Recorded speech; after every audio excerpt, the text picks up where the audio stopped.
Mm-hmm.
Hmm. Oh, this is such bullshit.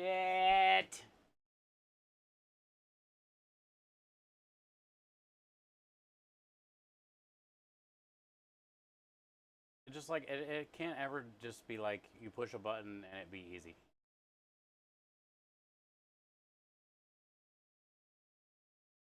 Guess I'll go get that camera. Nothing's gonna work.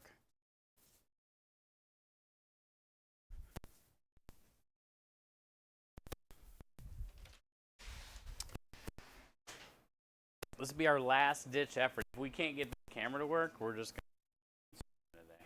I gotta get meatballs done. I got to get meatballs done.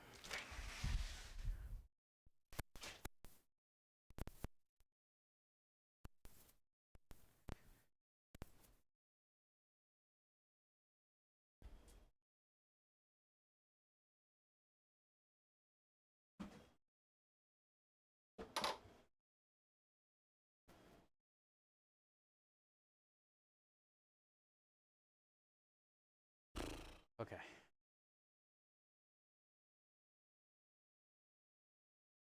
It's on. Turn this on.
I refreshed.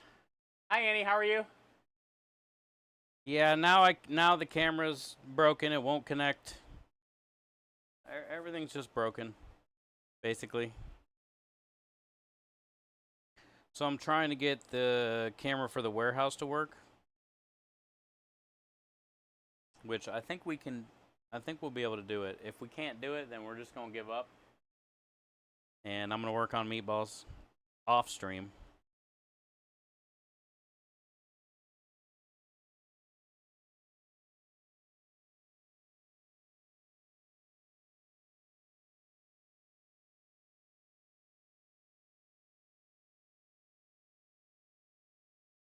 I see what happened. Prem misspelled it.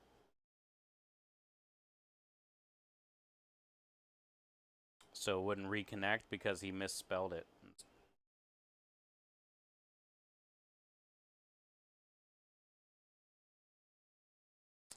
We always name our internet more than pasta. And he misspelled it.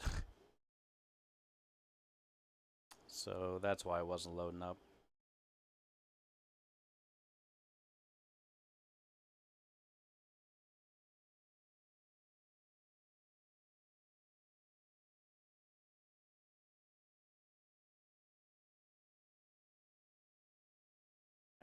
Now let's start this. Yay! Okay. And then I might need to. Yeah. Since he misspelled it, now my phone won't connect to it.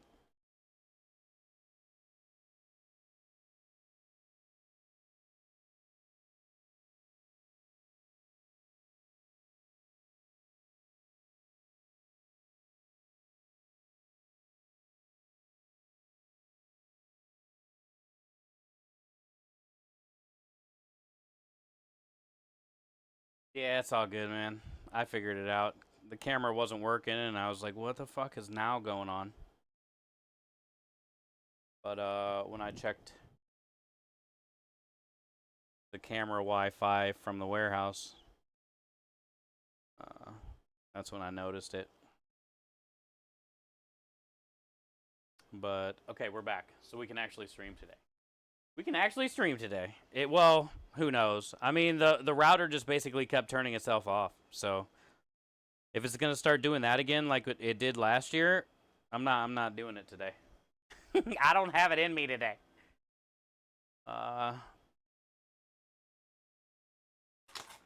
So we will just we'll cross that bridge if it gets there. Let's just hope it doesn't shut off again for some reason.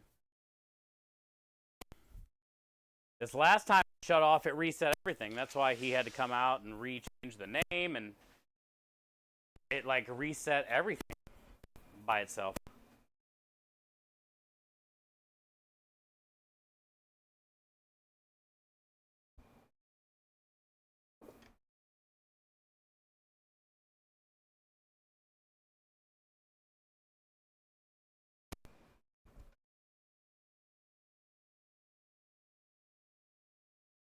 All right. We're back.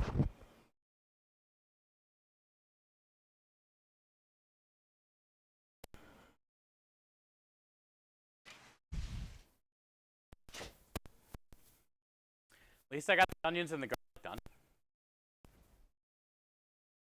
Bonus. Bonus. Smiles, Timmer. Cool. They turned out good. Nice and caramelized. Nice and caramelized. Hi, Rich. Thank you for being here. Annie, thank you for refreshing. Thank you, everybody, for refreshing. Matt, enjoy your seat on the couch.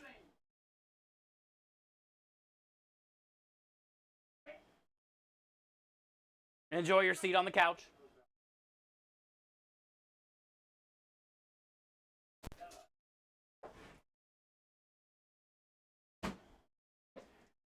Okay.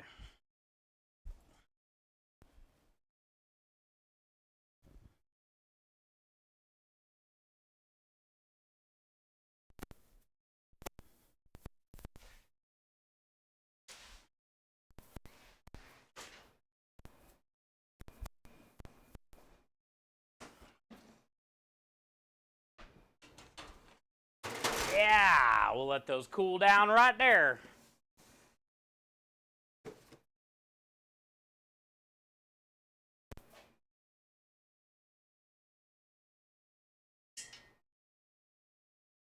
How's your Saturday going, Rich? Thank you for being here, man. everybody's streaks got destroyed, most likely. So I do apologize. I do. I said I do. I do. I'm going to get a container for the bread because that's the next step. We'll cut some bread for these balls. And we'll get it soaking.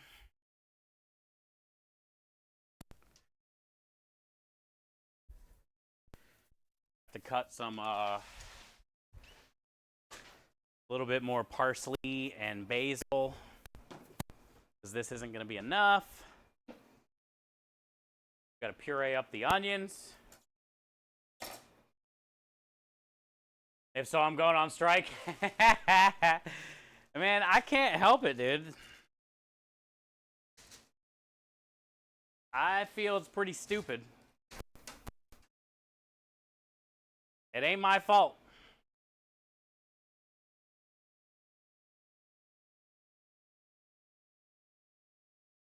It's one thing for the router to disconnect once, but it reconnected at least. And then the second time it went out, it hard reset everything. So there was no chance of reconnecting. And I have no idea what's going on. I asked Krem when he was out here if there's like a setting on the app. But he said no, nothing. He said no, Nathan, dude. You get Nathan.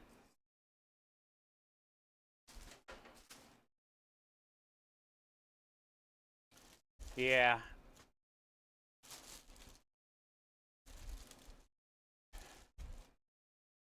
But that's what I'm saying. It never happens from 5 o'clock till 8 o'clock. The only time that I have issues like this where it just shuts itself off is during our prep streams. That's why I think it's something with T-Mobile where they like do a daily reset, but like how stupid is that to do it in the afternoon on a Saturday?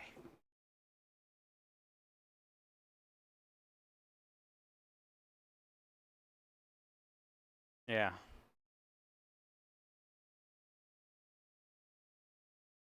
That's the only thing that could be happening is they're doing it from on their end. Because why else would the router just shut itself off and refresh, you know? It's not like it was getting a bad signal. I think we're getting like 3 or 4 bars here in the driveway. So it's not even like it's struggling to find service and, you know, it cut out.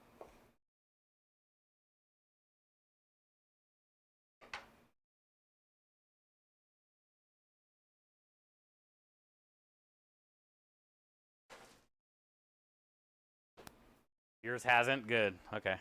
Yeah, I'm just hoping people didn't lose all their shit. Because there are some people really close.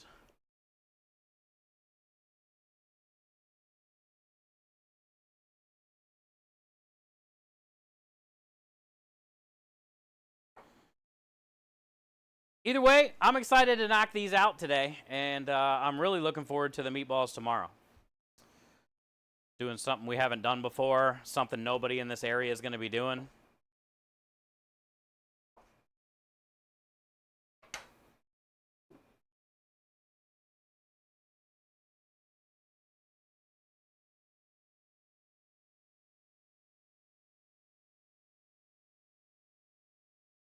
And I did go get the bourbon today for the ice cream, so.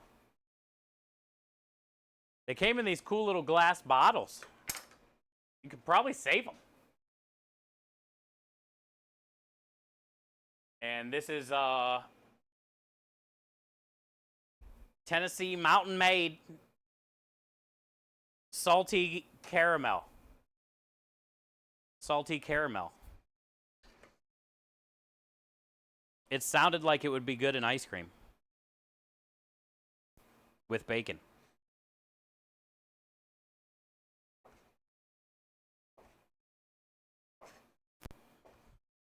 It doesn't sound like a whiskey that you would probably like want to drink a lot of, because I guarantee you'll get sick. They can keep their salty caramel. But for a whiskey that's going in some ice cream, I feel it's probably going to be pretty darn good.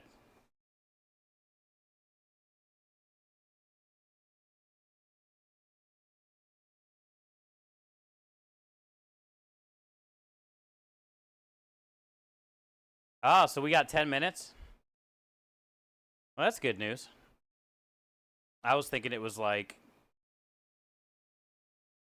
way less than that. Cool. Well, then hopefully Creme came out, reset all that. Dude, there's no way that took more than 10 minutes. So I think good. Thank you, Lumen. I think we're good then. Shouldn't worry about it. I did a thing. Uh-oh. What did you do? Did you grow a rat tail? Are you trying to bring a rat tail back? Because I respect it if you do. And honestly, you'd probably make a rat tail look pretty good.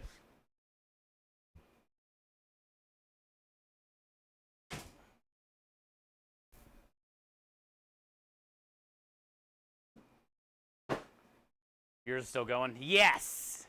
Yes! Thank you. Thank you, thank you, thank you, Matt.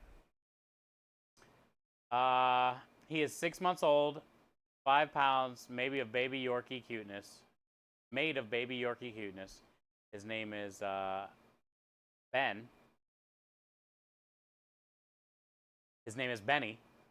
Like the Sandlot. Carry on.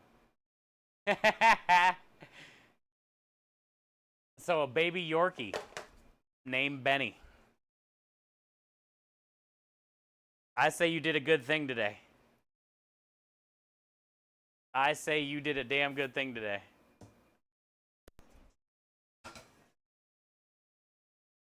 Hell yeah. Did you get it from somebody selling them, or was it like a pound thing?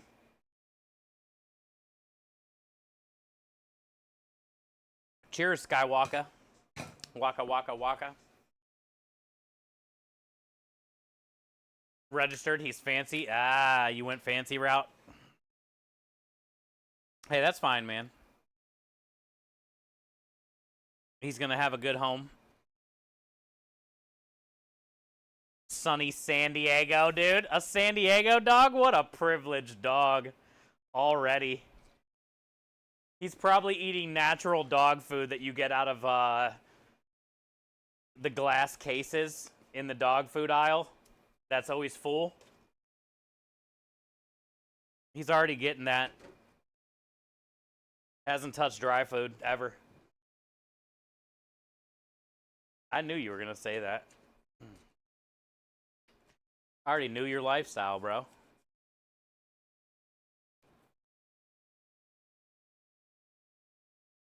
Keep it classy, San Diego.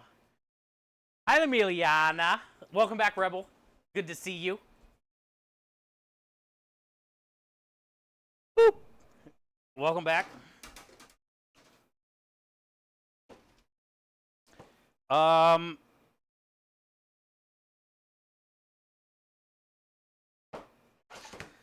of thinking about just putting this other one in here.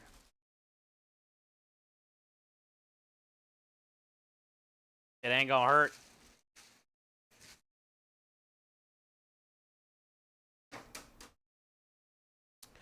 It ain't gonna hurt. Do it. I am. It looked like a lot before I dumped the milk in there. And then look how, dude, it was all the way full. I mean, that's going to, like, spread out into the mixture, but still. Like, why save one at this point? Let's just get her done.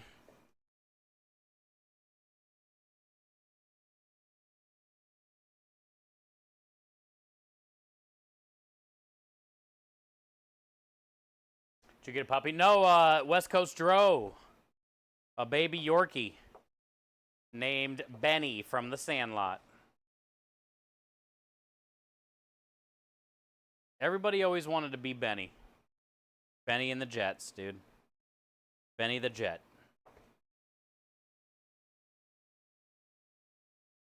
He always had the best Chuck Taylors.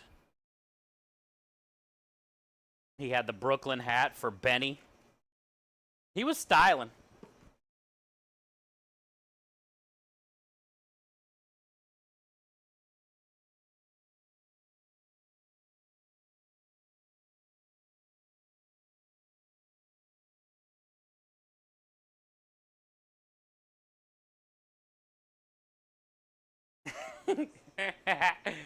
He was styling, dude, in that movie. Good old Benny.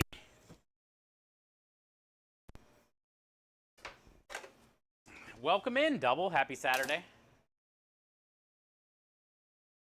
Happy Saturday.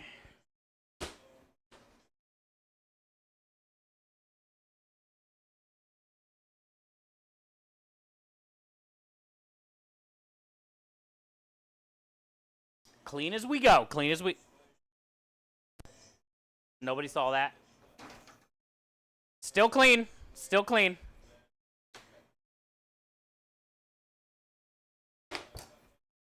We're still clean. And a plan. Let me grab the herbs next and just get them done.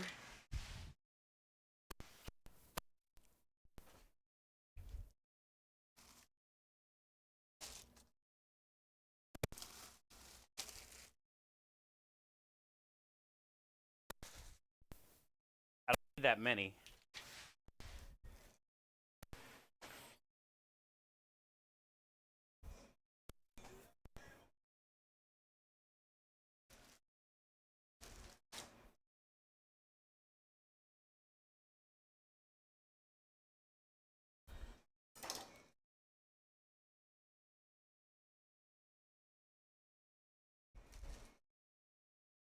I don't need that many, man.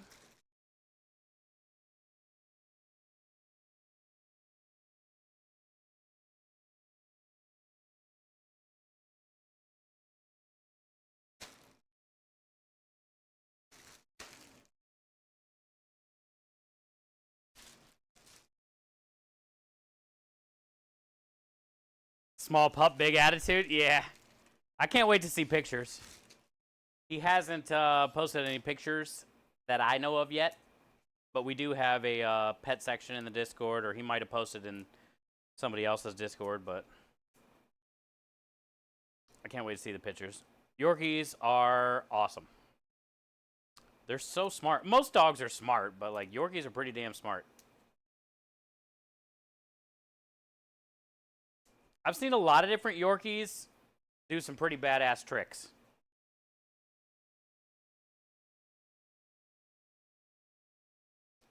Herbs time, yeah, Timmers. Best time of the day. Is it 4:20? What time is it?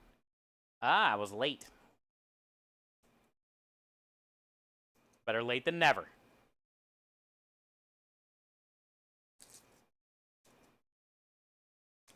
Better late than never. I'm glad the internet's working. Because I didn't want to make meatballs alone.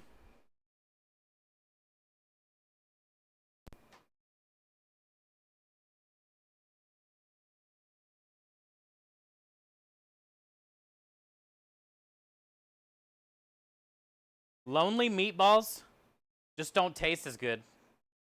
I think it's because usually they're a little bit salty from my tears.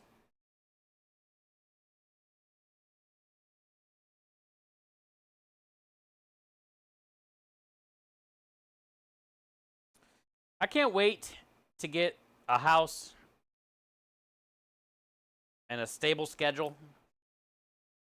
And then I can get my own Yorkie. I probably won't get a Yorkie. But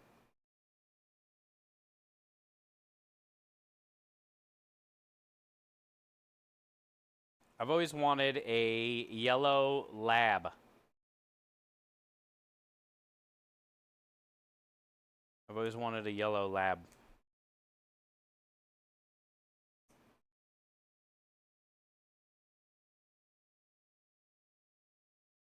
I like all dogs, but I've always wanted a lab. And like a long hair one too.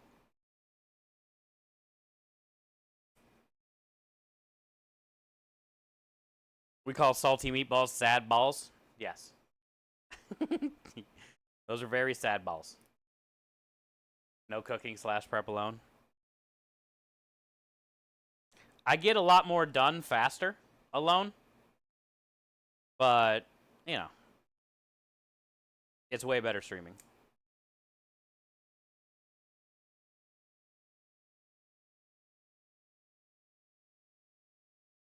Remember 419 got a minute?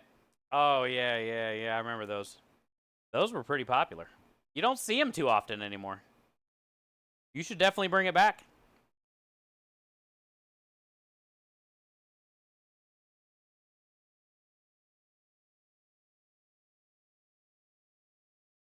You don't even see those bumper stickers anymore.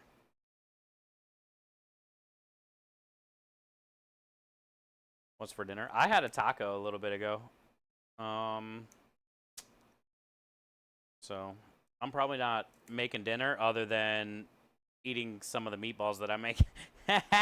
You know I'm going to try at least a meatball and a sample.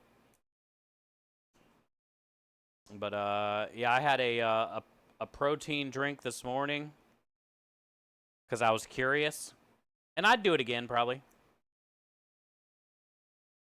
I never really get, like, those protein milks. It was like a muscle milk, 40-gram protein, vanilla something this morning. I think it was like 10 this morning or something like that. And I got a fountain Coke with crushed ice, which I don't drink Coke that often, but fountain Cokes are pretty good. And I drank half of the Coke, and then I dumped the muscle milk protein stuff in the Coke.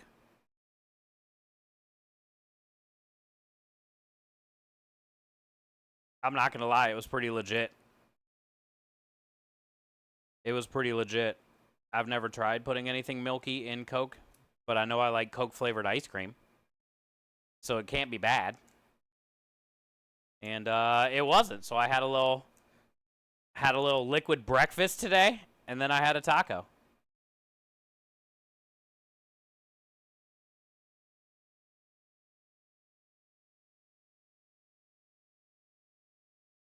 Weed is about 2 hours away from you. That's not good. Well, it is good if you make it there and back safely.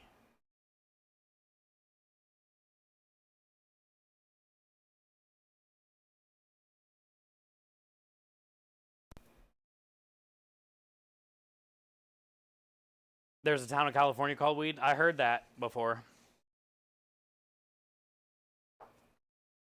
I'm sure a lot of people have went there. Also, like, mile marker 420 has forever been changed, and you don't see them anymore. It just says mile marker 419.99. Because everybody would always steal mile marker 420. I'm sure the same's with 69, too.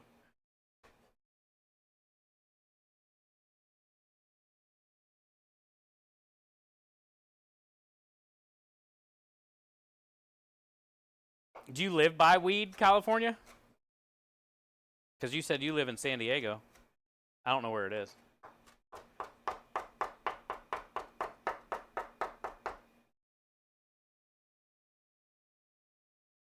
Oh, you're talking about the cat? Oh, okay. I see. Patrick, did you post your kitty?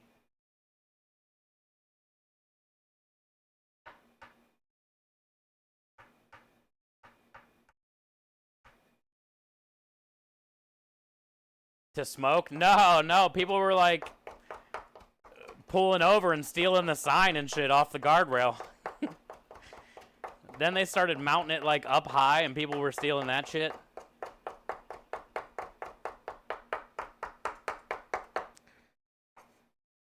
So now they're all like 419.99.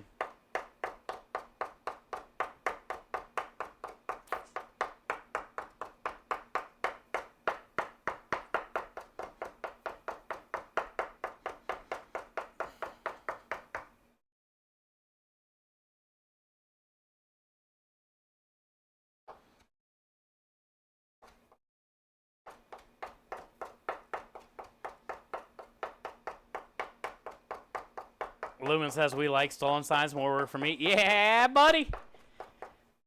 If I lived in Oklahoma, I would steal all the signs just for you.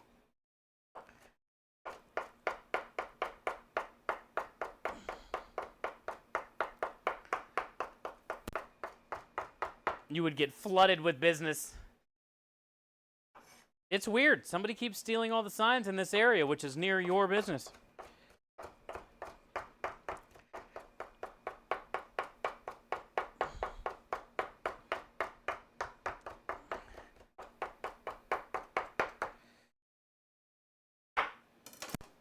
Nailed it.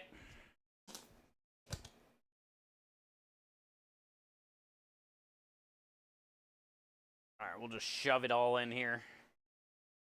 Shove it in.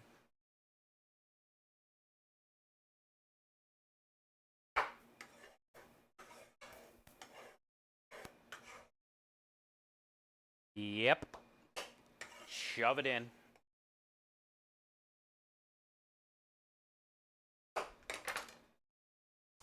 Okay. We got that. We got that. We got rid of the old basil by doing that, which is good. I got a little bit of old parsley left, but it'll be fine because it will make it. I did buy a new bag today, though, because we got to make more meatballs tomorrow, so we'll probably need to cut the rest of this for tomorrow.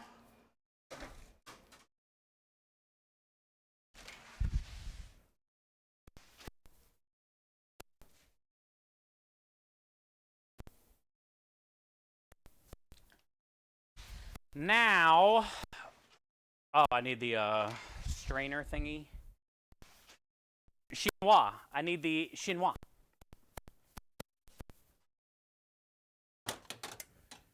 And a container for the chinois. Got it.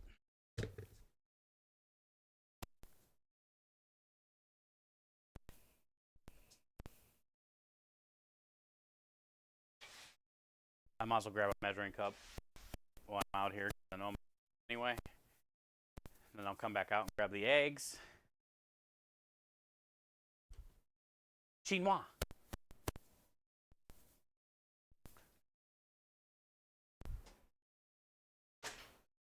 I still can't believe we got a duck today for under $3.50. That was great for our food cost.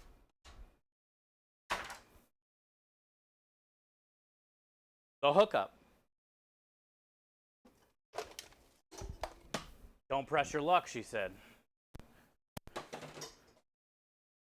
I want an egg Sammy. Oh, it's my favorite. Is Radio here? That's probably what Radio's having for dinner. Breakfast for dinner. Guaranteed. I love an egg Sammy. Egg, cheese, sausage, hot sauce. My jam. Sliced avocado, even better.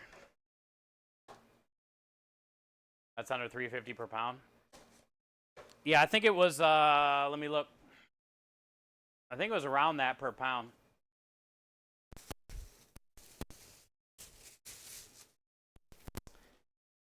$3.72.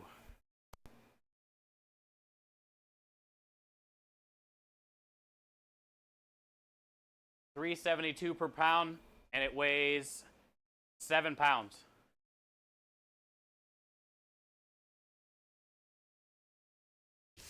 But by the time I trim it, I'm hoping to get like 4.5, 5 pounds.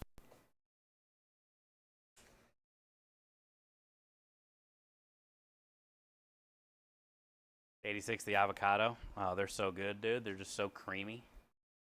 They're like flavorless and creamy. But you don't like creamy because you hate mayo too. No, I didn't get it with the head on. I didn't go to, that was my next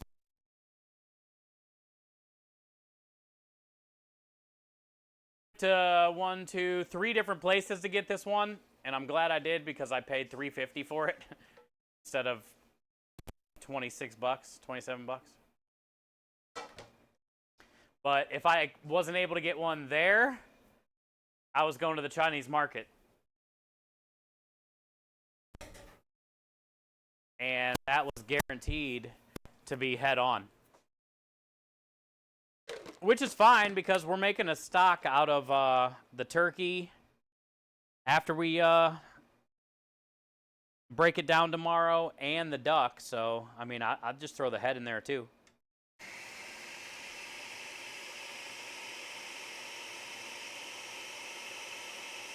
I am going to put the turkey livers and stuff like that in the freezer.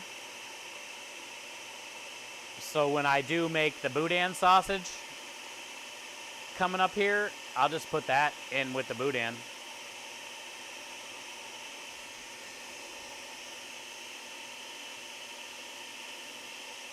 Oh, like a duckbill souvenir? I can do that if you think we need it.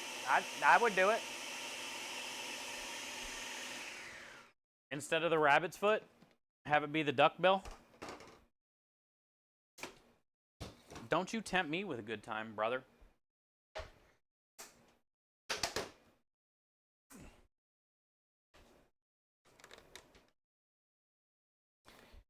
And I got turkey for 89 cents a pound. So I got a 14-pound turkey.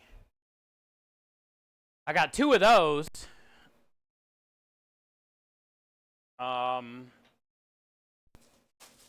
Because I'm going to be making a turkey for Thanksgiving to take over to Krem's mom's house.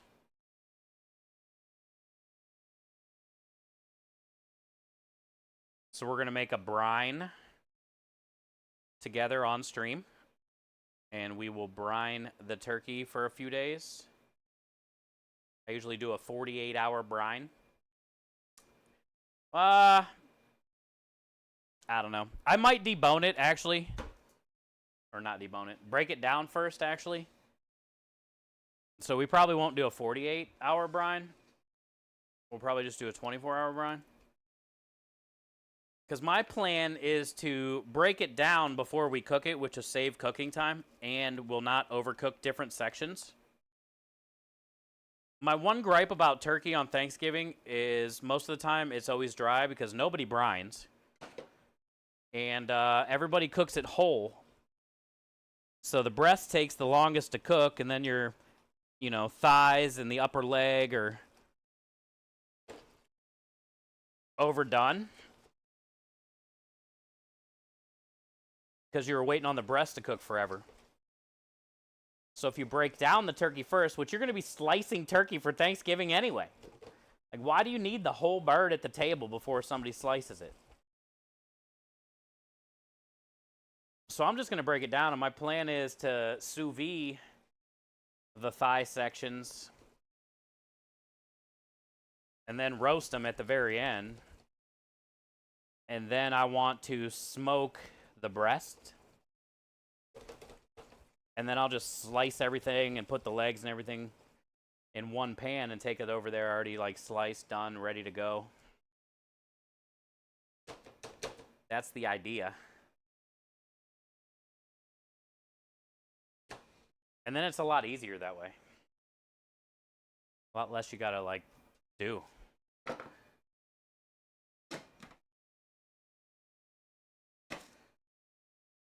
Okay, onions drained. Bread just needs drained. Herbs are cut. What else we got? I think, are we on to the cut the meat? I think we're on the cut the meat section. Because eggs, cheese, all that stuff, but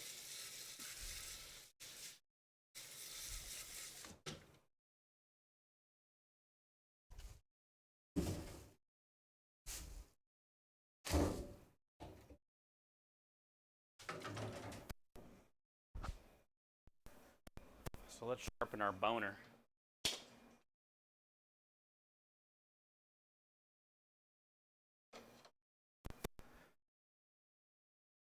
I need to get a new steel. My steel's old. Turkey sandwich. Oh, yeah. The day after Turkey Sandos. Yo, Average Joe. Happy Saturday.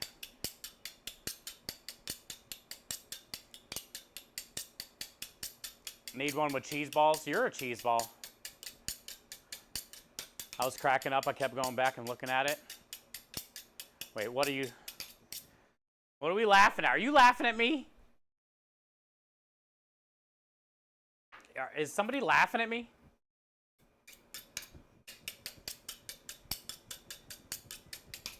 What are we laughing at? Rebel, you're laughing at me? Why are you laughing at me, Rebel? Did we just get a raid? Did we just get a forest raid? Is that what that says? Hey, we got a forest raid. Hi, Raiders. Welcome in. Welcome in. Swole. Thank you for the follow. That's very nice of you. Thank you for, number one, coming over in the forest raid. Thank you for being a part of that community. Thank you for the follow, and welcome into our community. Hi, Temperance. How are you? Welcome in. Welcome in, Raiders. Thank you for the shout out, DJ. Let me, I don't think I am following Forrest, so let's, what happened?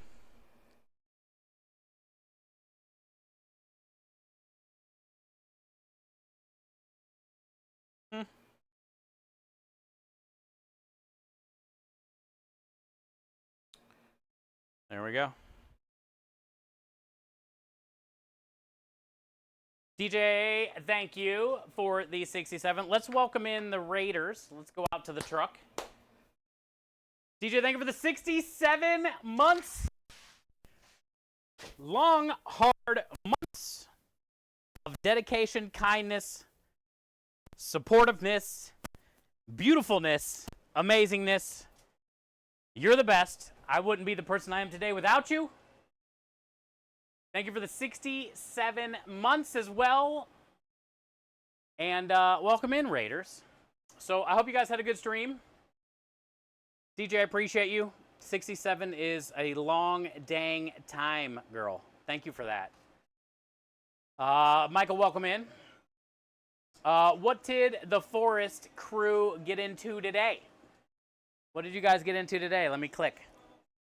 Let me click and see. Let me click and see. Videos? Looks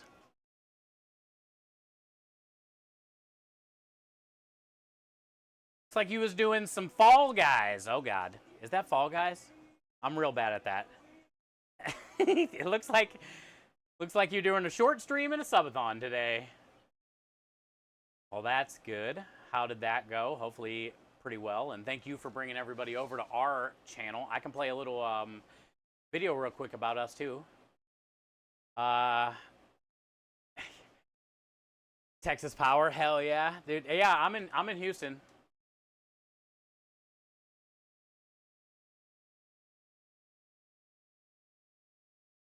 Oh, your birthday's this Friday. Happy early birthday. And thank you. I'm glad you had a good day with your community.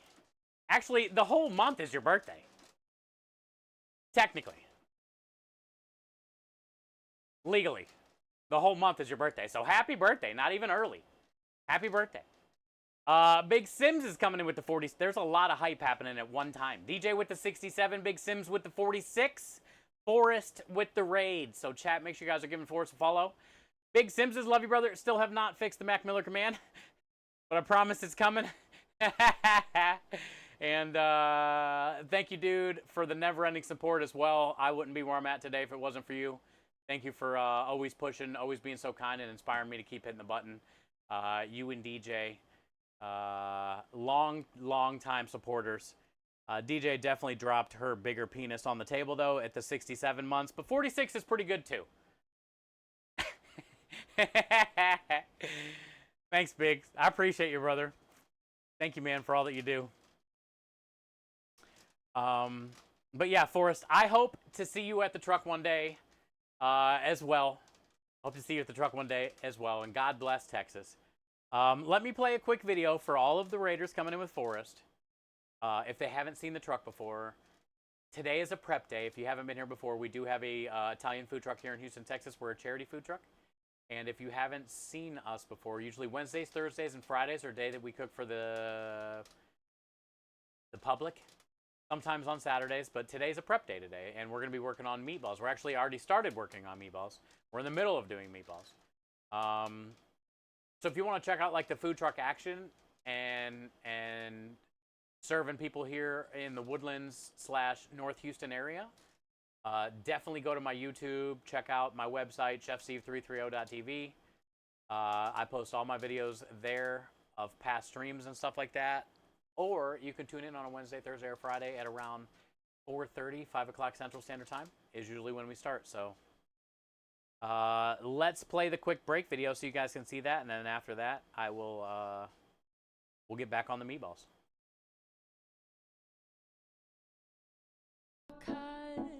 A $5,000 donation courtesy of Twitch for the kids. Yes, sir. Thank you. I'm going to give it to the kids. Thank you so much.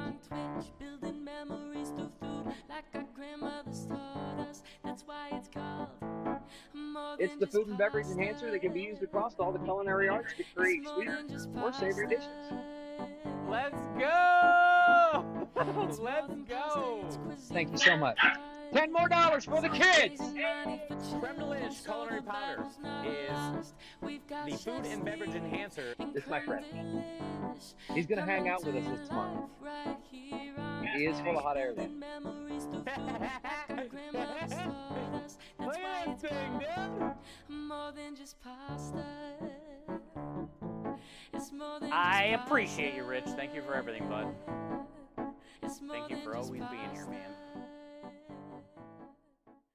Cool, so that's a little bit about us, and I can't thank you enough for the raid, and I hope we get to have some content together, and you come and try the truck. And we can get your community to come hang out, so when you show up, or I don't know if you do IRL stuff, but yeah, you can come hang out, try some food, see what you think. Give us your honest review. Yeah, I threw him in the trash. He had a hole. He had a hole. We're going to get a better one, Michael. I looked this year for one, and I just didn't like them. But next year, I'm going to find a better one, and we'll have a Gordo upgrade. I promise, dude. We couldn't find the hole. Don't clip that. The hole in the pumpkin. Don't clip that. We couldn't find where the pumpkin was leaking the air from, so I had to get rid of it. Hi, Bear Fan. How are you? Welcome in. Good to see you, brother. Okay, so let's get back on the meatballs. I was going to say the balls. Let's get back on the meatballs. And we are at the point now where we're getting ready to trim all the meat. We've already got all the mise en place done and ready for us to get the meat ready. So, God dang it, Patrick. Tomorrow, though, if you guys are still here from the Forest Raid, tomorrow is going to be a fun day. We're going to be working on our special meatballs. I was going to say balls. We're going to be working on our special meatballs tomorrow. We're going to be doing a turducken meatball tomorrow is the plan. So a little bit of chicken, a little bit of turkey, a little bit of duck, all ground up together. We're gonna cook down. We're gonna roast off the duck carcass and the turkey carcass with some vegetables and some tomato paste and some stock and make a roasted bone broth. And then we're gonna turn that bone broth into a gravy for the turducken meatball special. Exactly, okie dokie. Thank you for having my back.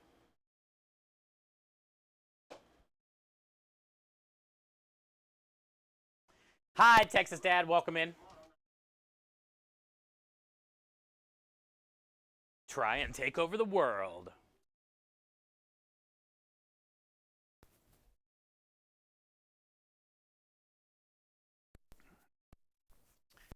I like that clip because they're like floating out to sea on a wooden raft. Try and take over the world.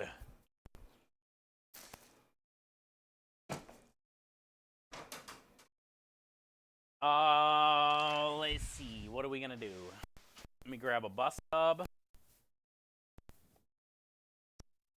I gotta work on the giveaway stuff tomorrow. I got 3 giveaway things to mail out. I'm hoping to do that tomorrow.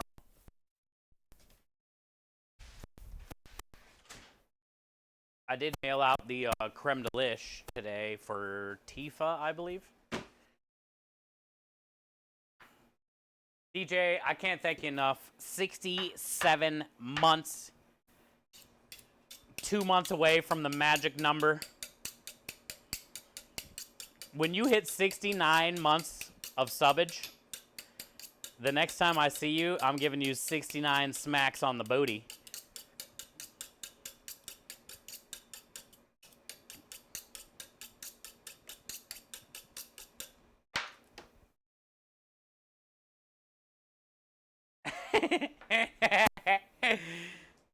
$67 months is so long. Thank you, thank you, thank you.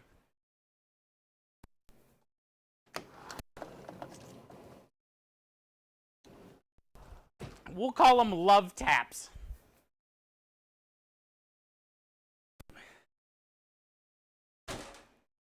Over 5.5 years. Yeah.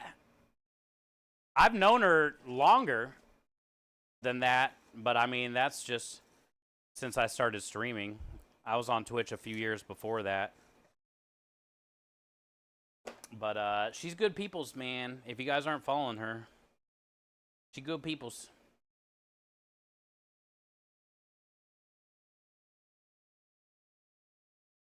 $67 months? Yeah. Crazy, right? It puts it into perspective of how lucky I am to be able to do this for that long. This isn't possible without you and the support, you know? So, pretty crazy.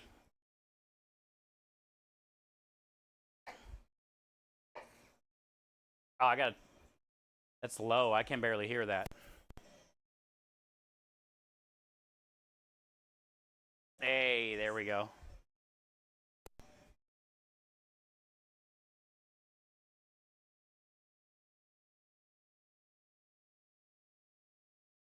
It's all about, like, you got to have your back straight when you pop it and lock it and drop it. If you don't have your back straight, you can't really pop, lock, or drop.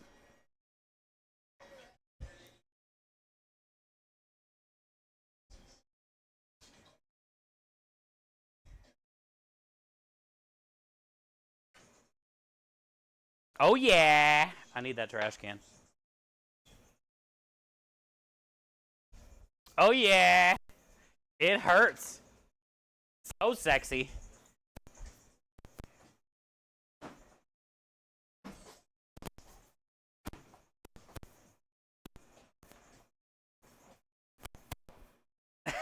That was my Texas bull ride with the trash can.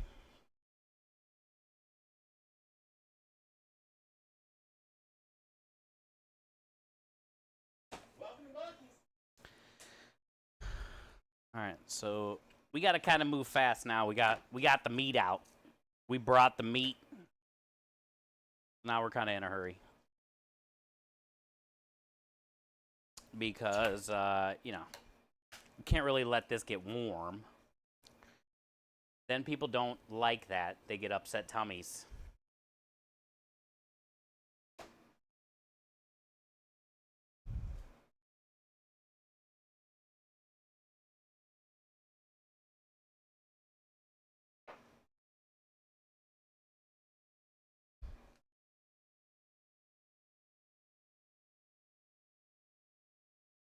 Yay! Hi, Craw.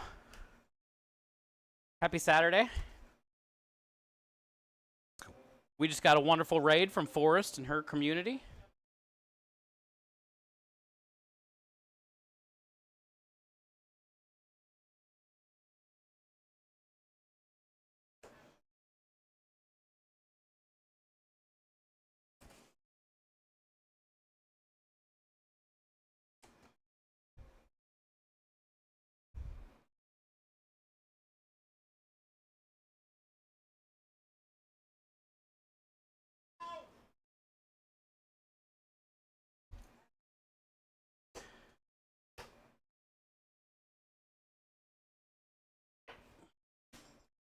That is a big old chunk of fat, man.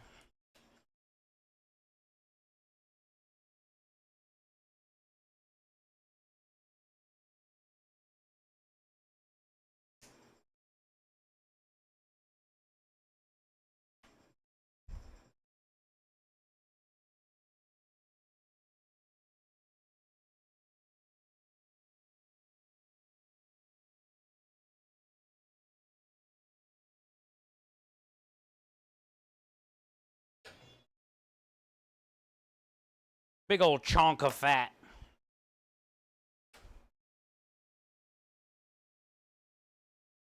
Is that radio? Hey, there is radio. Radio, we said you were going to have brekkie for dinner tonight, I bet. Were we right? Will there be breakfast for dinner tonight for you?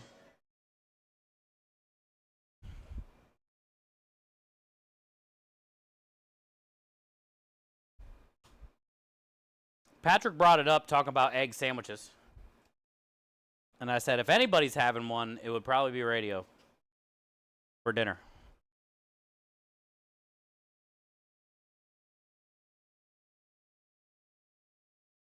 Band Rockstar. Thank you, DJ. Always having my back, as per usual. Bye, Rockstar. Enjoy your seat on the couch, courtesy of Miss DJ Skids.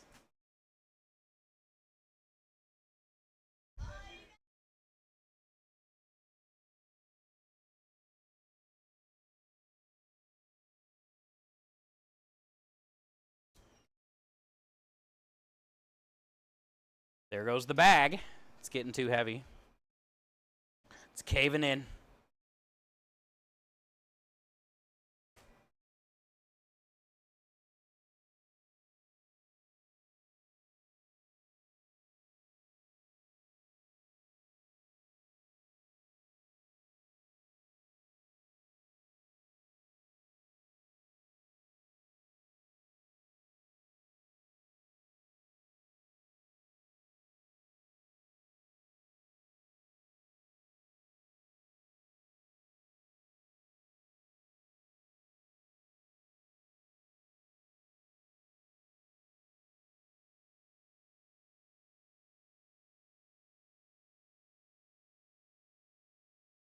Are we rickrolling right now?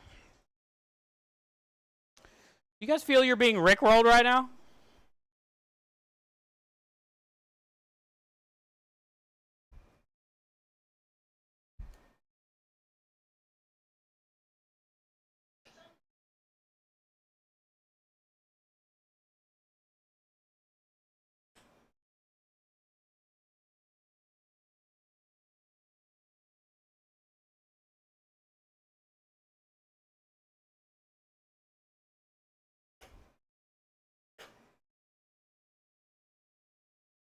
What did radio say?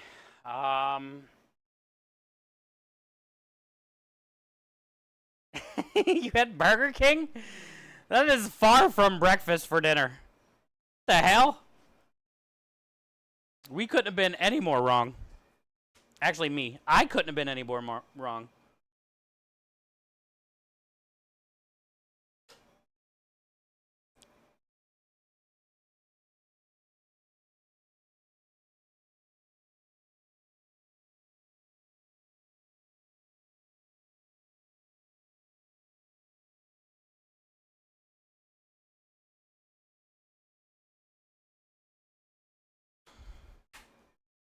The king of burgers. The home of the Whopper.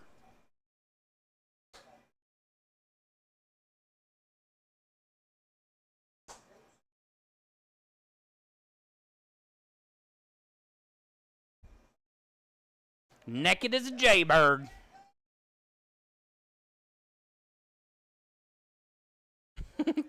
A whole jar of kumquats.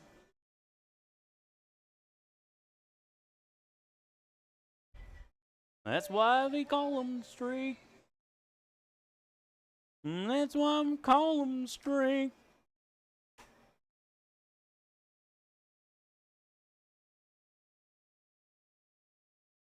Oh God, this one's a gross fatty one.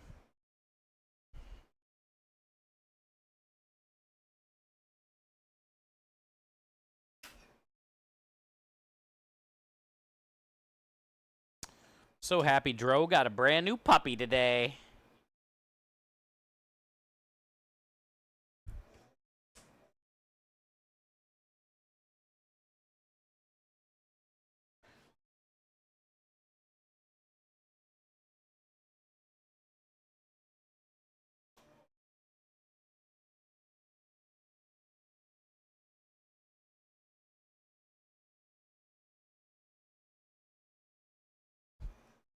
Ah, I got stuck. There you go.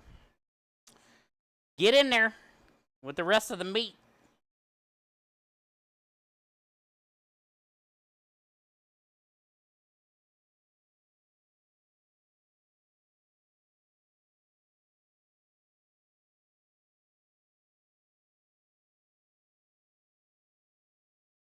Gross. I went cheap. Oh, you got the Milwaukee's best, dude? Hey, you got to do what you got to do, man.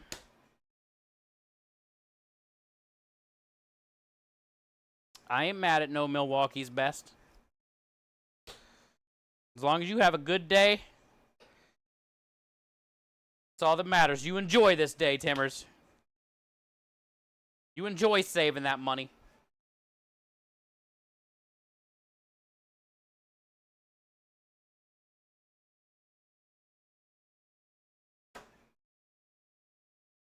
I enjoyed saving money on the duck. That was a great feeling.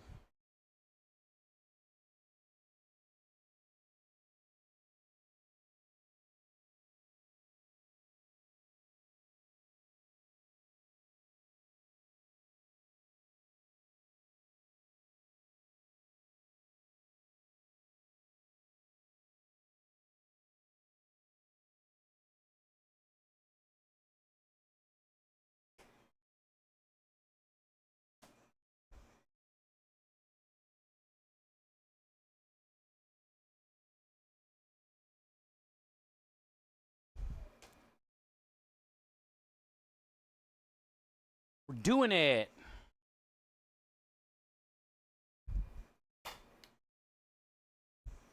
Once I get this all trimmed, we'll be in good shape.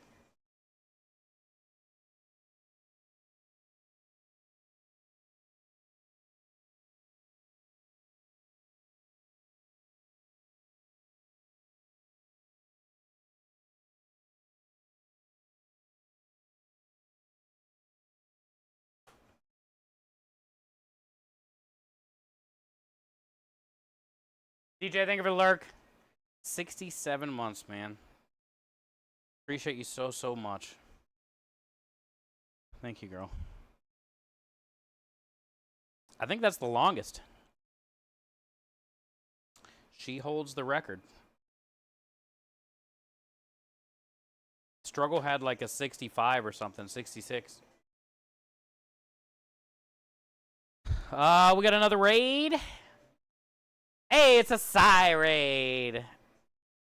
Welcome in to the Meatball Mafia. Raiders.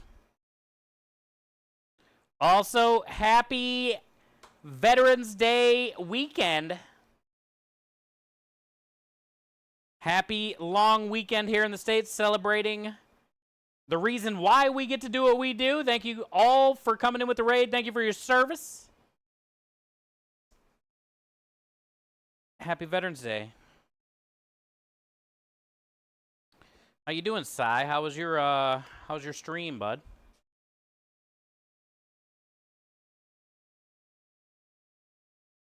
The Meatball Mafia, dude. We should make some shirts. Would you guys order merch if I made Meatball Mafia merch? Because I'm thinking about it.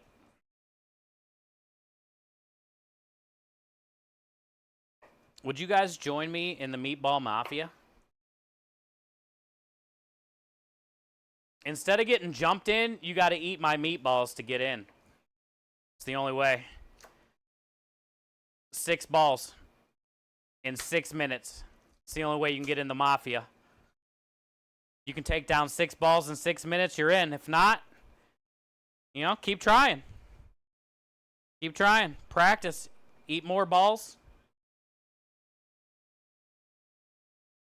And then come back. Give it another shot. Not everybody's cracked up to be part of the Meatball Mafia. A lot of people just can't one and done it, you know? It's a pretty prestigious band of brothers and sisters.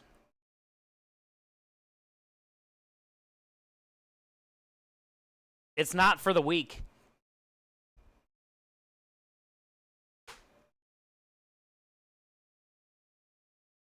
Very select few can take down the 6-ball challenge. And those who do deserve to be in the Meatball Mafia. And those who don't deserve a second chance.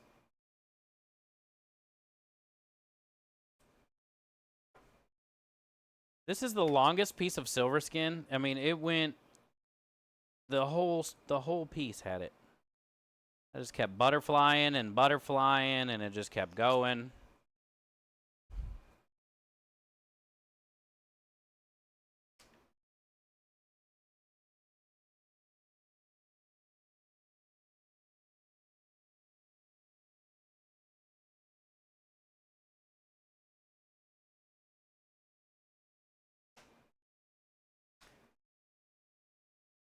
Six minutes is too far long. Really? They're pretty big meatballs. Camera doesn't do it justice. Not many people can one ball at a time. It's a 2-biter, bro. It's a rare breed that can take down the meatball in 1 bite. Everyone knows the rules. So you're saying 6 minutes is too easy? I mean, since it is prestigious, I guess we could consider 3 minutes. But then that's a very select few. But maybe that's what we want, you know? We don't want to make it just easy to get into the Meatball Mafia.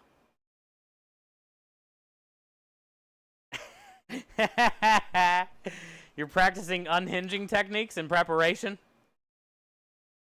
So you want to join the team? Hell yeah. Well, then maybe we'll make some merch. And if we make merch, then there will be a sign up to join the team.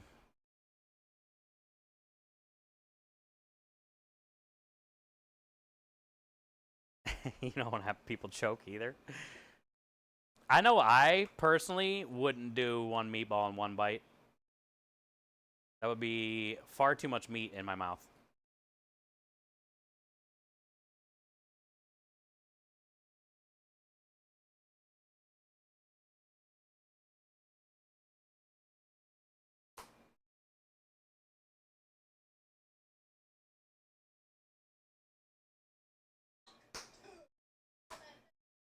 Six minutes to eat the whole sub? No, just 6 meatballs.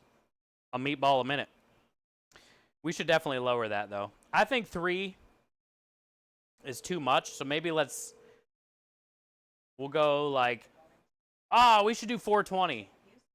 Yeah. If you can eat 6 meatballs within 4 minutes, 20 seconds, you're in a Meatball Mafia. Why didn't I think of that earlier?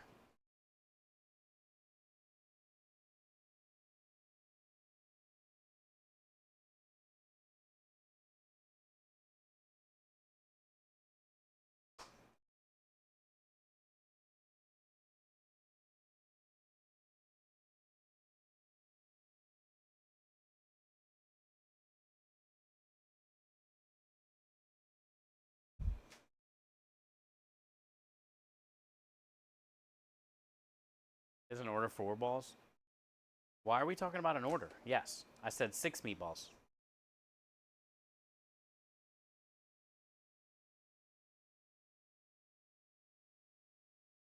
An order is 4, yes.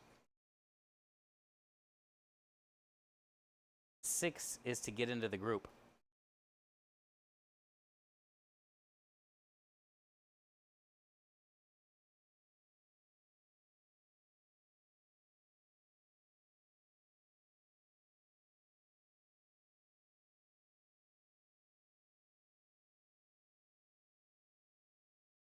We also will have no age discrimination.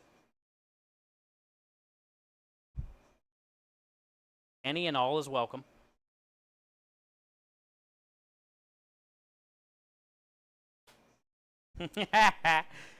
That is the plan, though, Annie. I am hoping sometime in 2025 we'll be able to figure out how to get the family 4-pack to be able to send out to everybody. That's going to be one of our goals for 2025. Is to be able to ship you guys safely and, you know, less expensively some of our stuff.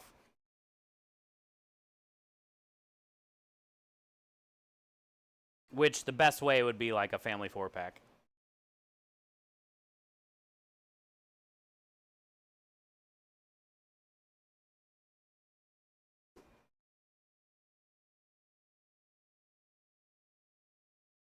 So basically that way we can get multiple things out at once in one pack, you know. And it will be enough for 2 dinners for 4 people.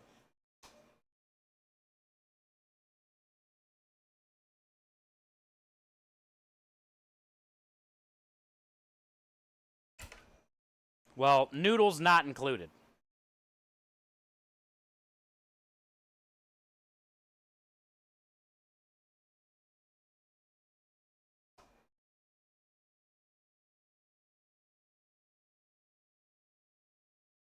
Yeah, the idea is 16 meatballs, 4 sausages, 2 quarts of Sunday gravy, and 2 quarts of marinara.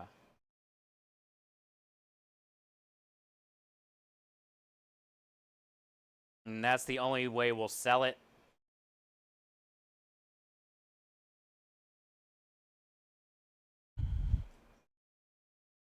And for 4 people, it'll be enough for 2 dinners. For 1 or 2 people, you know, you can eat a few times. 16 meatballs, I mean, that's like 4 or 5 dinners for a single person.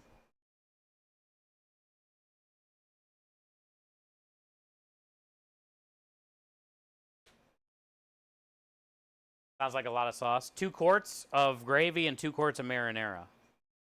16 meatballs and 4 sausages is how we're going to sell it. Quarts aren't that much, honestly. Quarts are these little containers that I use. I'll show you. And the gravy's thick, so you're going to want to stretch it out anyway with your favorite sauce. Probably 2 quarts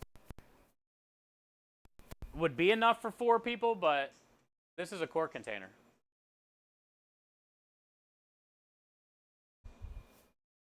Two quarts would be enough for 4 people, but you're going to want to thin it out since it's so thick. The 2 quarts of marinara would probably cover 4 pastas pretty good, or 4 meatball subs for sure. But the Sunday gravy, I would say you're going to want to stretch it.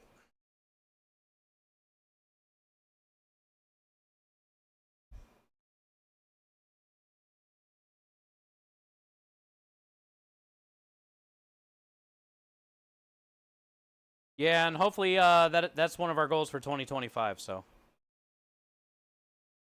there is no like time frame on it yet.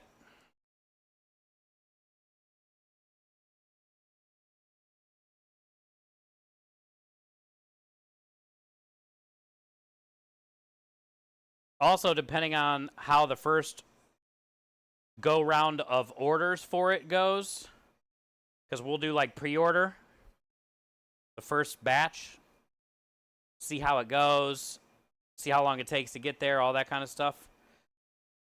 But if it is popular,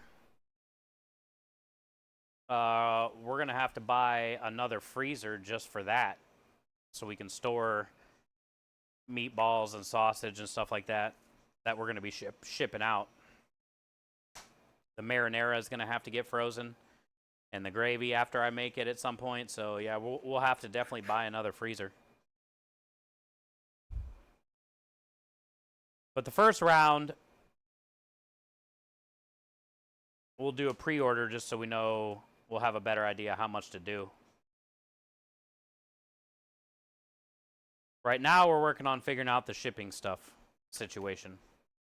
The containers it's going to go in, how much it's going to cost, the best way to ship it for the cheapest way for you guys is kind of what we're working on now.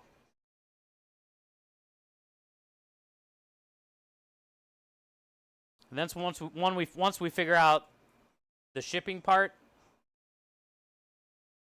which a lot of that has to do with like the measurements of 16 meatballs, 4 sausage, 4 quarts of sauces, like what size a box kind of thing, right? The dry ice situation and all that. But once we get that all dialed in, then we can do some food costing on it. And, you know, figure out what we're going to charge and how much it'll be with shipping. And my guess, it's only going to be, it's going to definitely be a U.S. only thing for now, unfortunately. But it kind of makes sense. We're not going to be shipping meat across the world. You got to work. You got to start working 9 days a week.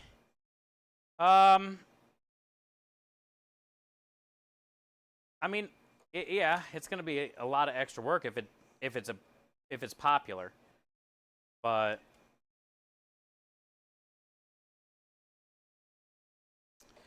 we're going to figure out how to make it happen.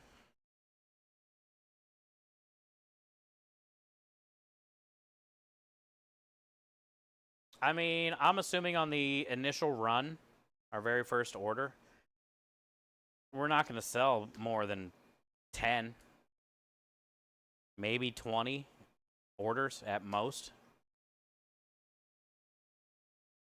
So I should be able to handle that.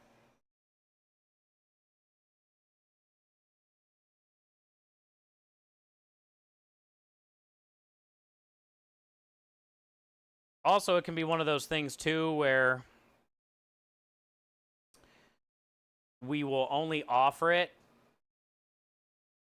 certain time, like when I'm ready to do it and build up on it or whatever I got to do. It won't be one of those things that's like on the store all the time, at least in the beginning. Because I would have nowhere to like store all that stuff and just always have it on hand.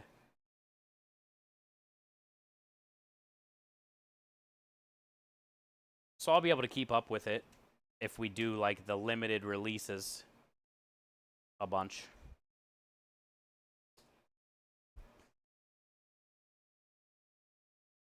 I'm ordering, yeah. I'm hoping a lot of people do, for sure. Ultimately, I wish, you know, you could all come out to the truck and hang out and try it, but it's not going to be much of a difference from me shipping it to you coming out to the truck and getting it. Because the frozen ones I took with me to Patrick's turned out great, and they were all frozen, and he thawed them all out and made them and loved them. And you know, the marinara or the gravy or marinara, I forget what I brought him. I think I brought him Sunday gravy. You know, when he thawed that out and heated it up, there wasn't a lot of like liquid in there from thawing out to make the gravy runny. So I feel like everything held up pretty good.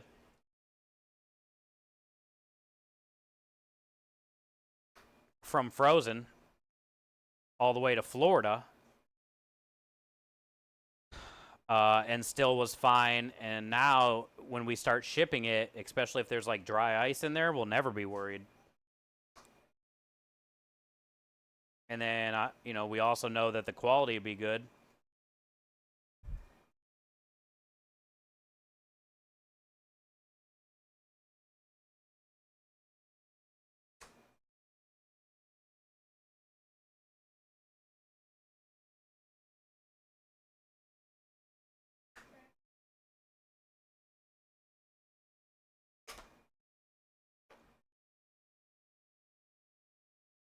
If I had dinosaur chicken nuggets, I would eat that for dinner tonight for sure.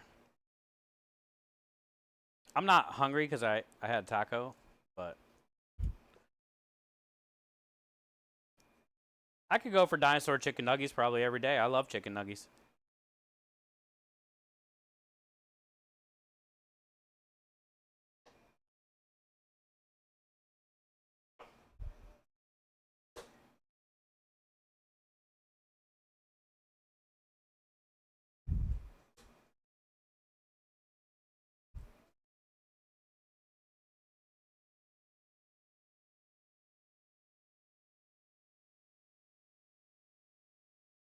Holy fatty.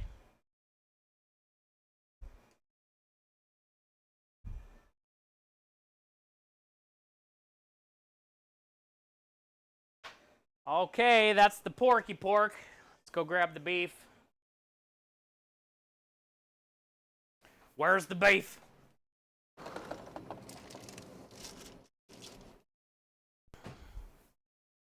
I got a beef shoulder.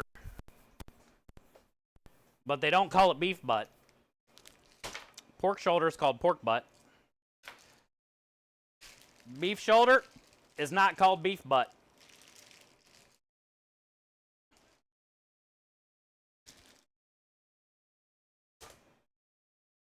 It looks like pork shoulder though.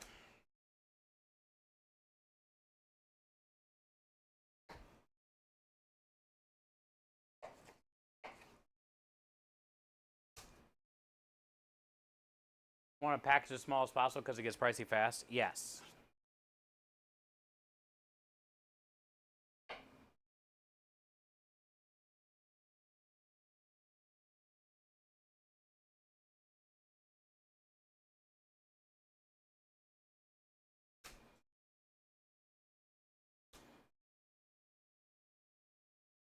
Gets pricey fast.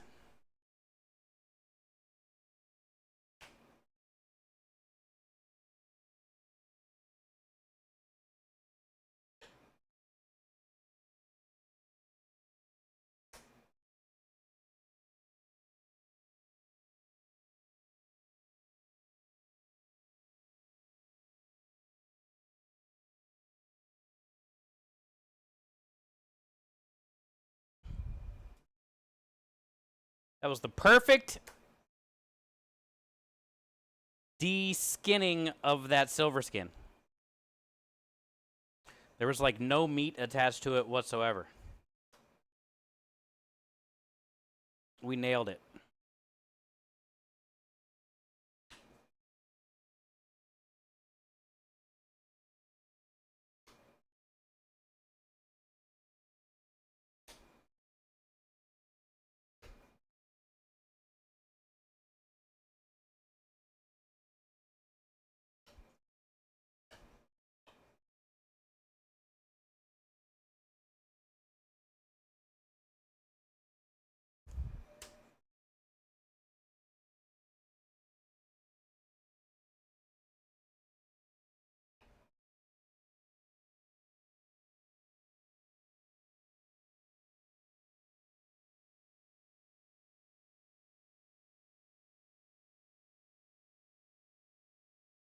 I would say the beef has way more silver skin.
Carne asada.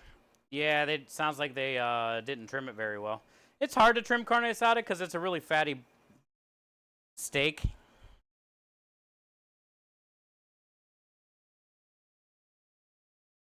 So you got you some, it sounds like you got some gristle.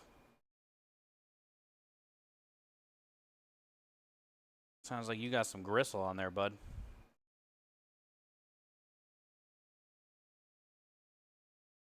You'll definitely have that with carne asada.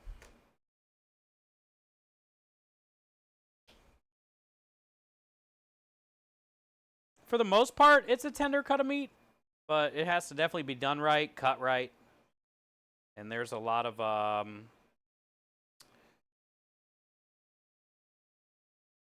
silver skin, like what I'm cutting off now, all throughout that meat.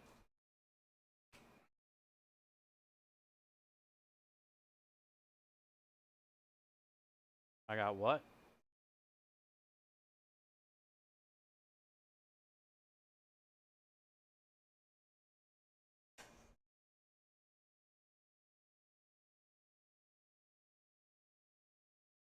You do carne asada in a crock pot? Yeah, so it can break everything down and make it super tender. Yeah. That's the best way to do it. Because it is a chewy type of meat if it's not done right or cut right.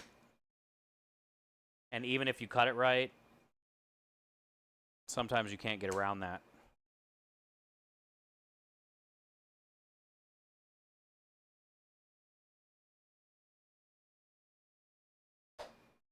I'll be chewing for days. Nah, you just spit it out. You don't want to be eating this little tendons and cartilage and stuff anyway.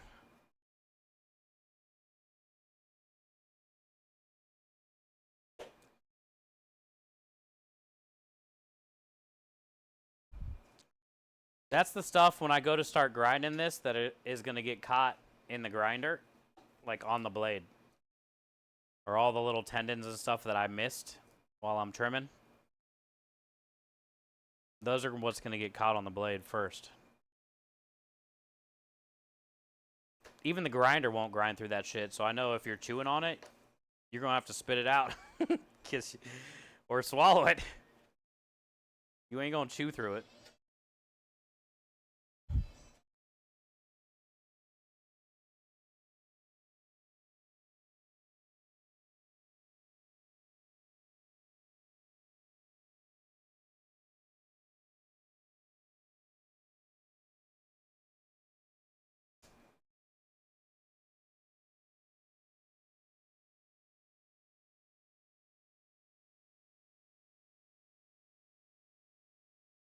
Too stubborn to spit it out. You'll keep trying to wear it down a little bit before you swallow it. Well, either way, your stomach isn't going to break it down. So it's going to come out the same way it went in.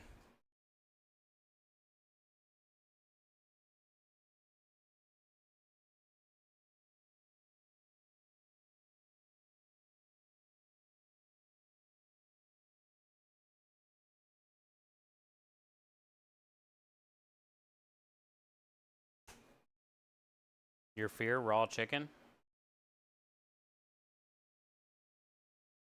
Yeah, but you can tell if it's raw. That's okay if you eat a little bit of raw chicken. Like if you take a bite into some and you notice it's raw, you'll be alright, man. If you eat like an 8-ounce chicken breast that's all raw, you might not be fine. Also, depending on where the chicken comes from. If it's Walmart chicken, you're probably not going to be fine at all. If it's like an organic style chicken, you ain't got shit to worry about.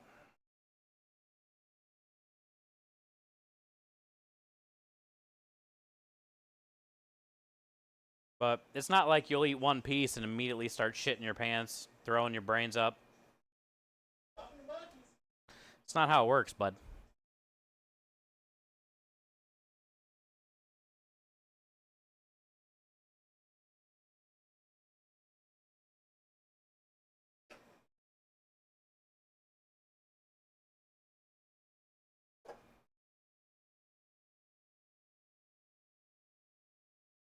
I want to have the abilities of a dog or cat having, eat raw meat. Why you have so much issue with meat anyway? Seems like you're always having trouble with something you're eating or buying, which sucks.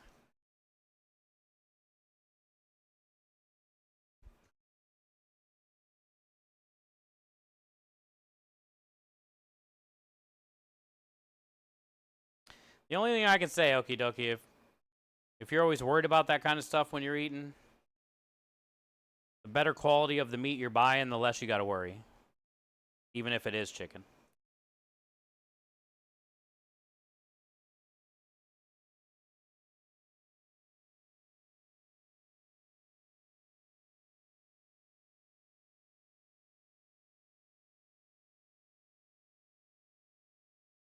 Usually chicken.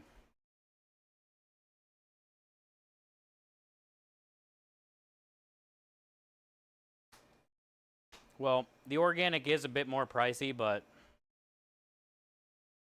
you would have a lot less to worry about if you just bought that stuff.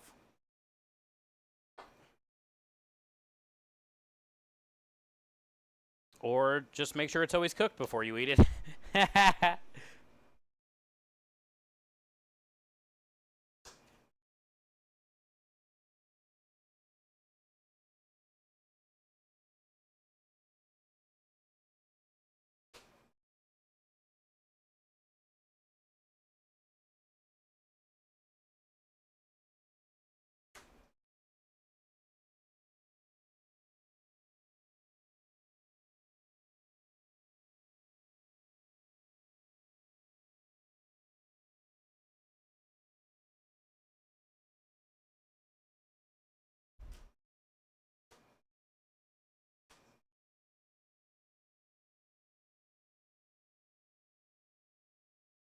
Silver skin.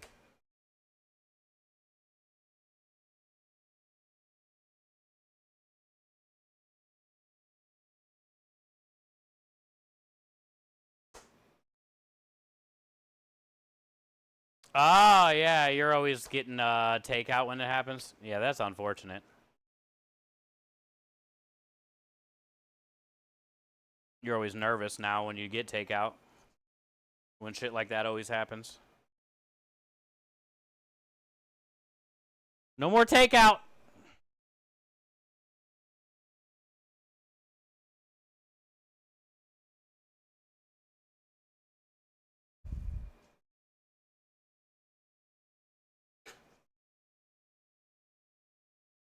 This whole piece is full of silver skin.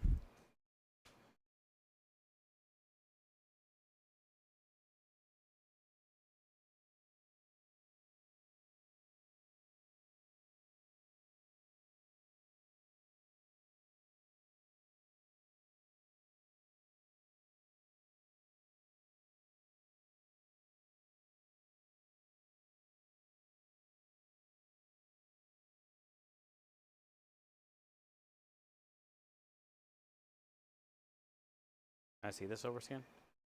Yeah.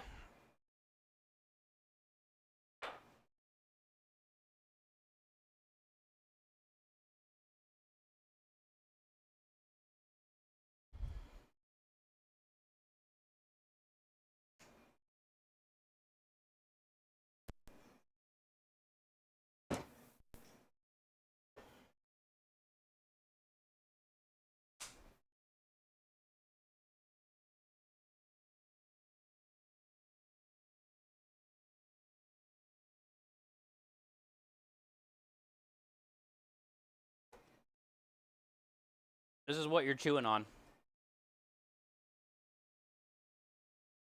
It's like a seat belt for the meat. Now, if you look under it, technically here there's some meat here that I can still get. I need 2 hands. But it's just a very little bit of meat because you still see there's silver skin under it too, but there's like 1/8 of an inch of meat I can shave off of this if I want to.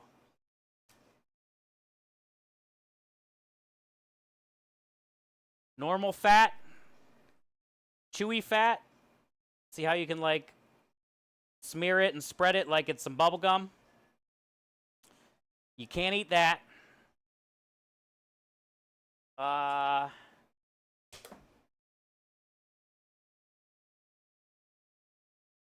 So this fat is the bubblegum, chewy, spreadable, can't eat, can't grind.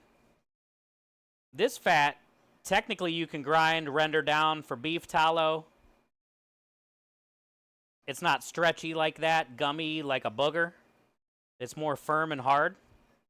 So you could freeze that, grind it, and then, you know, cook that down, and then fry potatoes and shit in it. This stuff, there's no use. And this stuff is what you're chewing on. And you'll never be able to chew that. It's like a seatbelt. And it runs through a lot of the...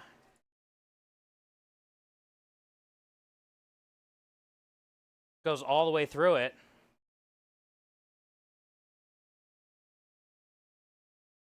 In some sections. And carne asada is full of that stuff in between every, like, layer. This is a shoulder. Here's silver skin on the top. See this layer of fat that I can cut away? Underneath it is a whole layer of silver skin. So I'll get the tip of my knife under here.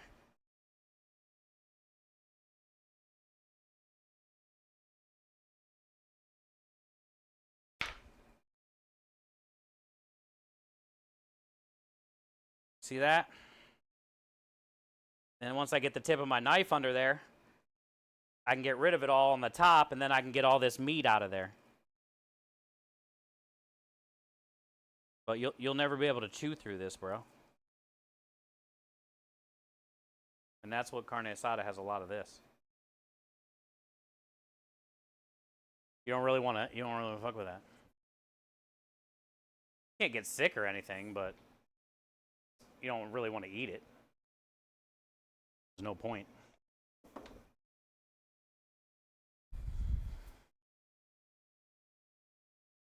Gummy like a booger. It is. It's weird. There's so many different types of fat.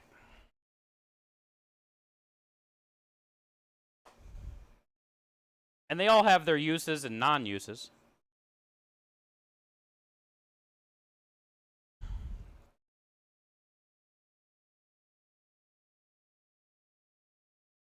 But yeah, it reminds me of a booger. Like you got your finger all the way up in your nose.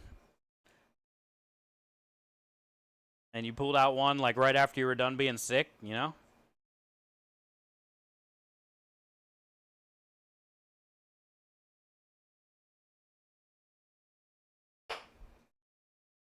Hey, hi Boosted. Happy Saturday.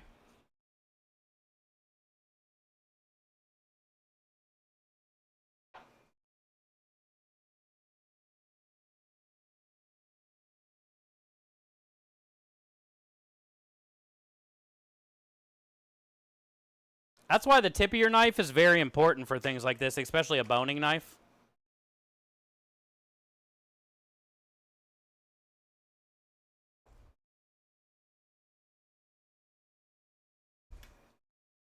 See, look at this. This is a nice chunk of meat, it looks like.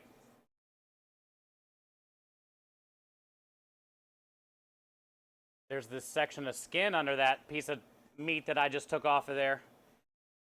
You think you'd be able to eat that, grind it, whatever, but not when there's that big chunk of that in there. You'll just be chewing for days.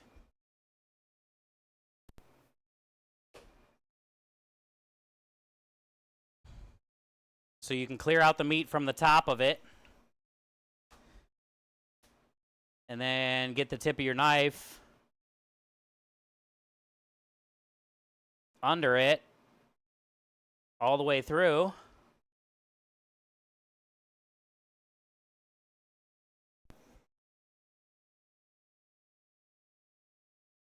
And then you can like cut it out of there. I can't even like pull this apart. Oh, that part I could, but you can't really do anything with that. And it was hiding under here. Now there's no more on it. Technically there's a little piece right here, but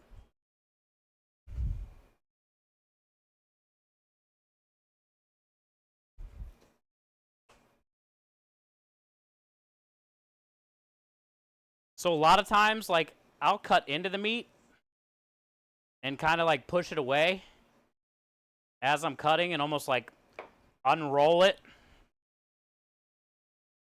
Oh, yeah, see, this is perfect.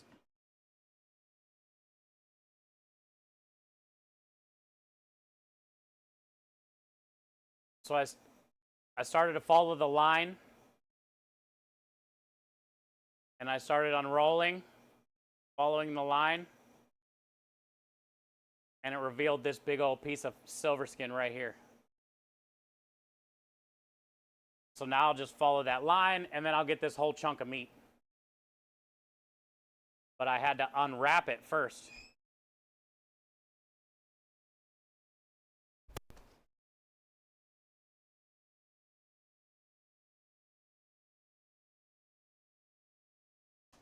And a lot of times, you know, at busy places, especially with things like carne asada, tacos, because they're always busy as shit. They don't have a ton of time to get like the perfect trim job and get all that out of there, you know?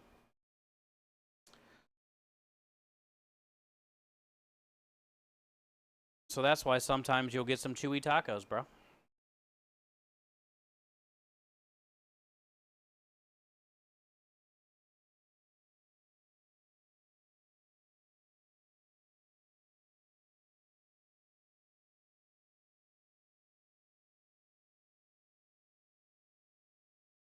Boning knives are my favorite.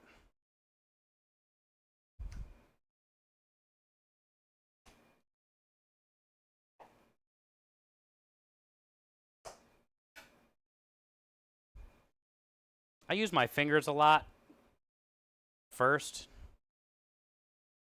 to like figure out where my first cut's gonna be.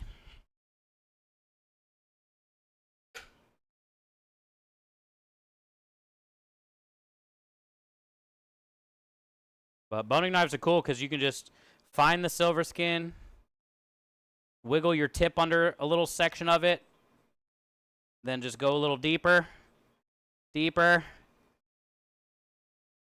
and then you can just go straight across, and then you get a flap. And then it's gone.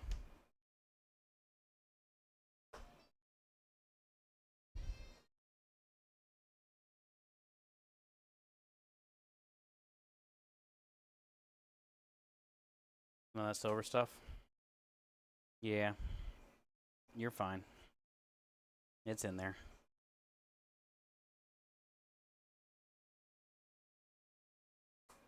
Once it's cooked, you're not going to really see that silver stuff like that. It looks different.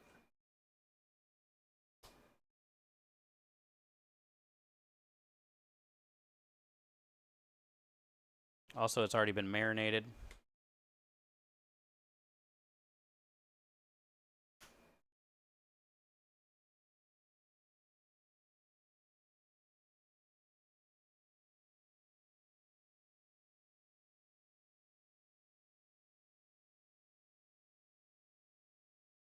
Hi, Hungry. How are you? Happy Saturday. Good to see ya. It's meatball day. Tomorrow we're making meatballs again. But turducken. Tomorrow we get to make the turducken meatballs. I'm excited. We've had that idea on our little chalkboard over here for months.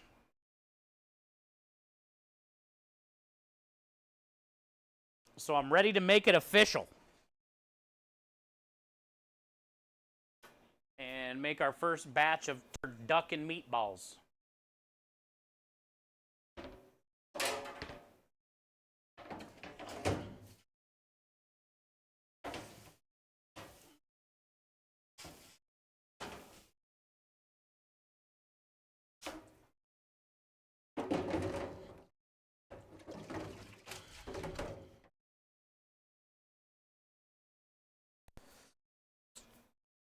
All right.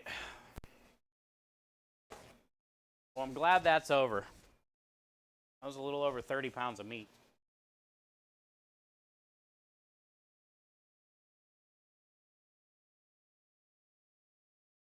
Okay. Now we can grind. Let's see if there's any room in here for a second to keep it cool while we get out the grinder, all the things. We want to try to always keep our meat as cold as possible.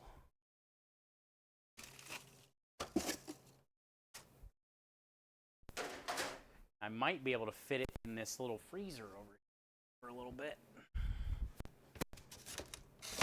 Yeah, boy, it fit. What I like. It's what I like. So now we can go get the grinder.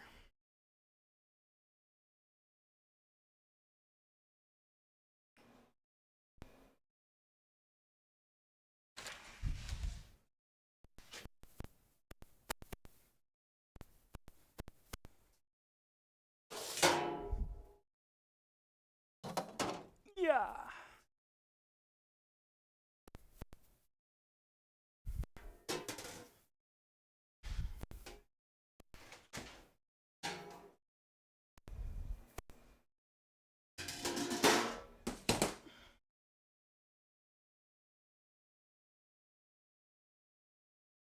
Yep, time to break it out, Aru. Not wanting to, but we got to. Yay! The faceplant. Faceplant. Thank you for everything, brother. Welcome back for the 21 months of support and kindness. Enjoy all the wieners, the wiggles, spam alerts, rather give it to that sniper. Long time. Thank you for the 21, bro. Your meat fits? Oh, it fits. Hi, Thrasher. How are you? Thought that looked like a little skirt steak. Skirt steak. It did with the way I was kind of trimming it, huh? I don't want to carry this grinder. Faceplant, I am very, very grateful for you, brother. Thank you for everything you have done for us and this community. Thank you, man.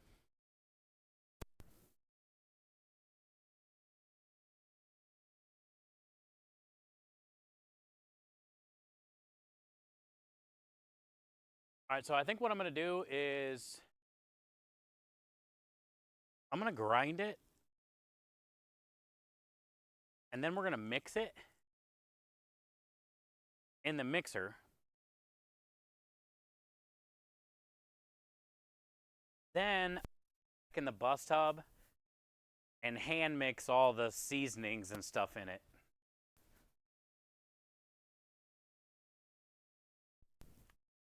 That's how we're going to do it.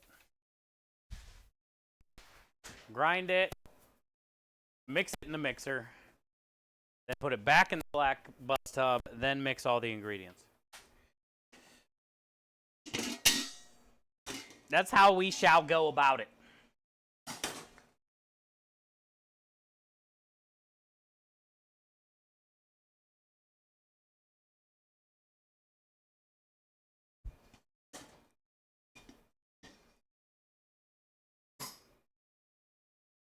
Okay, I'm gonna go grab that thing. One last question. What do you got? Now's the time before I go out there and start.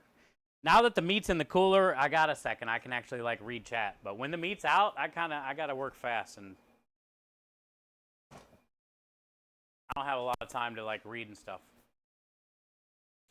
420 grinding, perfect timing, Hungry. I left that over here, the 420 grinder. Let me grab that.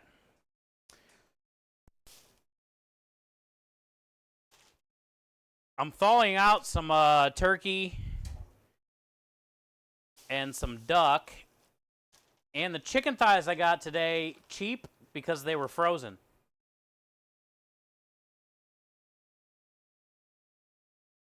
Problem is, usually I get the fresh chicken thighs, 40 pounds.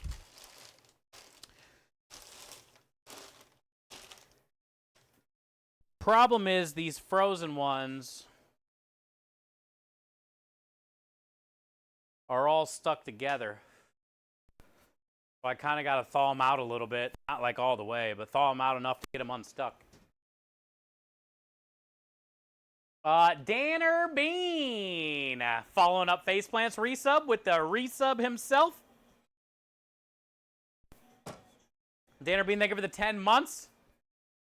You and Faceplant are two very important pieces of our puzzle. Enjoy all the wieners, the wiggles, and the smiles. Spam alert is probably going to Dev's timer. Appreciate you, man. Proud of you.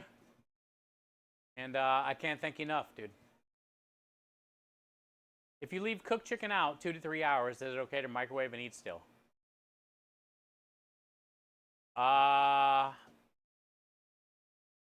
Like Chipotle burrito type shit, leave it out for a few hours and eat it. I would say you can, but anything with rice and kinda, you know, meat, chicken, I guess, is iffy.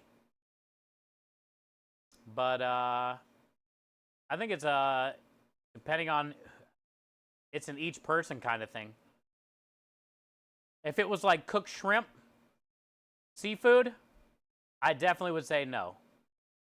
But if it was like cooked so much it's already shredded up chicken, or smoked chicken, or smoked turkey, smoked brisket, you're fine.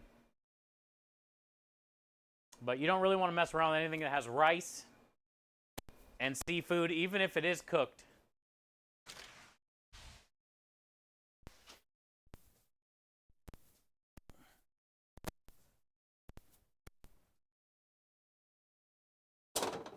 Also, I would smell it. You know, if it tastes a little off or it smells weird. On 2 or 3 hours, you should be fine. You should be fine.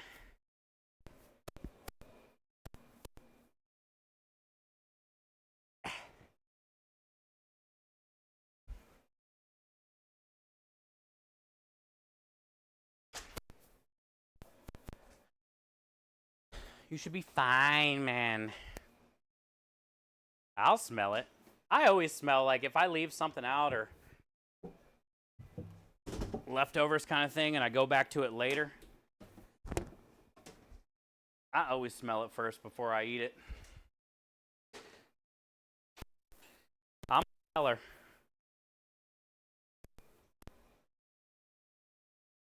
I'm a sniffer and a hugger and a lover. Like crispy chicken? Oh, you're good. You're good.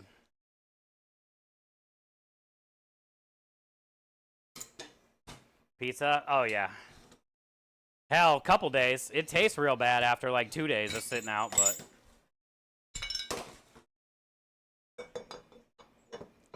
You'll be fine.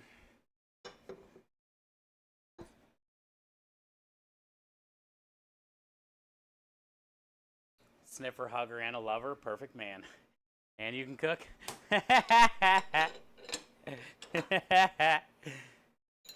You didn't think a perfect man existed until you found this community.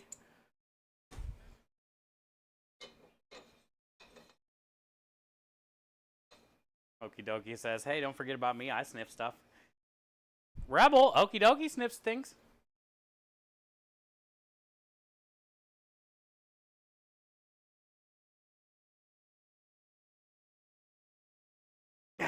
I still have my doubts.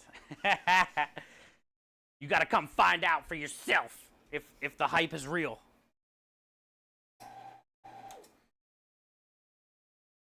All right.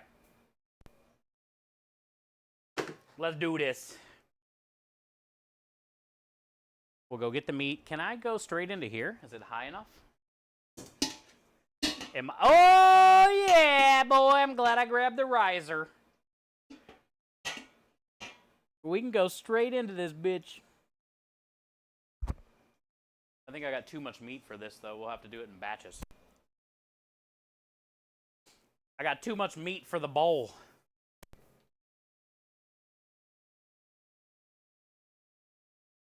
Look what else I got for the turducken meatballs tomorrow. I got 2 bags of this. But I think 2 bags would be too much, but I'm going to make them both anyway. It says 14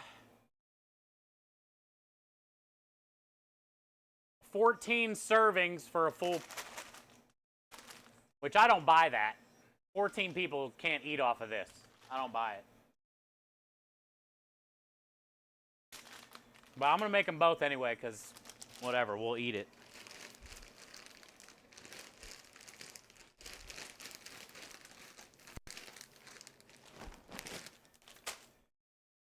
We'll add the carrots, the celery, the onion, the garlic. It's going to be good. And then we got this for the ice cream this week.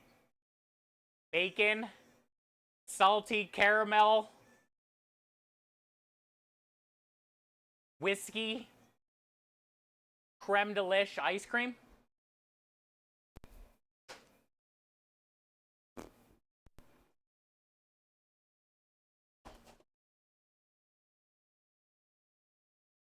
And then that would be a great upsell with the 7 bread pudding that we have left over. 7 croutons, each 14 people. Yeah. Like, how's that bad? I know stuffing, like, expands when you cook it, but, like, how is that bag 14 servings? Especially when, like, usually the dressing or the, especially the in the bird dressing and the mashed potatoes and gravy are, like, the 2 most popular things at Thanksgiving, even more than the turkey and the ham. Because some people don't get the turkey or the ham, but almost everybody gets the fucking stuffing, the dressing, whatever you call it, and the mashed potatoes and gravy. That ain't 14 people.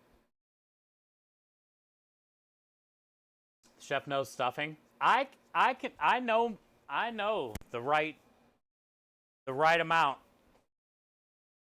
I know the right amount of stuffing.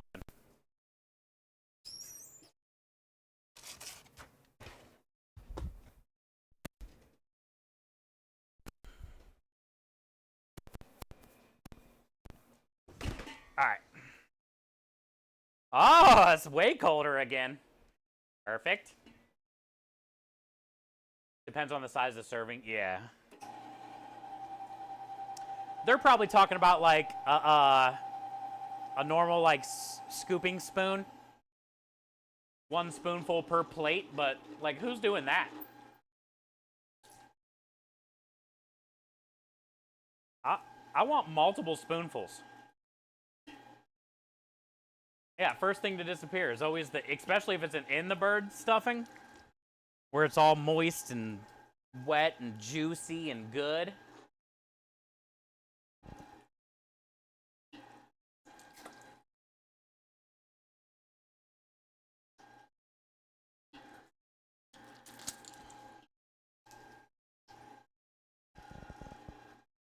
Feast your eyes, chat, on the 2-finger technique, exclamation point technique in chat.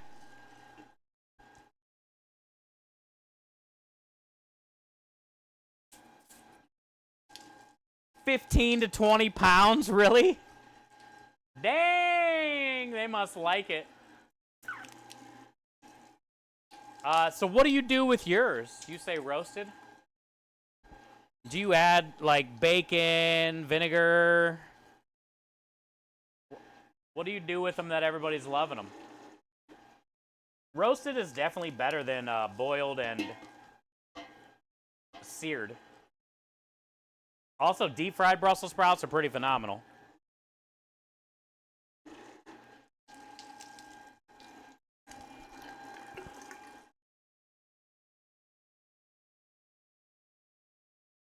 The gushy sounds can. Oh yeah, that's right. Our compressor is different now on this mic. You guys can actually hear all the love. I mean, grinding.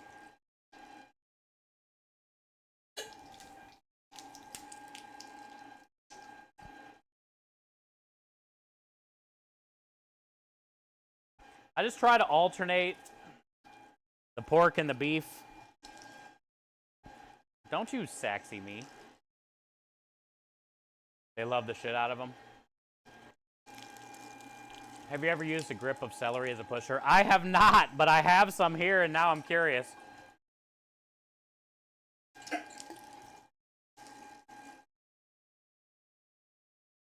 I mean, I have the little push arm thing I can put in here, but my fingers go down as far as it does, so I'm always like, what's the freaking point? And that's another thing I gotta wash. That's why we rock the 2-finger technique through and through. To this day, we stay true. You're damn right we do. We true.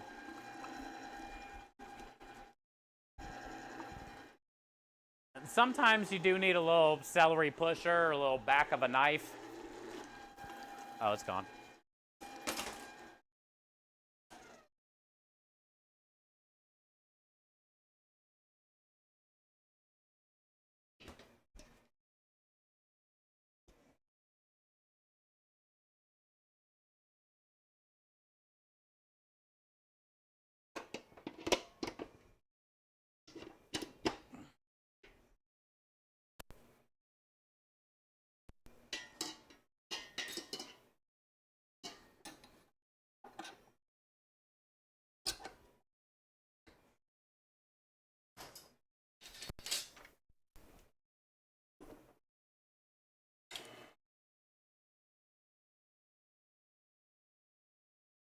That's what I like. That's what I like.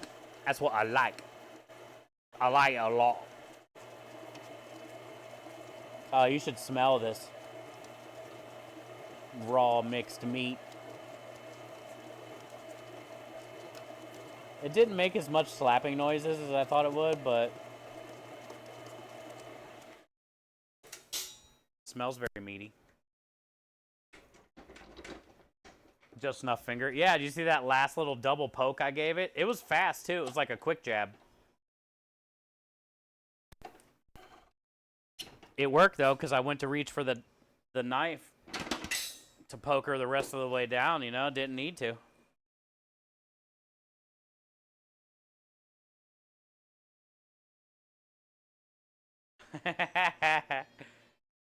Way more simple than 500-degree cast iron. Champagne vin. I knew there was going to be some type of vinegar. Yep. Cool. Well, that's good. That's a good feeling. It's always nice to have something that the whole family enjoys and especially like asks about. Everybody's got that somebody during the holidays like so-and-so's whatever. Grandma's this or uncle's whatever.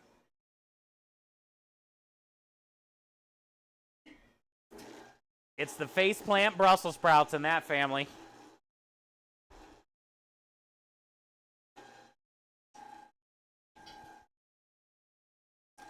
I'm doing a turkey this year for Krem's family. His mom was going to do 2. She's like 80s. She does enough. 2 Thanksgivings ago was supposed to be her last one, but you know how that goes. And she's already doing like a bunch of sides and shit, but like her thing, kind of like faceplants Brussels sprouts, her thing that everybody wants is the in the bird stuffing. So I told her instead of making 2 turkeys plus all the other shit, well, I told Krem to tell her, I'll do a turkey. That way she can just do a smaller one and then do the stuffing or the dressing that everybody likes. And then I can bring one that's already cut up and she doesn't have to like juggle 2 turkeys plus all the whatever else she's going to be doing.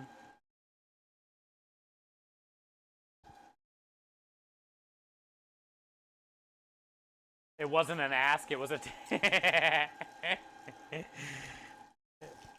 Well, that means basically from now on you got to bring it every year. Like you don't even... This should be the last demand. From now on it just is a staple. It goes from an ask to a demand to a staple. Once it hits staple, you already know it's going to be there. Green bean casserole. Yeah, that's in my opinion a staple. And I'm sure everybody has like some similar versions of it, but Krem said he's doing the green beans this year to help his mom out. I didn't say anything. I'm letting him do his thing. I know he can handle the green beans, but I'm surprised he didn't say green bean casserole. But honestly, he probably just likes regular green beans more than the casserole anyway. Because he's not a big, like, sour cream or mayo kind of person, even though it's not that, but you know what I'm saying? Like, creamy kind of thing.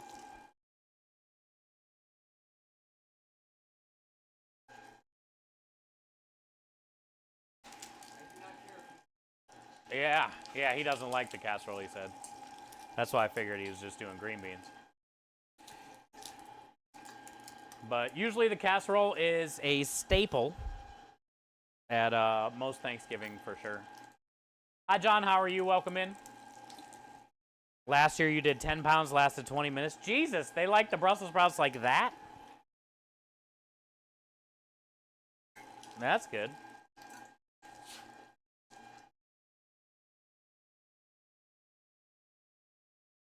Creme delish in the casserole. Honestly, that would probably be good. Timmers. That would probably be good, dude. Add the creme delish to the cream of mushroom.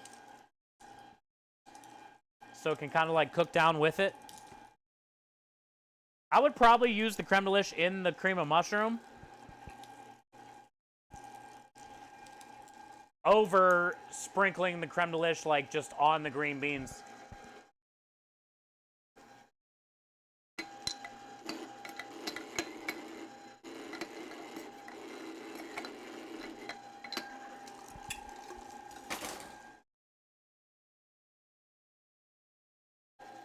Deviled eggs. I wish those were a staple, damage control, and I'm with you on that one. In most cases, there's never enough deviled eggs, but let me tell you, I think this will be my third or fourth Thanksgiving with Krem's family, and his brother makes like fucking 60 deviled eggs. He's one of those avid deviled egg makers where he has like 4 of the... They're like a little square thing with little egg so you can set them in and they won't, you know what I'm saying? You know what I'm talking about? We'll bring like a tower of those. He's the only one on any holiday I've ever been at where there was like, okay, maybe you brought too many deviled eggs. I didn't think I would ever say that. But Krem's brother loves the deviled eggs and makes sure we never run out. Those are probably one of my favorite. The problem with that damage is, at least with me, especially Thanksgiving, there's way too much other good shit before the meal even gets there, right? Because you get, you know, I'm eating 6 to 10 deviled eggs easy. Easy. If they're there and there's enough. And then there's always like some type of like dip usually. Multiple different dips. A hot one, a cold one with some types of chips or bread bites or crostinis, whatever, right?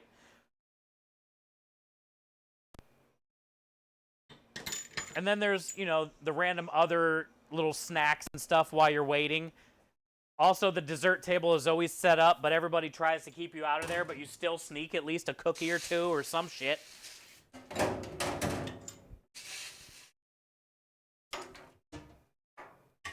And then by the time it's time to eat the food, like, I'm hungry, but also, like, I always end up getting too much food because I ate too much of the other stuff and then can never finish. Like, I don't mind if all my food touches. So, like, I'm a stacker. Instead of getting, like, 2 or 3 plates, I'll get 1 plate that's enough for 2 or 3, but all stacked up. Because I'm sitting there eating with my eyes because I was hungry as shit, but I ate so many snacks. I'm really not that hungry now anymore. But everything looks so good, and I've been waiting the whole time to get to it. And then I, like, never finish my plate, and it just, like, I'm sitting there for an hour or 2, working on it. And then I finally give up. And then I go to the dessert that I shouldn't be eating, but I still do because, you know, you don't want to go to waste.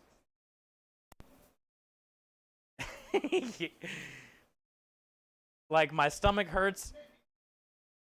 I'm full. I have no business eating that dessert, but I'm still trying every little sliver of whatever pie there is, cake, pudding.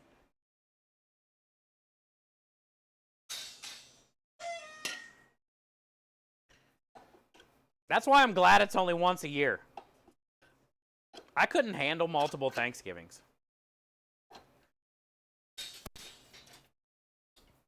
Also, some people can't handle being around their family multiple times a year.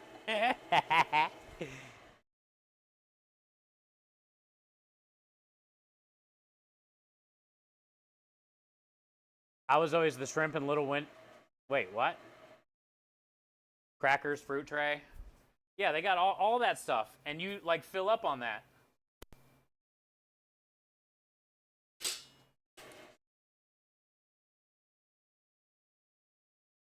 Someone's farting all night. He always makes like 60. Deviled eggs are deceiving, though. I can easily throw down 12 without like stopping before I'm like, okay, let me finish chewing. I like them like that. It's so weird too, because like, okay, so 12 deviled eggs essentially is 6 full eggs. I never eat like a 6-egg omelet or a 6-egg fried sandwich. I don't, there's no other situation other than deviled eggs that I'm ever eating 6 eggs at one time.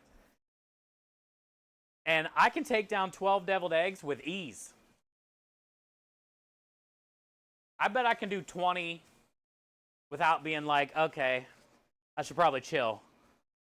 I bet I can get to at least 20. They just go down in one bite. I don't even know if I chew. I don't think I chew. And then you think about it as in like, okay, so I just ate 20, so technically that's what? That's 10 eggs. I just ate almost a carton of eggs. They're deceiving little devils, dude. They're gold. This will be my first Thanksgiving with my family since my mom... Oh, really?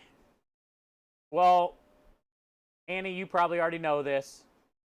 I'm sorry for your loss, but also, you know,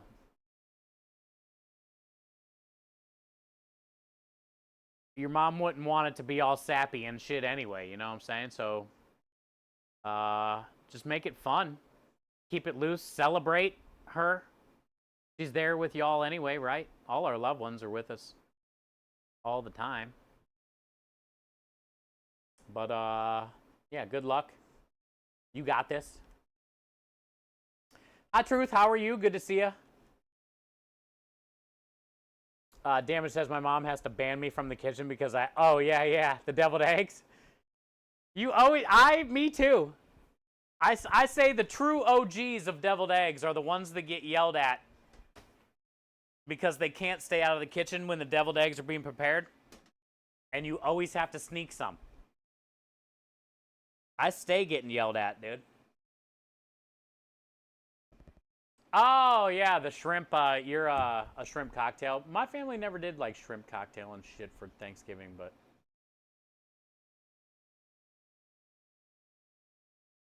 You tired? Do you have a... Oh, what is today? Saturday? Oh, did you have a busy Saturday work day? My wife's family got smart and hides the dessert. Oh, so they don't leave it on like a dessert table? They wait till the food and then bring it out? That's kind of smart. Sounds like a challenge this Thanksgiving. Oh, I'll make it my business to have desserts. Oh, yeah. Like I said, I'm one of those people that cuts a sliver of every one. I won't take a full slice, but you best believe I might have like 6 different types on my plate. I'm making sure I'm trying every one.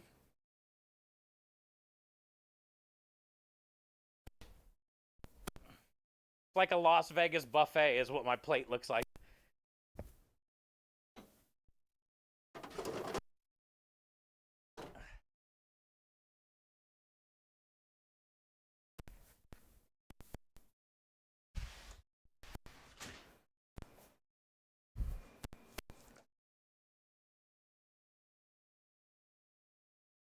Yeah, that's the best way. That way you can try it all. Most of the time, I'll still never finish every sliver of stuff I put on there, but I still get to try it all.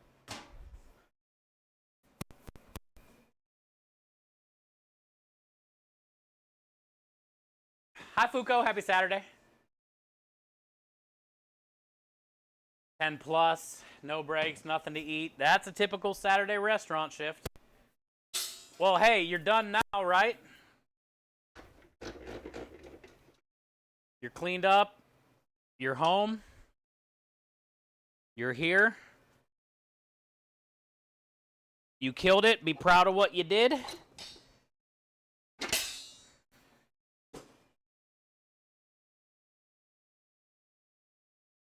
Yeah. That's how it goes, Truth. Unfortunately.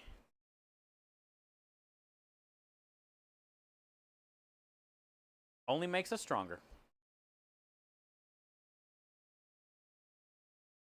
You work retail? Same shit. You're on your feet all day. You're dealing with customers. No breaks, like you said. Didn't have time to eat. That's why now you got to try to make the best of what little time you got left for the rest of the night. And get some rest. Because most of the time, you got to go back and do it again the next day. You're probably off tomorrow, though. I don't know. Retails, you're probably open Sunday, too.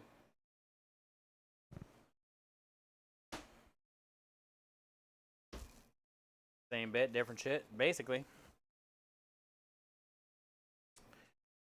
Basically, same shit.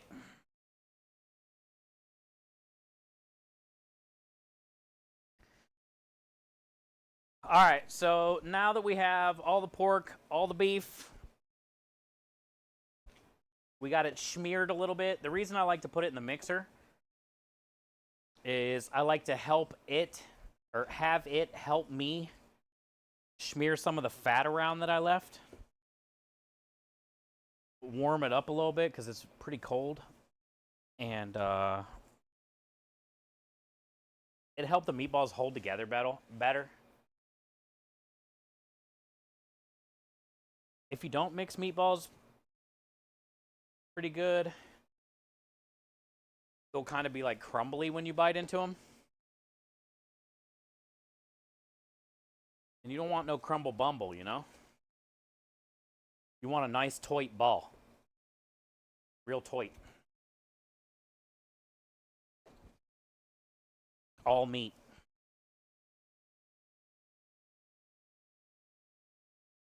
All meat action. We still got to mix in all of our stuff, but I still want to make it nice. And seemed like there was a lot of beef on the second batch compared to the first batch. Okay. Nailed it.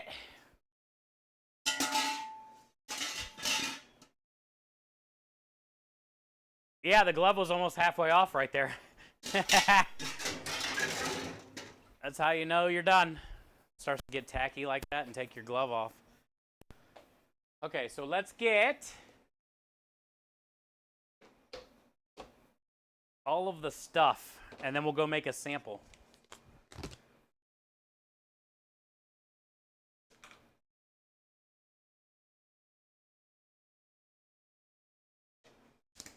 We got parsley, basil. We got our onions and garlic that we cooked down. And then put in the food processor so it's nice and fine. Right? So these are like caramelized goodness. Wheat. And I always say this stuff right here, I always mean to save it.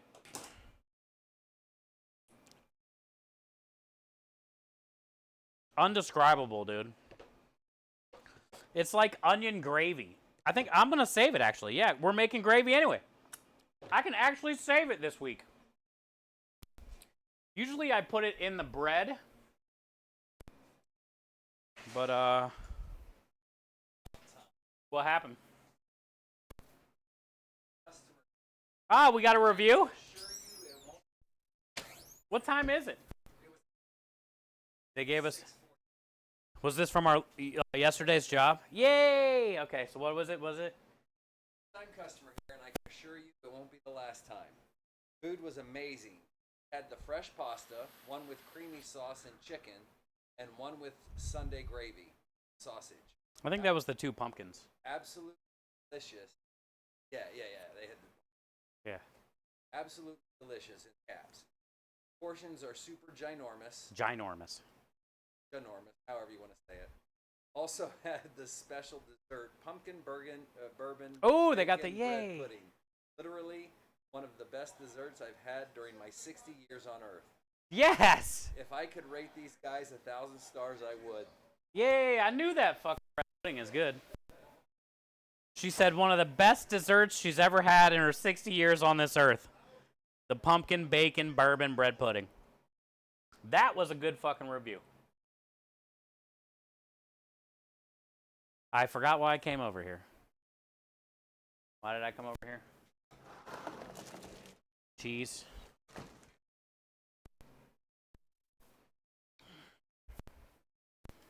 Yeah, that was cool, right, chat?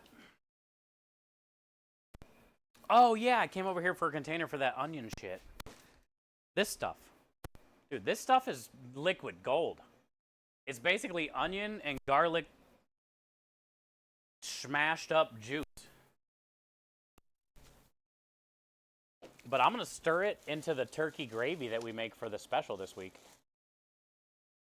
It'd be like a little bonus. Flavor explosion. It's already gravy consistency.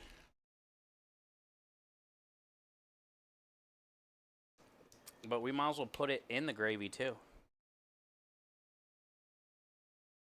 It's got all that good onion and garlic flavor. Hell yeah. Dude, we haven't had a good review in a few weeks. I don't know why people aren't leaving reviews barely. But that's a fucking great review. And I always like when we get a review of my specials.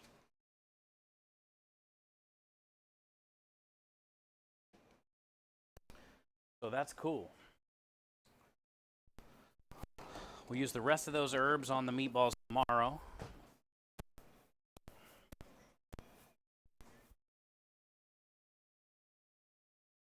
Hi, Tifa. That's 60 years. Yeah, did you hear that?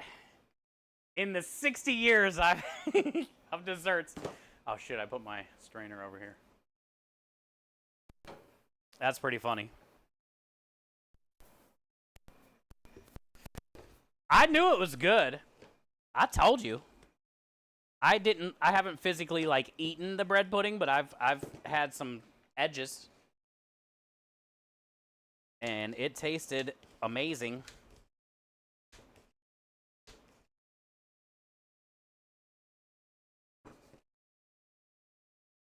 All right, so this is all of our bread that we had soaking in the milk. So we're just going to try to smash out as much of the milk that didn't soak up into the bread.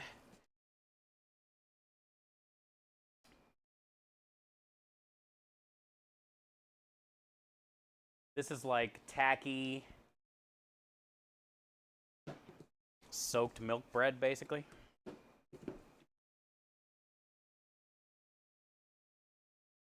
Let's see this. Ginormous portions. That's what everybody says about our stuff, though. I've even backed it down since we first opened, but I'm not backing it down anymore. I'm just going to deal with that issue.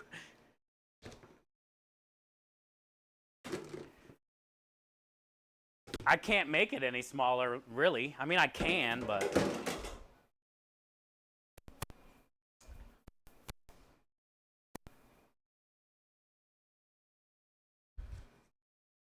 But yeah, that's a good thing, huh? You made bread pudding recently, an underrated dessert? Underrated? Oh, you liked it? Good. Yeah, dude. The cool thing about it is, it's a good way to get rid of all your stuff. think about this bread pudding. You know, we got 7 more to sell, but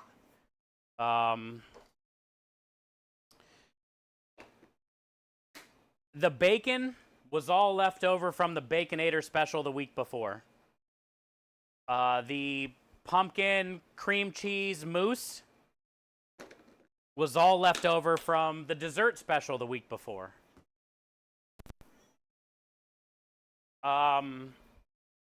What else did we put in there? I did have to buy the Maker's Mark bourbon, but it was like one of these little bottles, like I just got for the ice cream this week. The bread was all leftover brioche bread from the Baconator special and whatever other bread was in my freezer.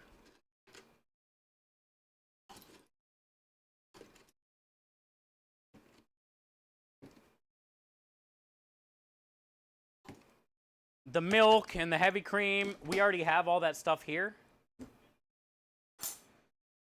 So basically this whole dessert, this best dessert she's had in her 60 years of existence, was all leftover shit. That's the beauty of bread pudding. You know what I'm saying? For like food cost, that's awesome. Because we've already sold all that stuff, and then now we get to resell it again.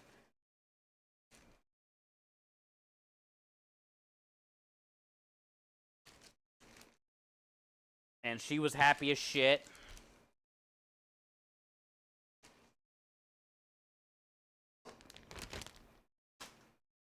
Okay, Damage, appreciate you taking time to be here. Pretty cool, right? I'm just glad we got another review. I mean, we don't... It sucks that we don't get them that often, but... That puts us to 95. It means we are 5 away. 5 away.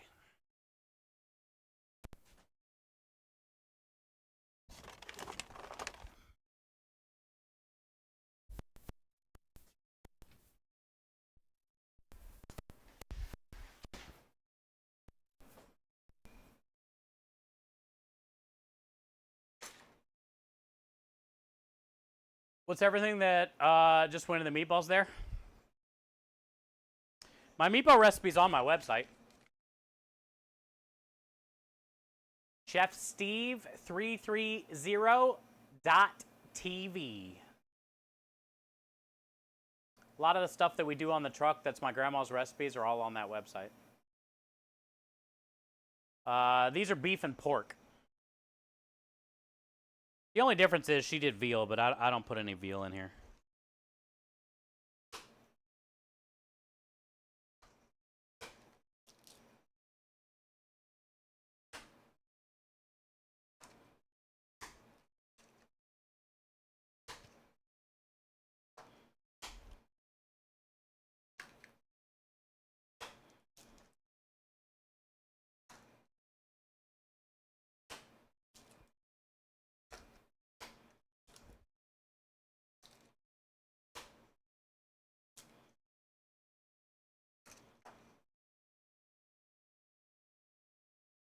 I think I got 2 left.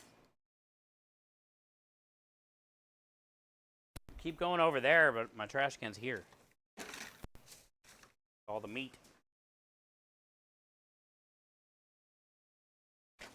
Fuko, tomorrow's meatballs will be fun. Something you probably haven't seen before. Something I've never done before. Something I guarantee probably most of the people in Texas haven't had before. Probably something I can guarantee that most likely not too many other food trucks probably have done before. That's going down tomorrow.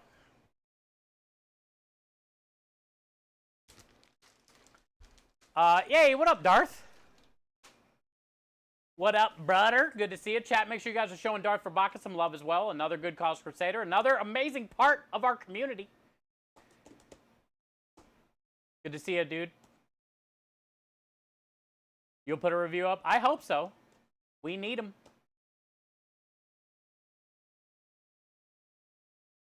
Ray got promoted to supervisor faster than anyone ever in our company. Yeah. Yeah, he's a go-getter. He's a worker. That's good, man. He busts his ass. Tell him congratulations. And that'd be very helpful for him and his family. They could use it, man.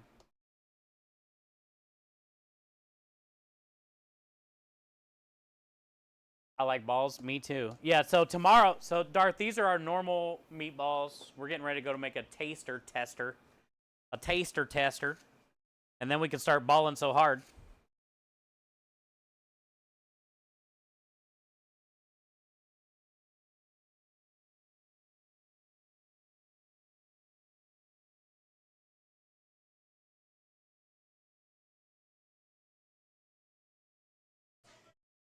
But tomorrow, what up, noob? I was talking about burgers, Matt. I know you said Houston, Texas is where you are. What part of it? The Woodlands. Thank you, Patrick. The Woodlands. North Houston.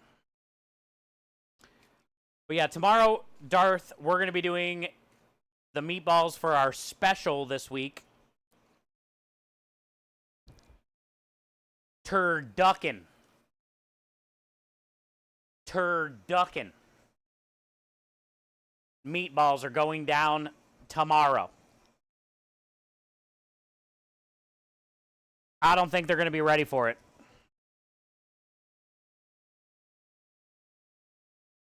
I don't think no one's going to be ready for it.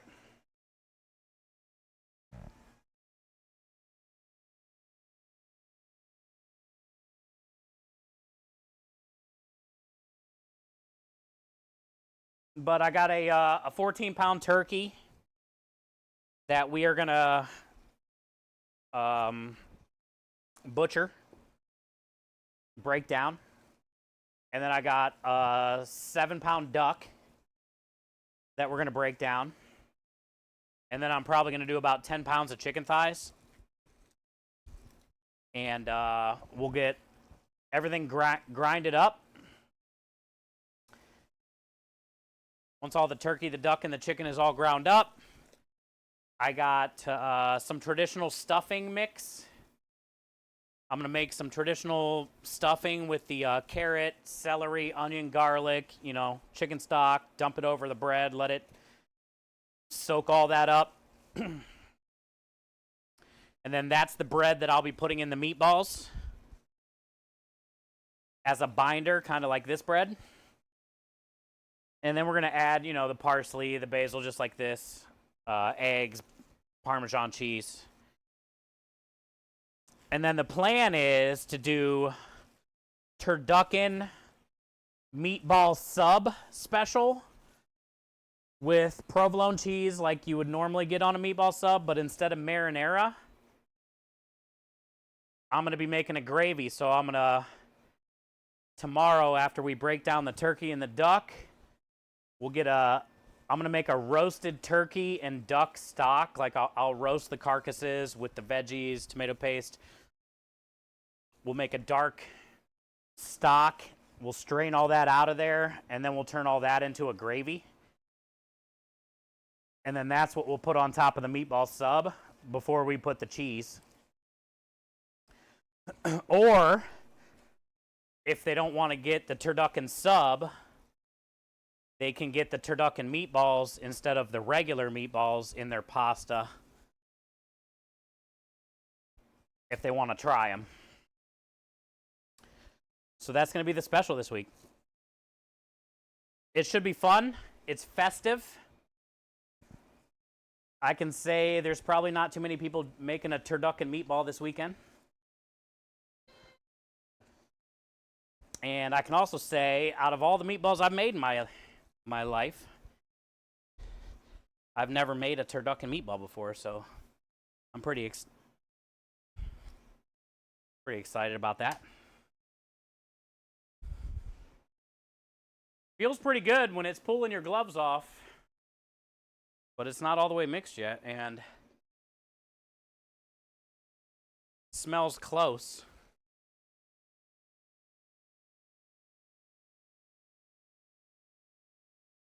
think I might need a little more salt. But we'll see where we're at first. But I think we're going to need a little more salt. You need a sub? Yeah, buddy! Okay, Tifa. Good luck.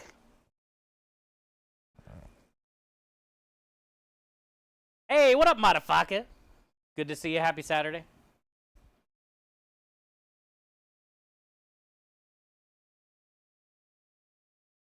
Turducken. Sounds amazing. Definitely sounds different. I think it's a fun take on Thanksgiving specials. Nothing too crazy, nothing with pumpkin or butternut squash. We already have the pumpkin bread pudding and the pumpkin pappardelle pasta. So I feel turducken meatball fits right in. All right, let's grab a sample. Definitely think we need some salt. All right.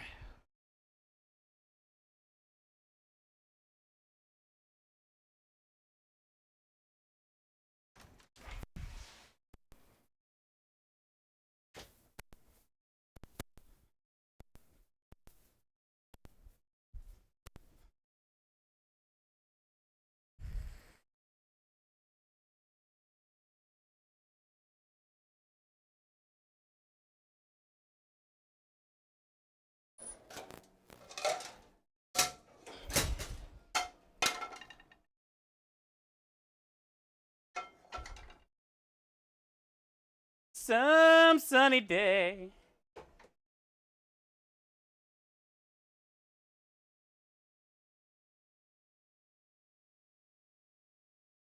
Definitely pretty fatty.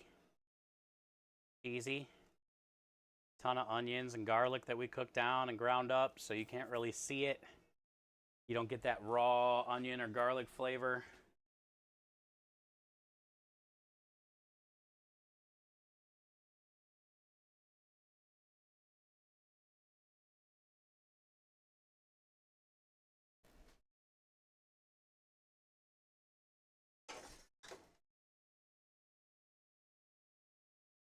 Sing it. So bad at singing. You're the karaoke legend, not me.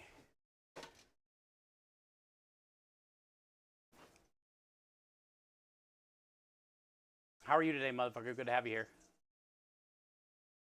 Less than 40K from my next command, which I've already... Jesus. Well, you should be able to get there in no time, my friend. Probably a few weeks.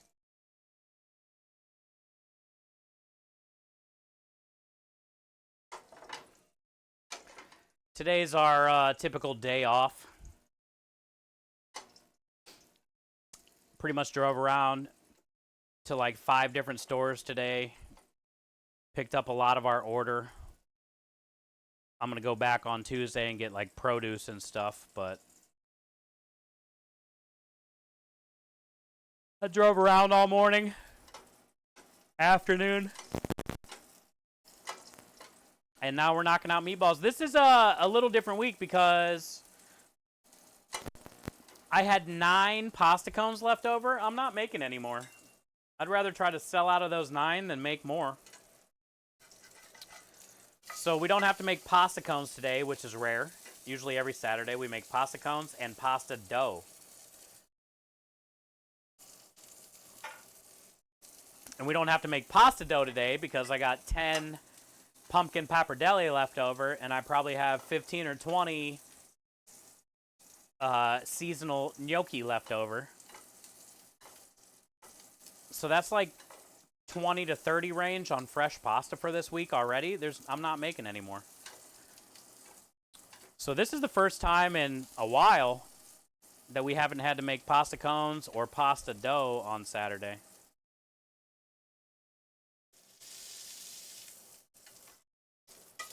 So it's been nice that we get to work on the meatballs today, get them completely done.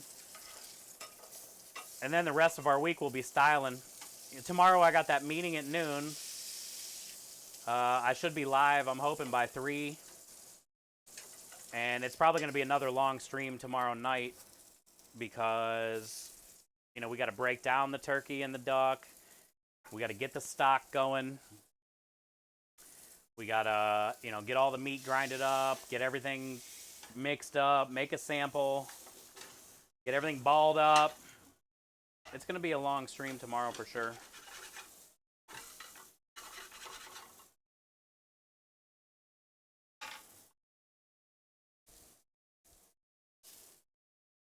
Okay. Guaranteed needs some salt probably, with just how it smelled. Also guaranteed to burn my face off.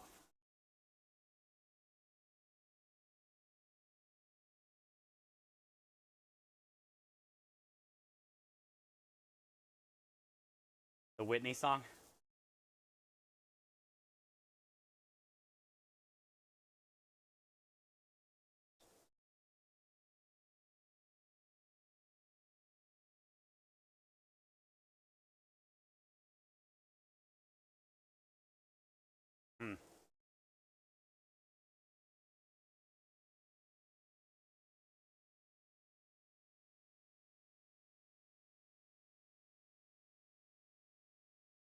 Honestly, I think I'm gonna just ride them.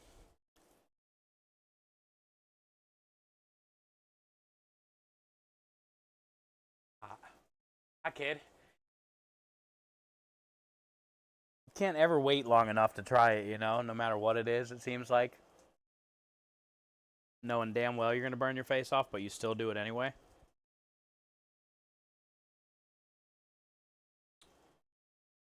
I would say, you know, the one thing I like about our meatballs, because we soak the bread in the milk like that, like look how juicy they are. You don't ever have to worry about us having like a dry meatball. And I get to add the amount of fat that I want to it by grinding it ourselves instead of just buying like ground beef, you know? I don't think I'm gonna put anything in it. It smelled like it needed a little bit of sugar or salt. But they taste pretty fire. No raw dog here, yeah. No dry meat here. We stay juicy, dude. If it wasn't so hot to hold, look at all the juice in this one.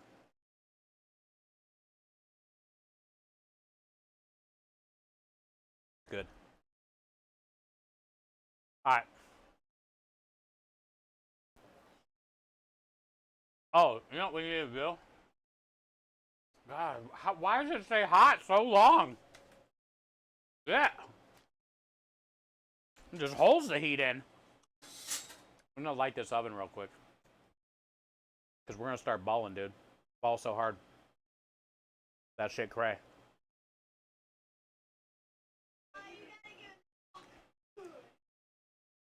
Can you really smell a lack of salt? Yeah. I mean, I should put either a touch of Parmesan cheese in here or probably like 3 or 4 tablespoons of salt out of that 30 pounds, whatever that is. I don't even know how much it is. The thing is, I've been making these meatballs for 30 years. Longer, 35 years. So, like, I can smell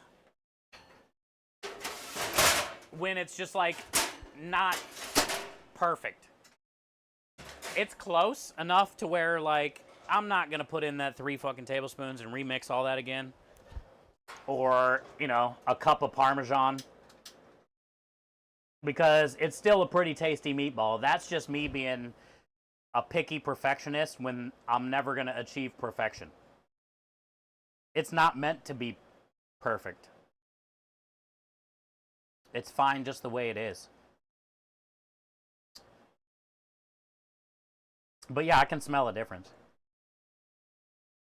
But that also just comes with, like, it's not like I can do that with everything, especially something new that you've never done before. But something that you've done for like 30 some years, you know exactly what it smells like, what it feels like, you know, what it's supposed to taste like.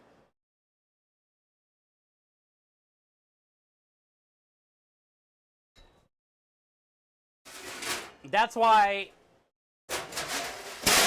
with these meatballs, when I made the original 40-pound batch of these meatballs, which is the same meatballs I've been making for 30 plus years, when I made the original 40-pound batch of these and we recipe'd it out,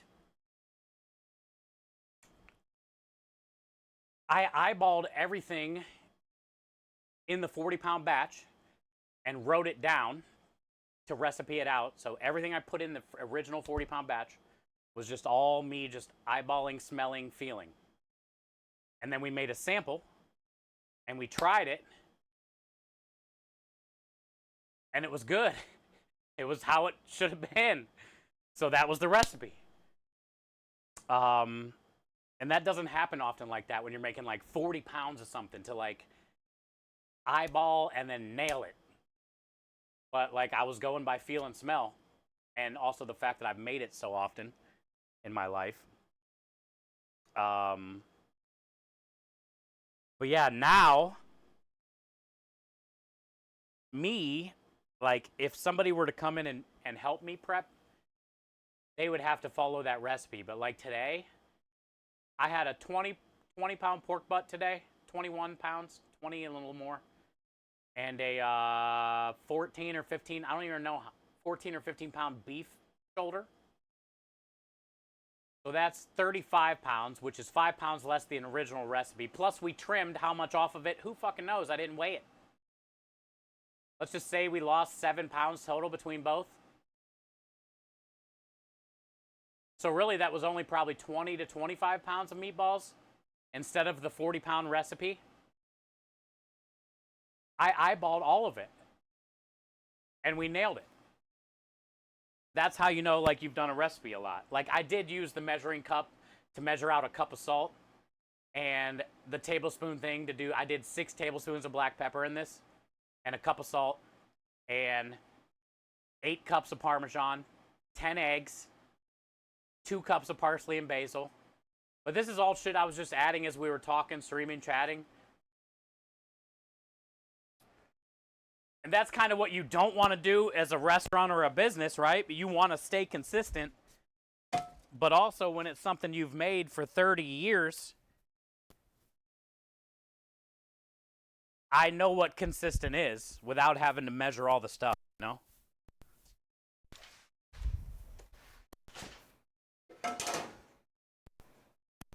It's kind of cool. So technically, yes, I should put a few tablespoons of salt in here. Am I going to? No, because it's still fire. There's still fire.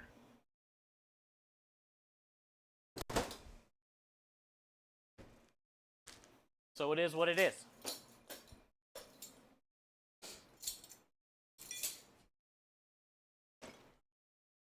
It's not like I used a recipe anyway, you know?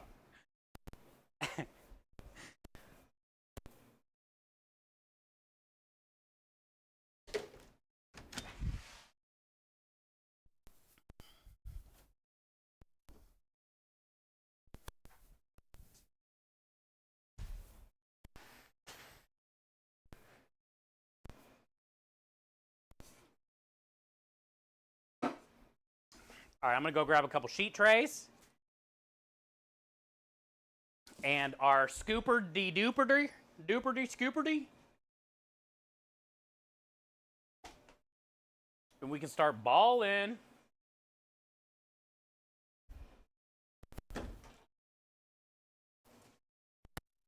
Oven's warming up. That gushy. Hi, Says. Happy Saturday, bud. Says tomorrow is the day. The day of turducken meatball.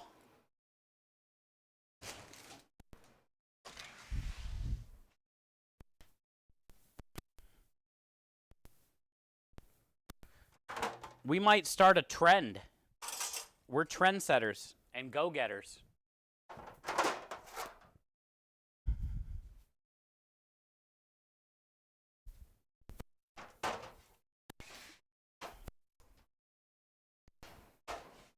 All right.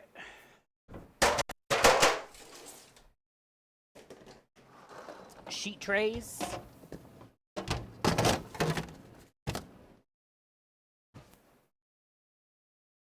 We got a 14-pound turk. So we're going to carve this up tomorrow. We'll save the carcass for the gravy for the special. We're going to make a roasted turkey and duck stock tomorrow. Because we got a almost a 7-pound duck.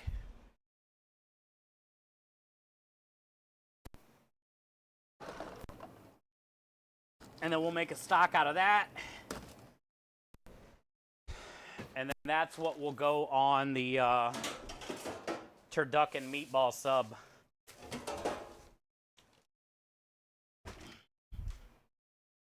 Turducken meatball sub.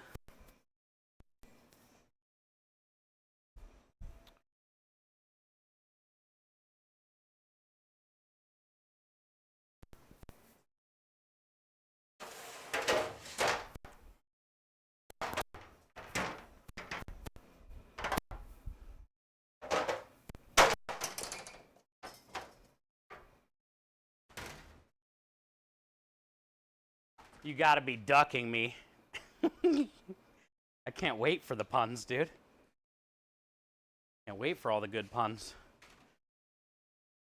Yeah, I'm gonna be doing like your traditional stuffing. I'll show you what I got. With like the carrots, onions, celery.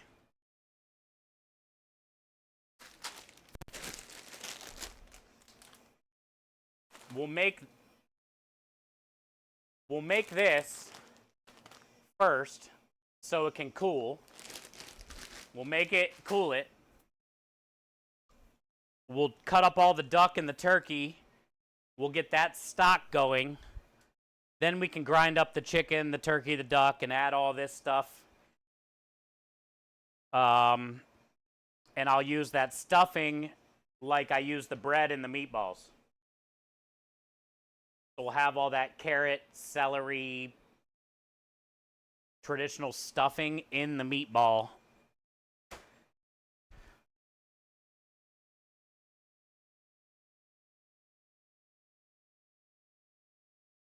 It should be pretty cool.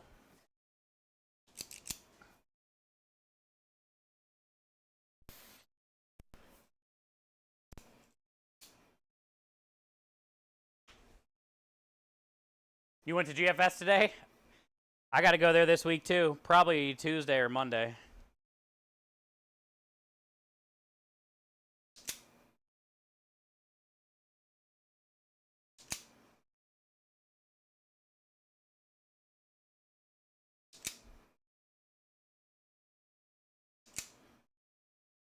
What'd you get? Stuff for Thanksgiving?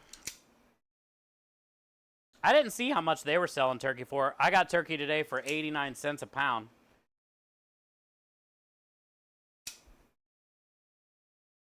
Oh, I also got hooked up on the duck.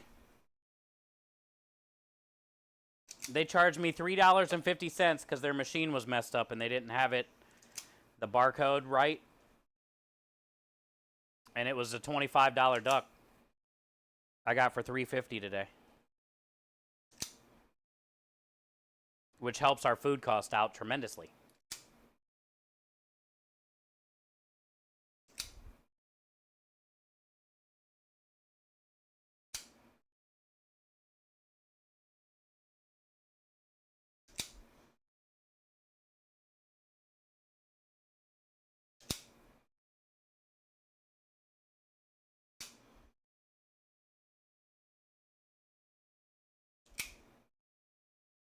Pretty lucky, huh?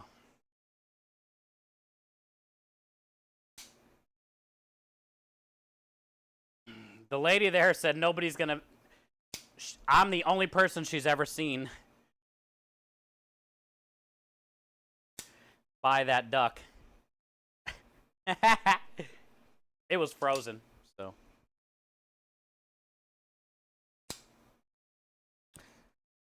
So fixing it was a priority, but not really. So she basically didn't want me waiting around for however long that would have took. But also, like I was saying earlier, I don't understand why it's not like where, okay, so say the restaurant didn't have a $25 button for your order, they would open food, $25, and then charge you for that, you know, and they would ring it in under like just random open food, $25. So I wonder why they didn't just like, the weight was on it. They seen how much it was per pound. The weight was on the package. Like, why didn't... I'm not complaining. But basically, it charged me for 1 pound, and it was a 7-pound duck. So, like, if I was the manager, I would have been like, well, we'll just charge you 7 times. Or, I don't know.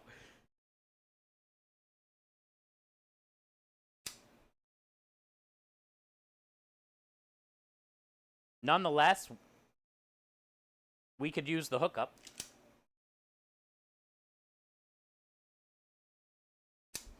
I told her, well, can I go get another one then?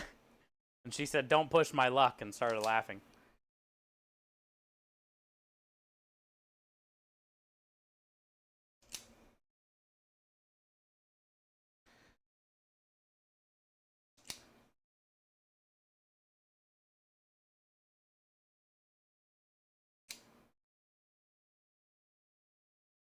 Yeah, I scored.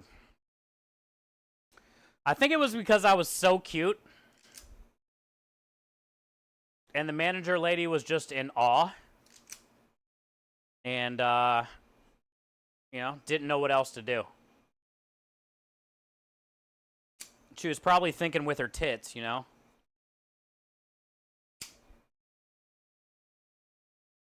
That's what I really think went down.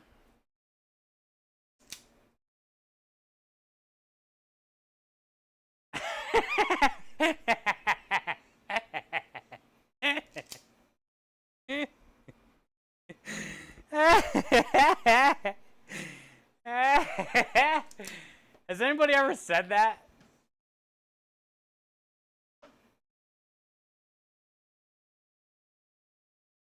Has anybody ever said she's probably thinking with her tits? I don't know where that even came from. I'm sorry, Minja. I didn't mean it. I don't think before I talk, but also I didn't even think that I even had that in me. It just came out.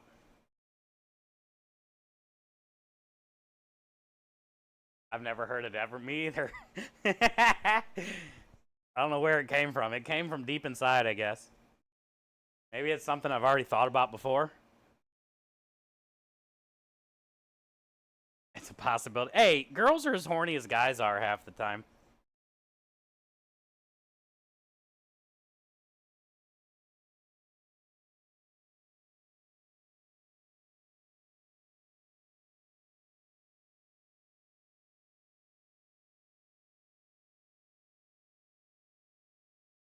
Girls are more horny, trust me. Damn, I need to find them.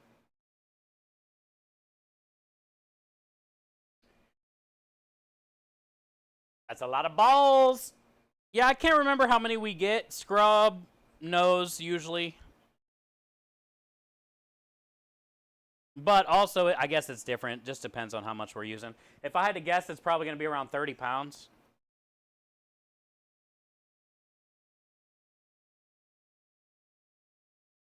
I would say probably close to 3, in the 3 to 400 range we'll probably get, kid.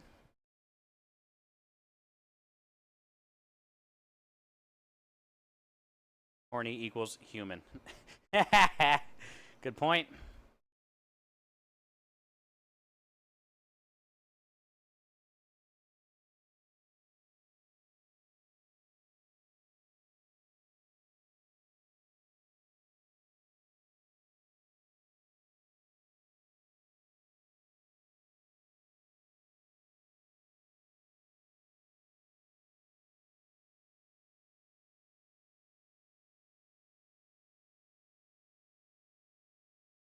You didn't pay enough attention to the boobies.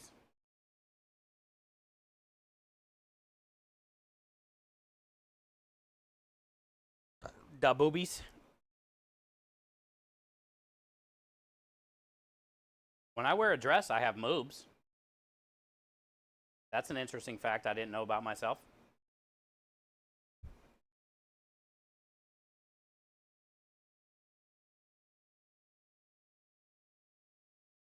I know. I didn't know I was going to have moobs until I put on a dress.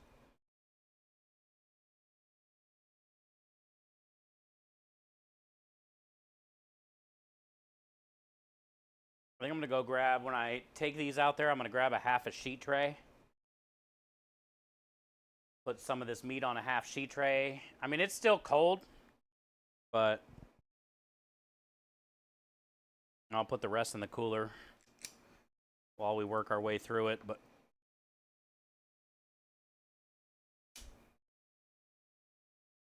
you definitely want to try to keep it as cold as possible.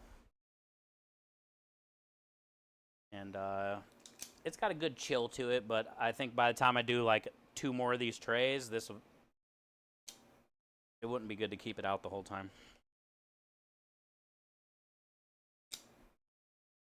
It's very tacky. Like I thought I trimmed a good amount.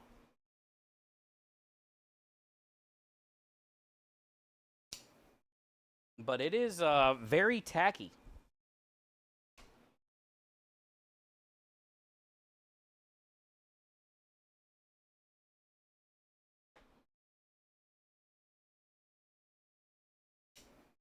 Which is a good thing. It'll be nice and toit. It'll be a toit bowl.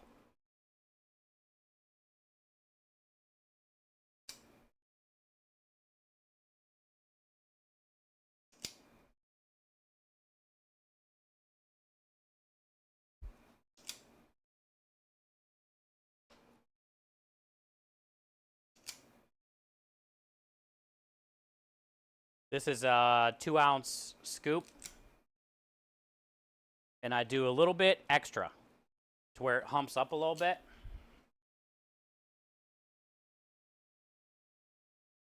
So that way when they cook down and some of the fat's cooking off of it, by the time I pull them out of the oven, they're still, you know, at 2 ounces or just a touch under 2 ounces.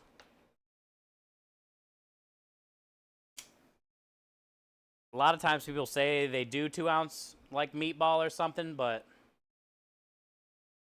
2 ounces before cooking is way different than 2 ounces after cooking. So I always try to do a little bit extra in the scoop.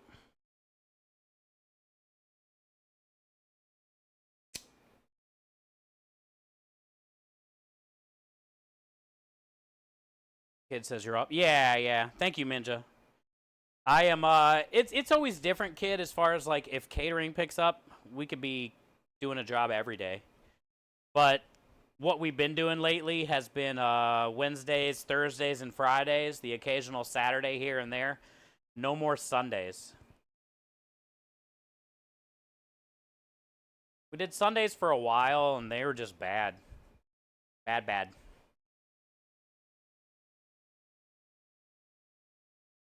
And the places we book only do Wednesdays, Thursdays, and Fridays, some Saturdays.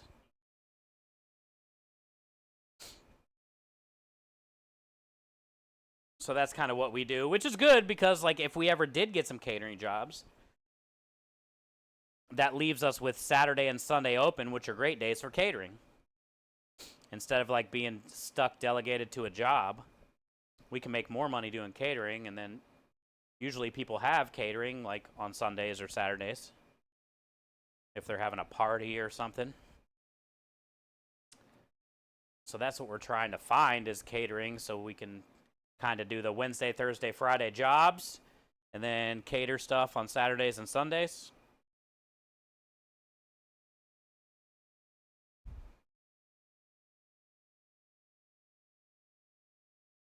Yeah, oh, it's all good, kid. You know, you can ask as many questions as you want. My issue is half the time well, on something like this where the meat, I'm worried about like meat temperature. I try to focus more on like getting the task done than reading. Not that I'm great at reading chat anyway, but yeah, if I miss one of your questions or something, just say it again, or hopefully somebody in chat will answer it, which like they did.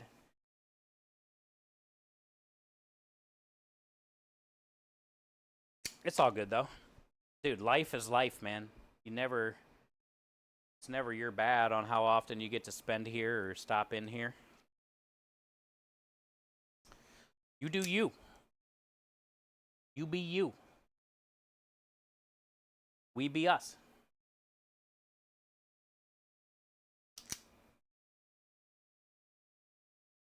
No streaming on the Lord's Day. Yeah, well, we used to do a lot of jobs on Sundays, mostly at a place called Cigars International for a while. It's like a bar, cigar bar, regular bar kind of thing. And it was horrible. So slow.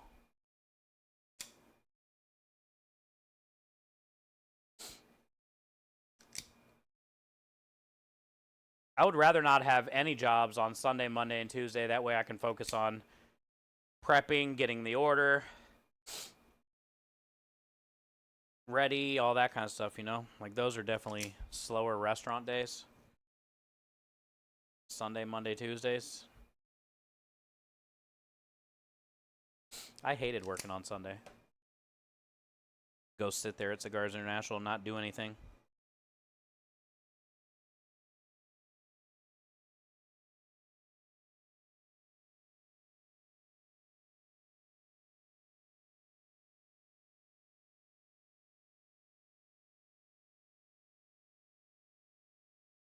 So we need 1, 2, 3, 4, 5.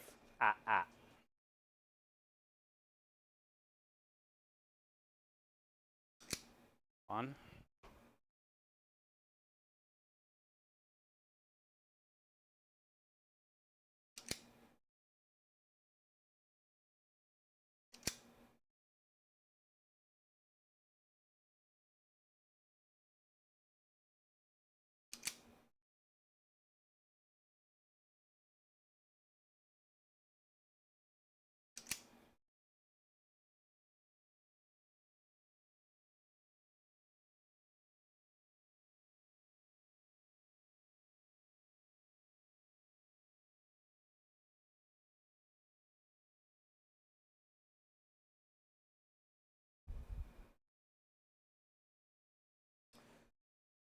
Okay.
Won't be good.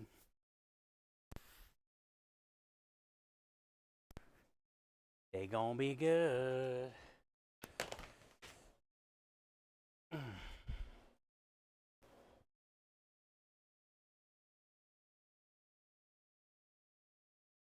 mean when you get your catering jobs? Yes, when we get our catering jobs.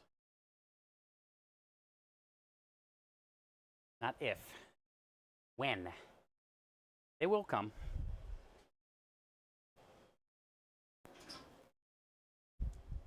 Alright, let me go grab the other rack. Then I can grab another tray, get some of that meat out of there, put the rest of the tray in the freezer. Keep it cool, keep it clean. And we're going to play the meatball tray rotation. So they're all gone.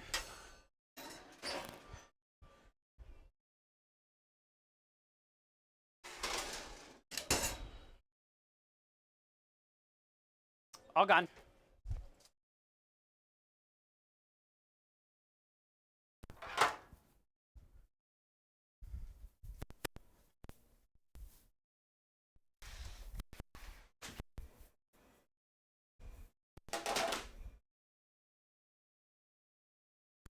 Gotta remember to get some gloves.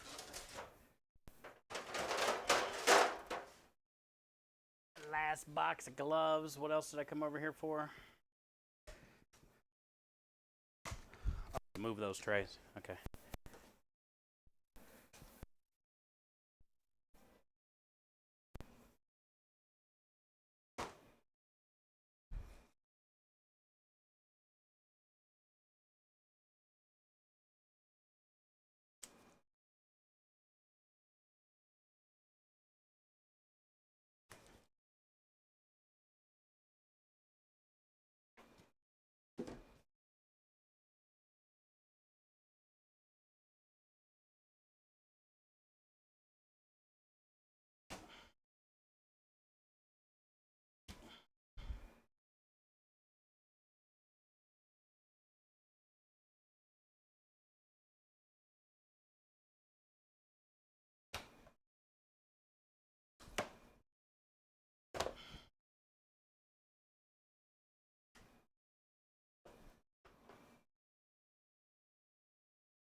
Look at all this.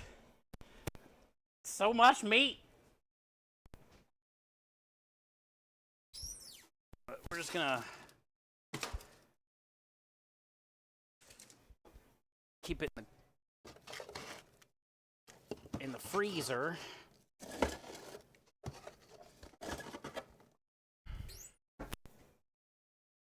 Way it stays nice and cold. We can keep it cold.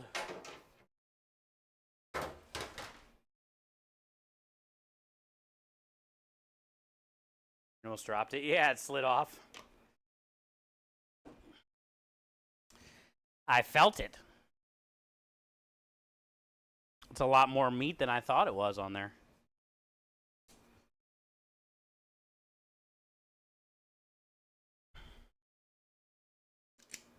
A lot more than expected.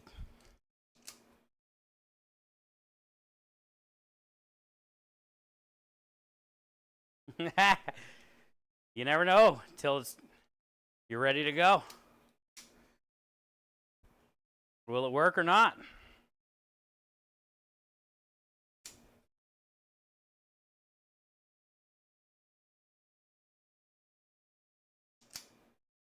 What if you made a Scotch egg with like turkey and stuffing? That would be cool, but like not on the food truck. But you could, yeah, that's a great idea. It's something I wouldn't sell on the truck. I don't have a fryer. And I definitely wouldn't want to bake that to heat it back up. But overall, idea-wise, pretty cool idea. And I would assume somebody's done it before, but it also could be something nobody's tried. Because technically in a Scotch egg, you can use whatever sausage you want to make.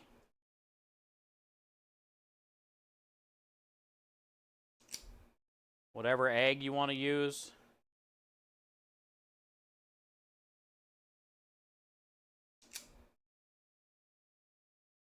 I think mini Scotch eggs with a quail egg would be awesome. Like little bite-sized Scotch eggs. And then do something like, you know, the turkey with that, or something like a pheasant, a smaller game bird. Duck sausage with a quail egg. That would be fun. Make sense? Yeah. I wouldn't be able to pull it off on the truck. But the idea of it is pretty cool. something I've never even thought about, considered. That's why, I don't know. I like just sitting here doing stuff like this. I mean, technically it's my Saturdays are my day off, so I try to do like easy stuff so I can actually just like relax. But that's the beauty of just, speaking up in chat, offering an idea. Technically there's some dumb ideas, but, you'll never know until you ask. But little things like that get you thinking. And that's how you come up with like your best ideas usually. Bouncing them off of other people,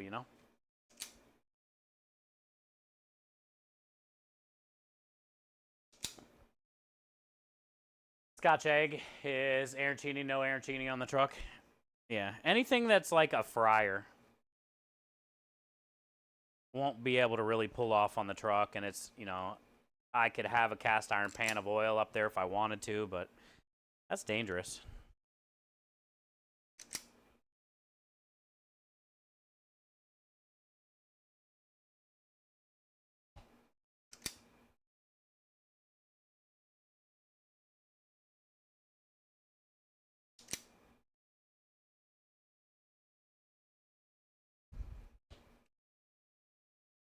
I'm in danger.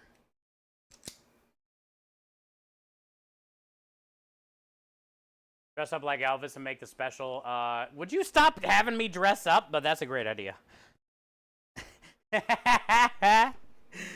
If you thought serving a Baconator dressed as Wendy was fucking awesome, imagine me being Elvis giving you a peanut butter bacon banana sandwich.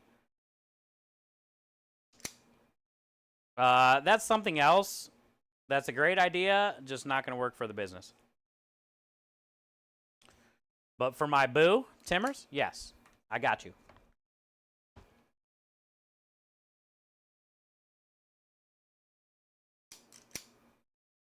My honest opinion, I don't think any peanut butter, bacon, banana, any type of thing like that would sell on our truck. We're not really a sandwich truck, we're a pasta truck.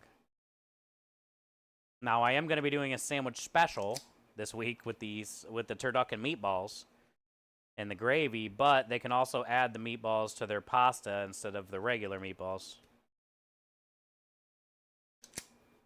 Because in reality, that's all these people want is pasta when they come to the truck. Rarely, we'll get the occasional meatball subs, chicken caprese sub here and there, Italian sausage and pepper sandwich here and there, but they just want pasta. And they definitely don't want peanut butter and banana.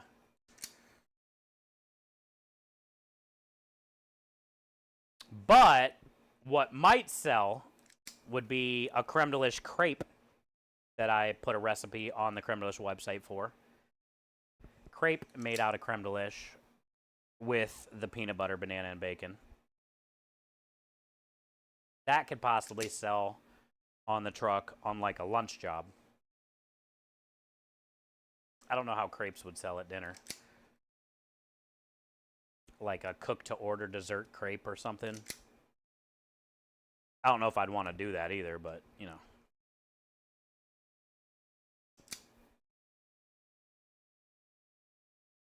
Quail eggs are cheap here. No one really likes them.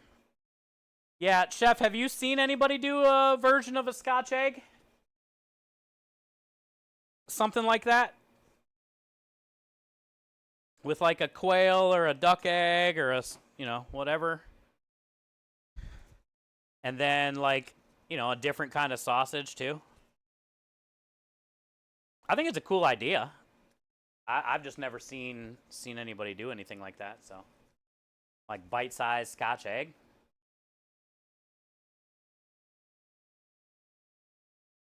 Peanut butter, soy sauce, shrimp. Oh yeah, like Thai peanut. Yeah. Skewers aren't gonna sell on this truck either. I got skewers on my catering menu though. I don't think I have shrimp skewers, but I got chicken.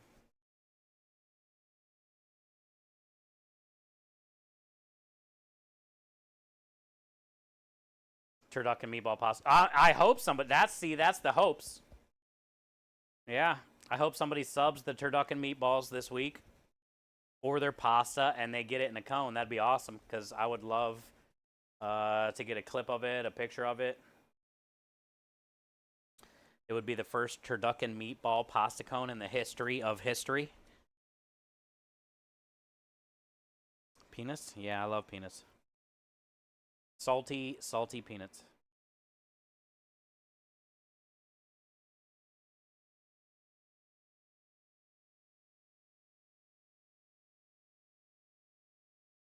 I serve smoked roasted chicken thighs with peanut butter soy. Yeah. I like any type of Thai peanut sauce, especially with like chicken, chicken skewers, chicken thighs, shrimp. Breaded shrimp is even good with Thai peanut sauce. Regular, grilled shrimp, skewered shrimp. I also like that Thai peanut sauce with like spring rolls, the see-through ones, chilled.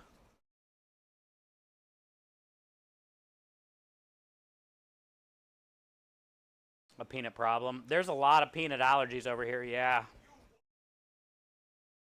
Like deadly ones, chef. Can't even be anywhere near it. If they got peanuts in the building, can't eat there. Or something that was cooked in the same plant as peanuts, can't eat there.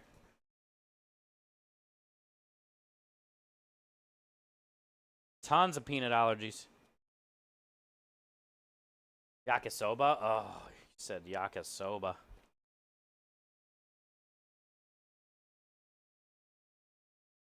I love peanuts. Just because I say peanuts different than you guys say peanuts. You know what I'm talking about. Salted, boiled, whatever. Raw. Honey roasted. I'm a peanuts lover.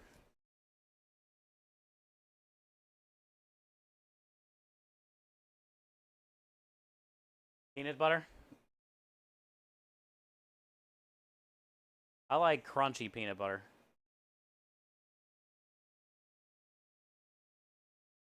You got a bee allergy, so you always have 2 EpiPens on you. Man. I am very lucky. But I don't have any of that stuff. Where it's like you're afraid to go outside kind of thing. French says, just put another order. I just mailed out some today. Gosh dang it. I'll probably mail that on Monday then, French. Cool. Thank you. I got to mail some giveaway stuff anyway on Monday, so we'll mail you some more. If you got the order in today, we'll pack it tomorrow, and I'll try to get it out Monday. My roommate is pregnant at the moment. She loves it in her coffee and nutrient shake, so thanks so much. Yeah, no problem, French. Thank you for the support for the creme de liche. Yay, Aspinator. Also, Kay. Hi, Kay. How have you been? Aspie coming in with the 45 months of support and kindness. That's a long time, Aspie. Thank you for the 45 months.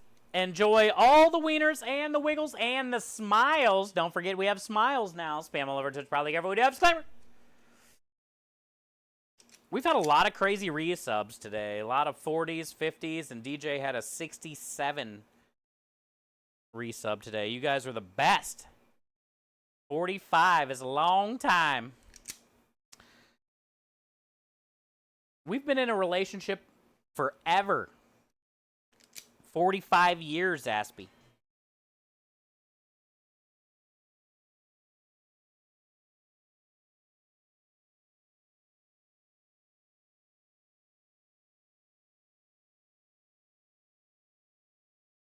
Sexy, meaty memories, Italian traditions, and just a damn good-looking friendship.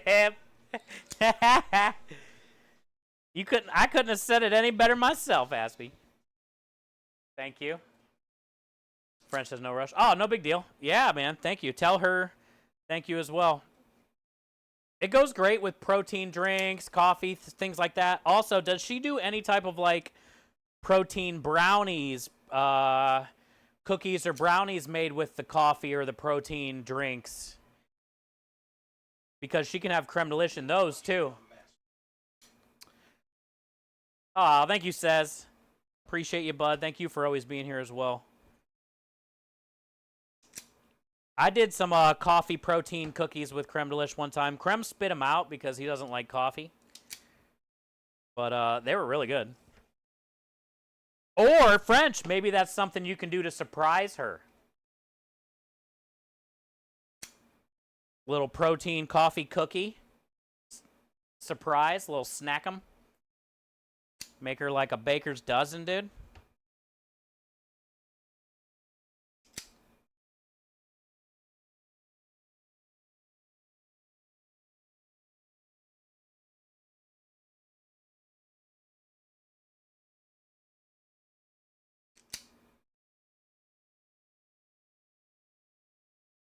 Well, then I'd say it's time to make an honest woman Wendy out. God dang it, rebel. I'm so happy we're long distance friends. Me too. And eventually you'll get your ass to Texas. You traveled all over everywhere else. You're half American as it is. You're here in the States enough.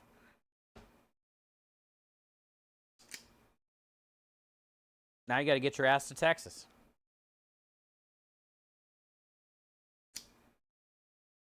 That way you can see Dana, Pantry Elf, me. Stop at Kalino's. Get drunk.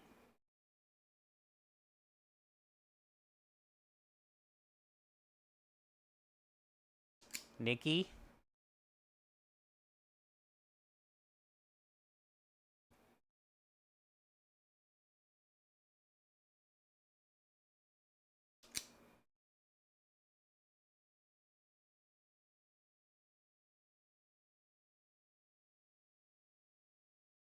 What other prep you doing tonight? Nothing. You get nothing, John.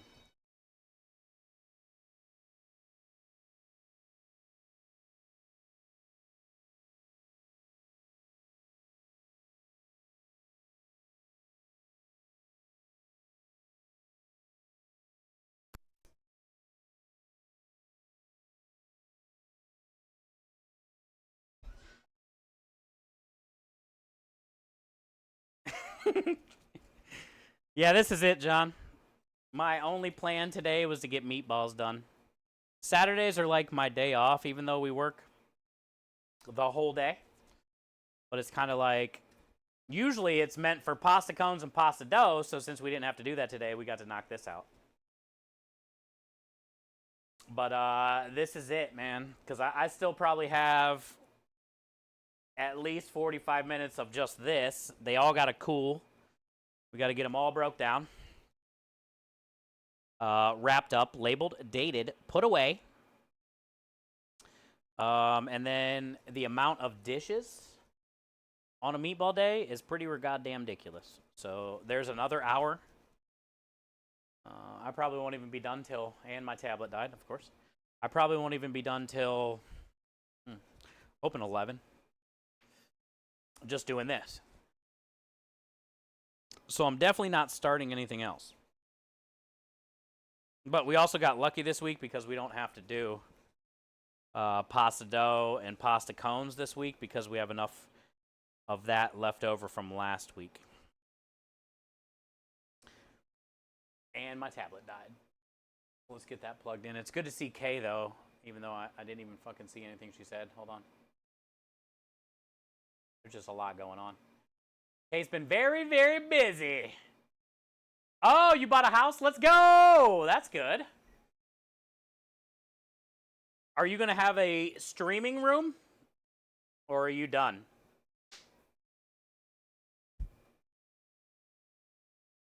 But that's good news. You guys got a house. I hope your job is, still going well for you.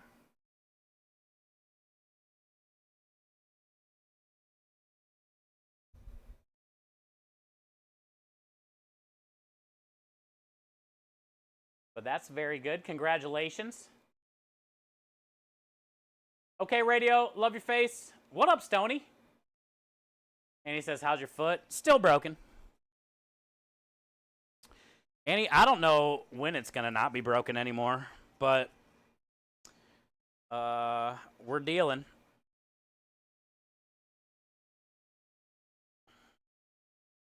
When I bend my foot or toes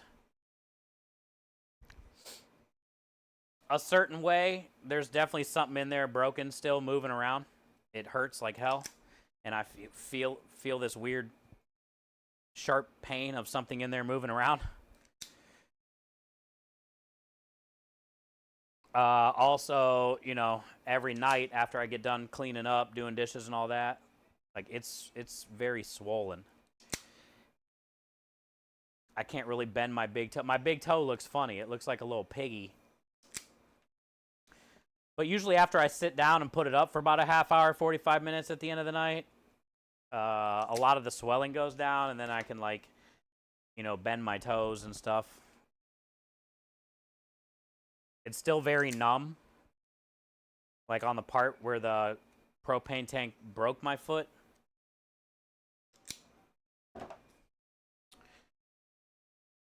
But we're working through it, you know. We had a job the same day I broke it, so if I can make it through the first few days of this, I'm good. I think it's just going to be one of those things that's going to take a while. I don't know.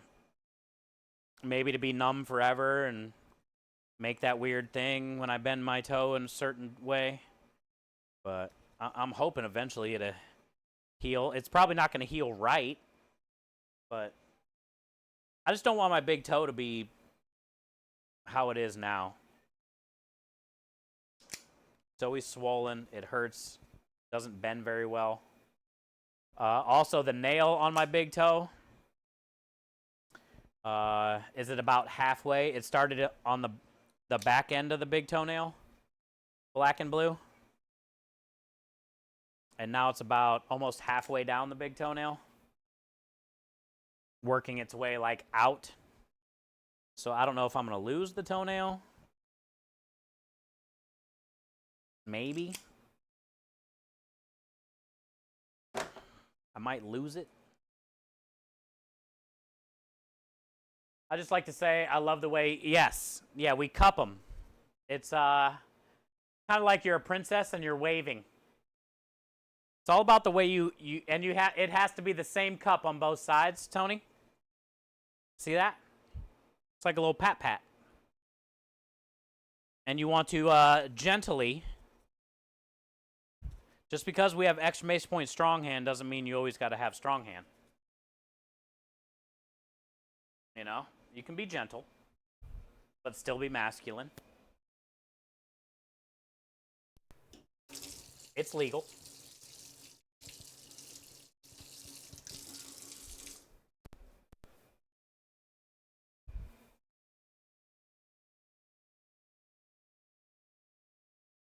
See if we can get this to turn on. Be ideal. So I could actually read what you're saying.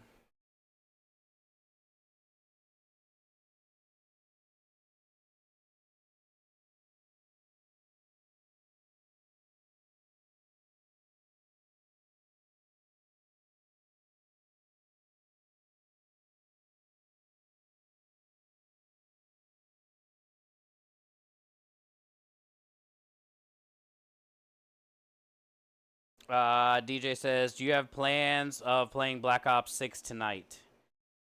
How long ago did she fucking pin that message? Jesus. DJ, is she even in here? When did she pin that message? 8:01. Oh, okay. Oh, Stony said that. I have no idea what's going on. I don't know. Maybe. It just depends, like, how late this takes. I still got at least another tray and a small tray. So I would say maybe, but it might not be till like 11:30. And then by then, my foot's going to be fat, and I'll probably want to sit there and just put it up for a little bit first. And then after that, I'll probably be high enough to where I'm like, I don't even know if I don't know. Who asked me that, DJ or Stony? Stony.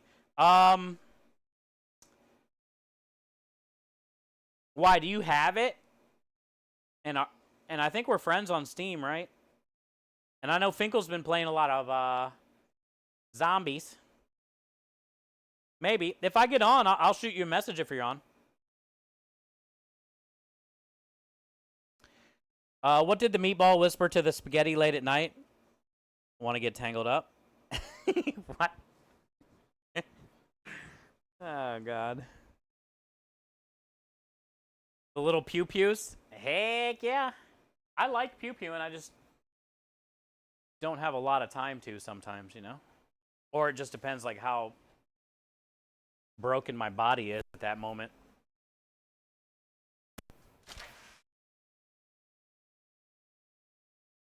I wanted to play last night, but I never ended up doing it.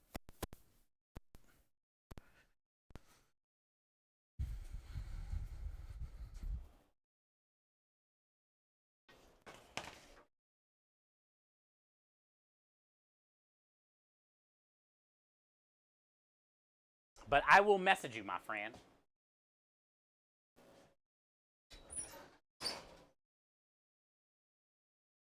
We good. We Gucci. All right, so I need to grab another towel to get that one out. These can go in.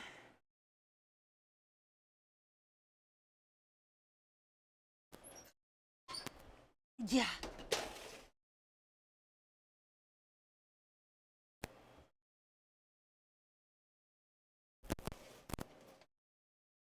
Do ya. Booyah.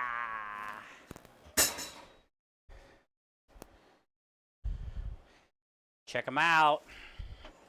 Ooh. Ooh. They're hot. Why did the meatball suggest skinny dipping in the marinara? It wanted to get sauced and steamy. I want to get sauced and steamy in this stuff. Ooh, look at this piece of bread poking out of that one. Oh, bye, guys. It's speaking of steamy, hey! I want to get sauced and steamy, dude.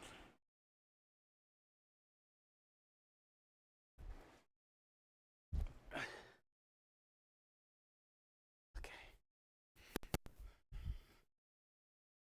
So far, we've never dropped one of these trays yet. I have dropped a full tray of cooked penne in the garage out here.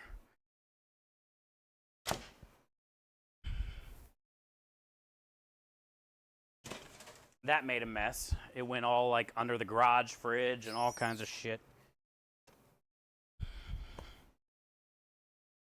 And it wasted my time and pasta.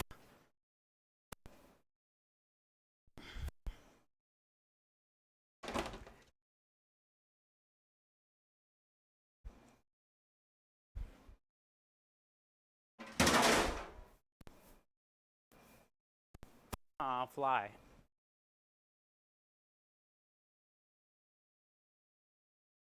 Two fly.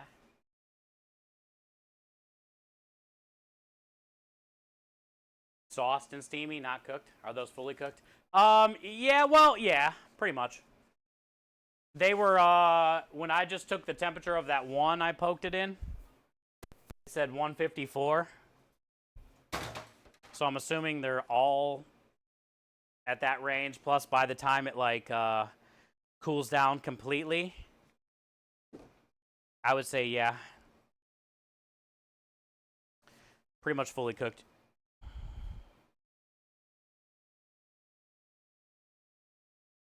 I try to pull them out in the 140s to 150 range because they always carry a little bit, and, you know, we're going to be reheating them up anyway. So, like, I'm never trying to... Number one, I'm never trying to, like, undercook them so they take longer on the stove, or you risk the fact of...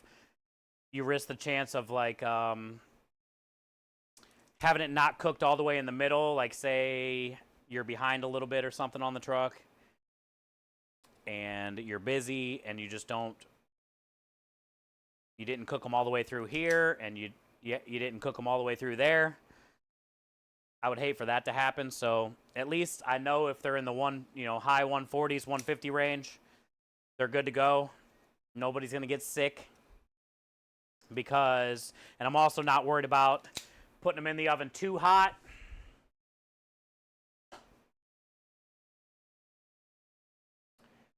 To where they get like a really good crusty sear on them. That's about all the sear that I would want on this. The backside where it cooked on the tray has no sear. But that's about all I want for the top. Because you see what happens when we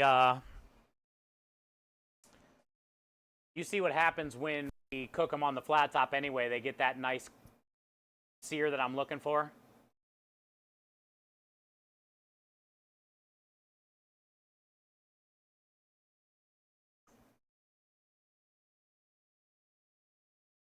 It's so good.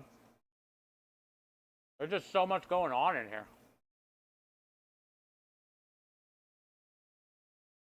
There's like chunks of onions, garlic. When you pull it apart, you see all that Parmesan cheese. Kind of like stretching. You taste the fresh basil, the parsley, the black pepper. You see the big chunks of that bread, garlic. It's just a completely different meatball than what you traditionally get places. Especially classic Italian restaurants where it's just like all beef all the way through. No little gaps, no filler. We have a lot of flavor in here compared to most meatballs.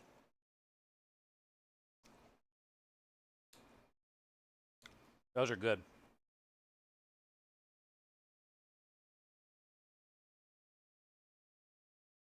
Them are good. $3 demo. I would pay $3 for that fucking meatball all day. If I knew it would taste like that every time.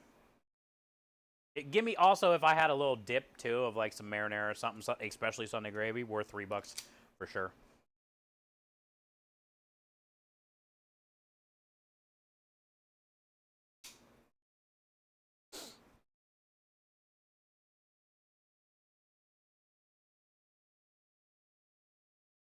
The gummy bears really bring out the flavor. We are going to do something with gummy bears eventually. I have a feeling, though, I'm going to melt them down. I'll save some for, like, the garnish. But I don't know what I want to do with the gummy bears yet. I haven't, like, gave it any thought. But I do like the idea. Now, that's something it would be fun to dress up as a gummy bear. And have a gummy bear dessert special. I would do that.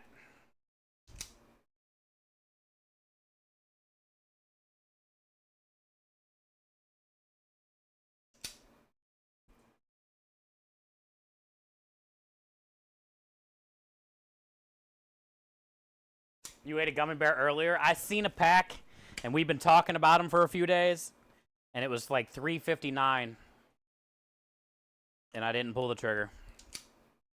Should have today, but I'm really doing good. I'm still trying to really watch like my sugar, my candy intake. Right, I'm not drinking any.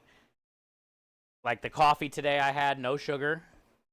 The tea that I bought today, no sugar. I'm still trying to stick to the no sugary drinks, no candy, but it's dude, the candy part's what's killing me.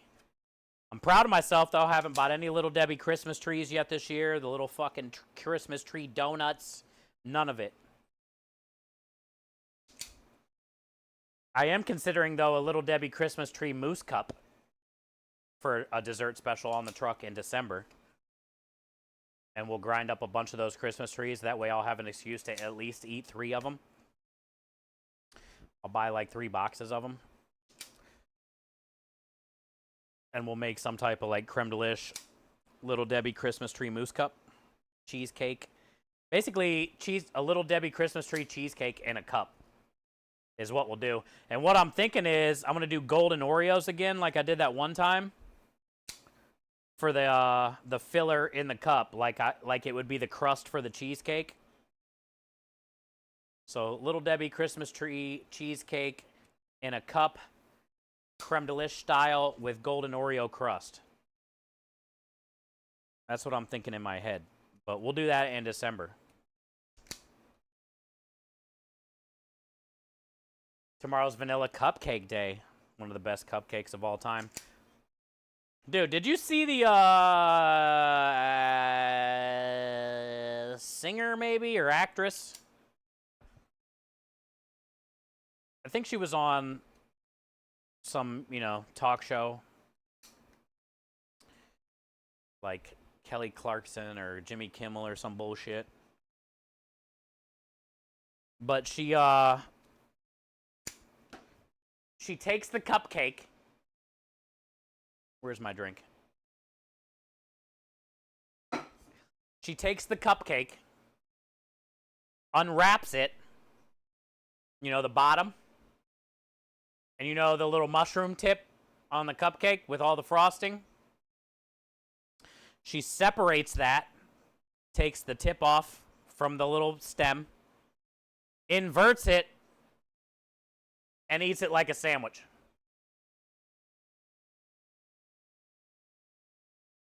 I have not had a cupcake to try, but I swear to God, the next cupcake that I get, I'm doing it. I hate when you bite into a cupcake and you get the frosting everywhere. It's a weird bite because you want to get that, and it's a weird angle, and you're peeling the thing. I fucking hate them. I love them. I hate them. But I never thought about the inverted sandwich style bite. You do that? Yeah, I've never done that. I've seen it and was like, oh my God. Brilliant. What up, Brock Otter? Good to see you. Even though I can't see you. John Cena.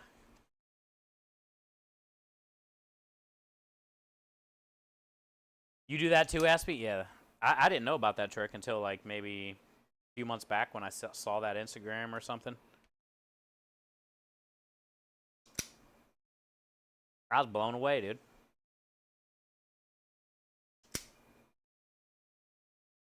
How are things? Good, man. Meatball Saturday. Can't be any better than this. Get to hang out with all my favorite people and play with balls all day, Brock.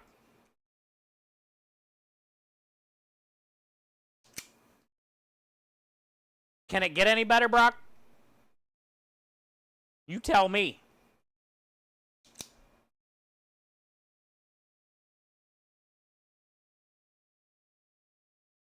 Your time is up. My time is now. Didn't somebody say he's retiring? Finally, again? For good this time? Dude, did you guys see him with the Kai Cenat? The crazy Twitch streamer that's at 250,000 subs right now? Trying to break the 350,000 sub record? Could you imagine? I don't think I've ever had 1,000 subs.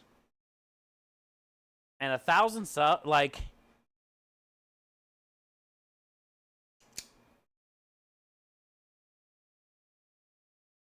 I couldn't imagine what 350,000 subs... That's like... It's crazy the amount, number one, that Twitch takes, and then taxes will take out of that 350,000 subs. But that's over $1 million in a month from streaming.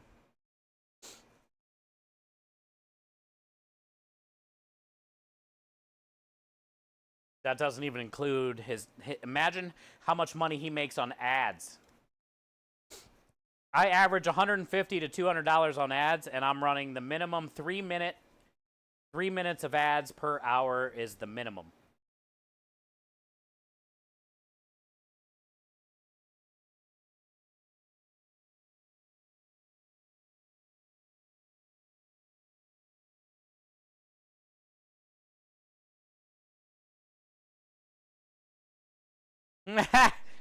Facts.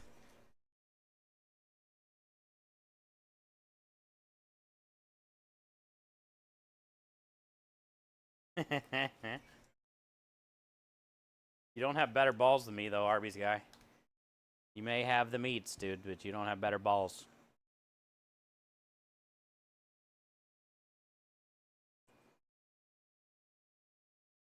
Disappointment. Dry balls and disappointment.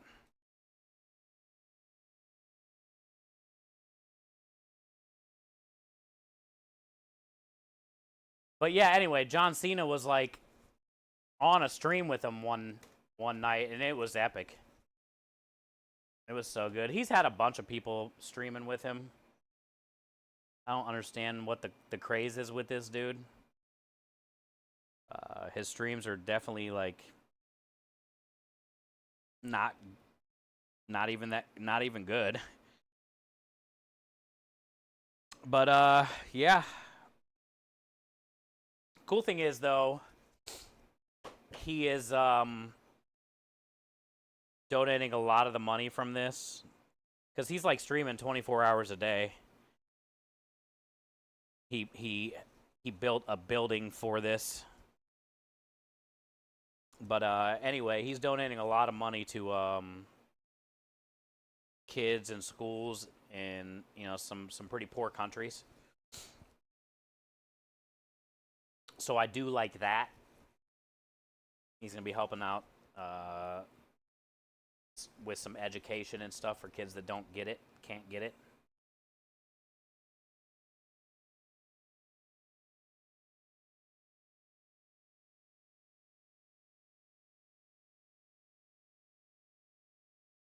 Yeah. Oh yeah. When Phantom came, yeah. He nailed that too with and he stole the McDonald's shit out of his hand, the Big Macs, and he nailed his song, the Cena song and everything, dude. I liked when Kevin Hart visited him. Definitely funny. I don't know any of these new weird like hip hop people that he has visit him, but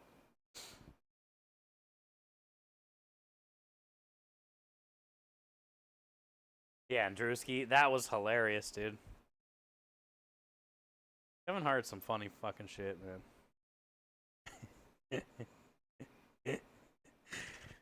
Oh god. I laughed my ass off to that.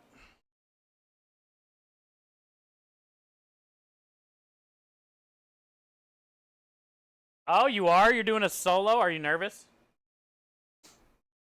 I knew you said you had it coming up. I didn't know you were doing a solo. Well, don't you know everybody there anyway? Wherever this concert's going to be, or no? I mean, I guess you don't have anything to be nervous about. You sing with those people all the time. You probably know most of the people that are going to be there, or the people that are singing's family or something, you know?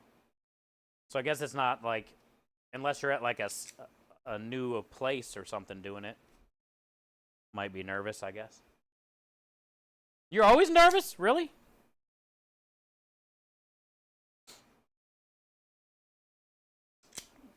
I feel you just... I think the less you look out into the whatever, because it's probably hard to focus on like one thing anyway when you're looking out into that.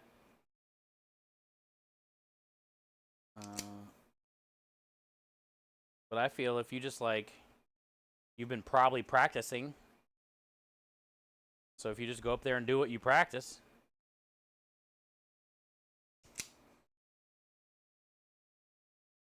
But nerves are good in that kind of stuff. Nerves are good. They'll get you focused. They'll keep you focused. And it's very rewarding when you're done. And you make it through the performance and you didn't have any tomatoes flying at you. That's the best feeling. No tomatoes.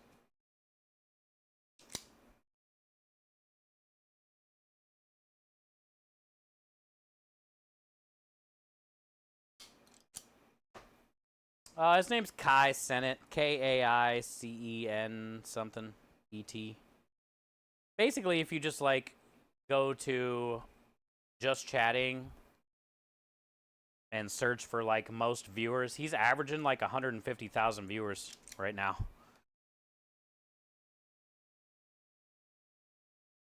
And he's streaming 24 hours. He's got like this crazy Instagram kid reading out donations while he's sleeping.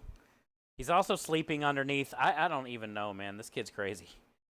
He also has a bubble machine that blows on him on his bed where he's sleeping, and then the kid that's reading the donations dressed up like Spider-Man.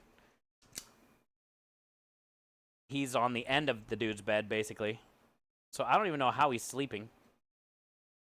Because he's getting bubbles blown on him the whole time. And he's got the weird Spider-Man dude shouting out subscriptions. And when you have 250,000 subs, he basically doesn't shut up.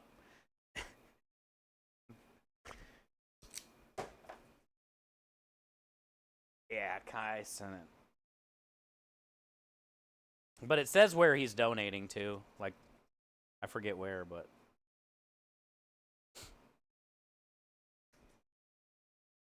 Hi, Uncalm. Cheers. Cheers, cheers, cheers.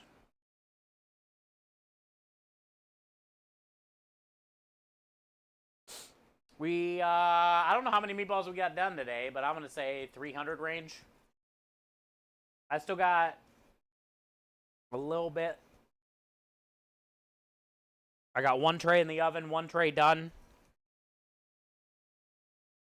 I might be able to get all this on this tray. We'll see. I might need to put some on a little tray.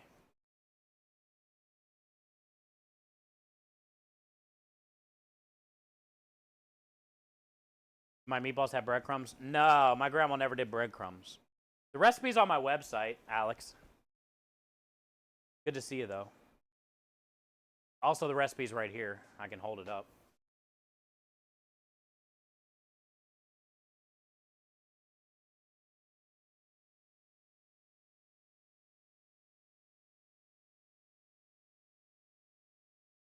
I'll show you. My grandma always did day-old bread. This is the creme de la creme of meatballs on this tray.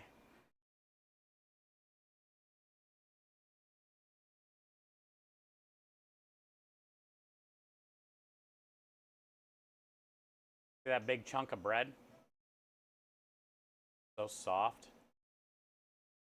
That's my favorite meatball.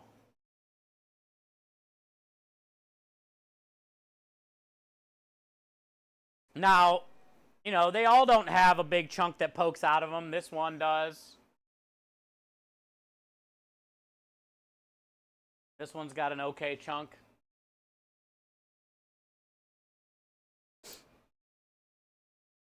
But what I do, which is what she did, she would get rid of her old bread, you know, chunk it up or crumble it up if it was dry, stale, and soak it in milk. She would just pour milk on it till it covered it up, smash it down a little bit. It would soak in all that milk. And then I take that bread and put it through a strainer and kind of smash out whatever's left. Milk, so it's not too, you know, most of the time it soaks up all the milk. And you don't have that much to smash out. But that's what we use as a binder in here. Parmesan cheese, eggs, and that milk bread. And her idea behind it was to not only get rid of the old bread, but also to add moisture to the meatballs. So when they're cooking,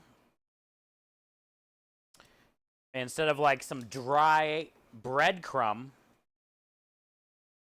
it's kind of like it's got, number one, it's got some flavor to it from the milk, but it also has some moisture to it. So it kind of helps it steam from the inside as it's cooking when the milk mixture is kind of like coming out of the meatball during the cooking process. And then also, if you're somebody that likes to pre-cook the meatballs and then finish them in the sauce like my grandma did, I can't do that here for the truck because it just wouldn't work out for a food truck. But that's my favorite way to do these meatballs, is to finish them in a sauce. That one with that big chunk hanging out after it cooks in the sauce too. Those are the ones I always went for as a kid. I would always find the one that had the biggest chunk of bread poking out of it. That's like some of my favorite memories, is like fighting my cousins for the best looking meatball with the biggest chunk of bread.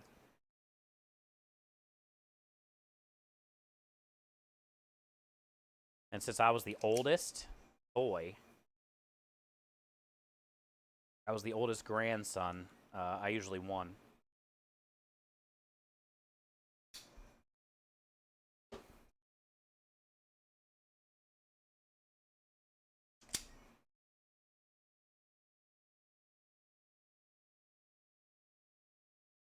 Okay, Aspie. Good luck tomorrow. I'll pray for you tonight. You got this shit. Confidence.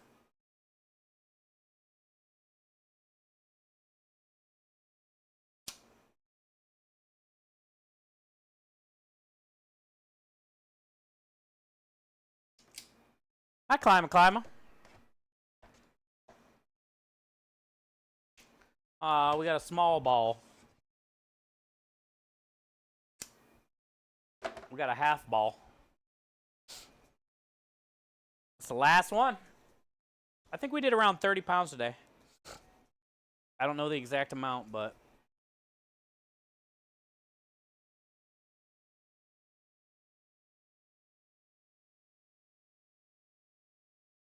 he also has Taiwanese dude. Oh, the kid that keeps getting banned all the time? Yeah, I don't really watch him that often. I've just seen like a lot of the clips from the Cena, the Kevin Hart. I've been watching the last like 3 or 4 days when I, here and there as I'm flipping through. So that's how I've seen that, the bubble thing and all that bullshit that he's got going on. It's definitely not my vibe there, but I do appreciate his hustle. Like, he grinds. He grinds, and if you're that age, like, he's a good role model. He's not so far, he's not like a piece of shit.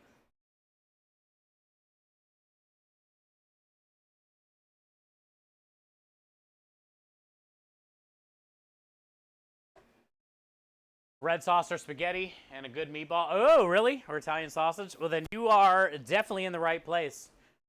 Wrong. You're in the right country, wrong state. For the best sausage you've ever had in your life.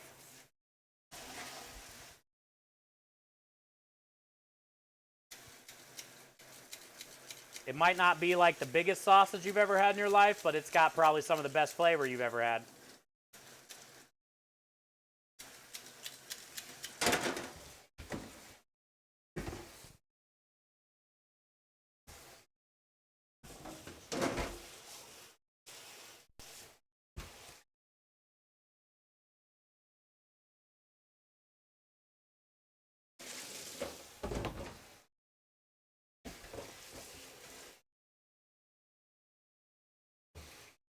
Try to spray this bus tub out a little bit so it's easier to clean here in about a half hour or so.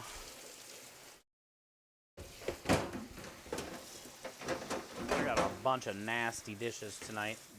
All the grinding dishes are the grossest to clean all the time. And the most. Between the grinding materials, all the stuff, and then all the trays. Grinding days, meatball days, sausage days, that shit, those are the most dishes.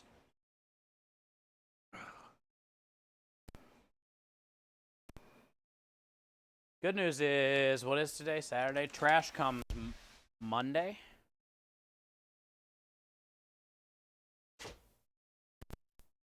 So And the trash can's only going to be sitting out one day, which is great.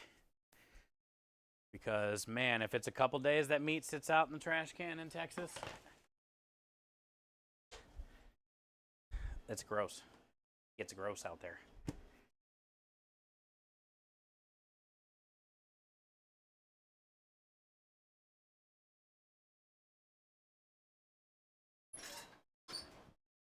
Yeah. All right, this one's got to be done. Ow. Hot. Somebody going good night? Patrick out of here probably. Good night, Patrick. Thank you for everything. What up, SCG? I'm all about that flavor, baby. Let's go. Patrick, have a good rest of your night, man. Thank you for everything.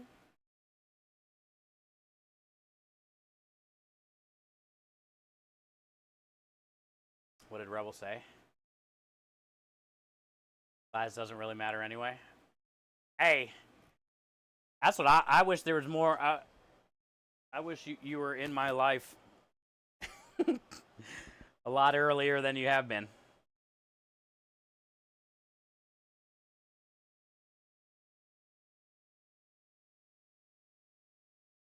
I've never really cared about that shit anyway, honestly. Because there's nothing really you can do about it. Maybe take a pill, I guess. You just either have it that way or don't. In my opinion, not that I know much about it, actually nothing about it, but I feel that girls probably wouldn't want that anyway. Like, that would be scary if it was, like, too big. You know? I'm on, like, the way other end of that spectrum, but, you know.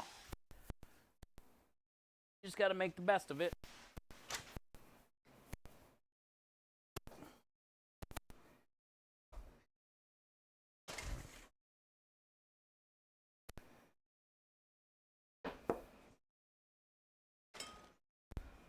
All right. So let's get a quick wipe down. And then we got that last tray in. I'll take this trash out. And we'll go over the prep list one time, but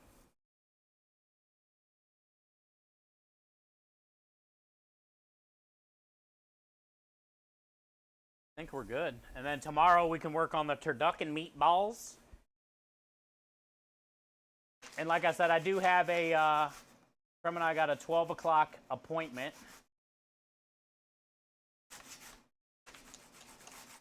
Tomorrow. I should hopefully be live by 2 or 3 at the latest.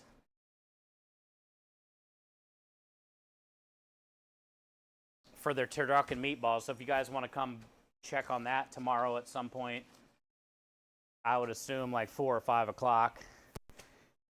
6 o'clock would be the best. We'll be done like breaking down the turkey and the duck. Hopefully we'll have the stock on, going by then. The meat already hopefully ground by then, or in the grinder at some point by 6 or 7.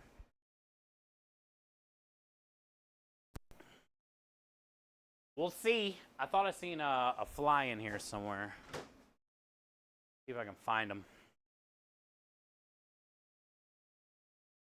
Oh, where he at?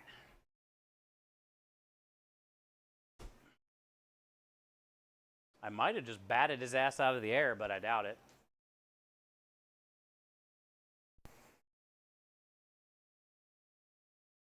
I do know we got to make some tiramisu cheesecake. We are going to be making maple creme de lish, maple bacon ice cream.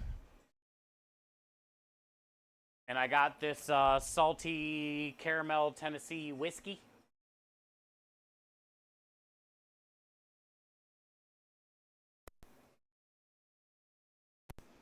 So we'll put this in the ice cream, try it. See what we're working with.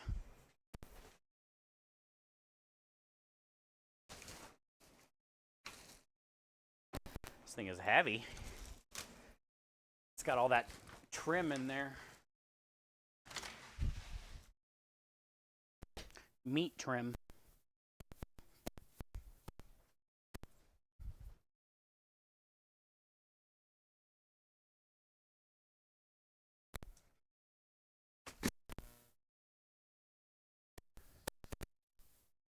So, 3.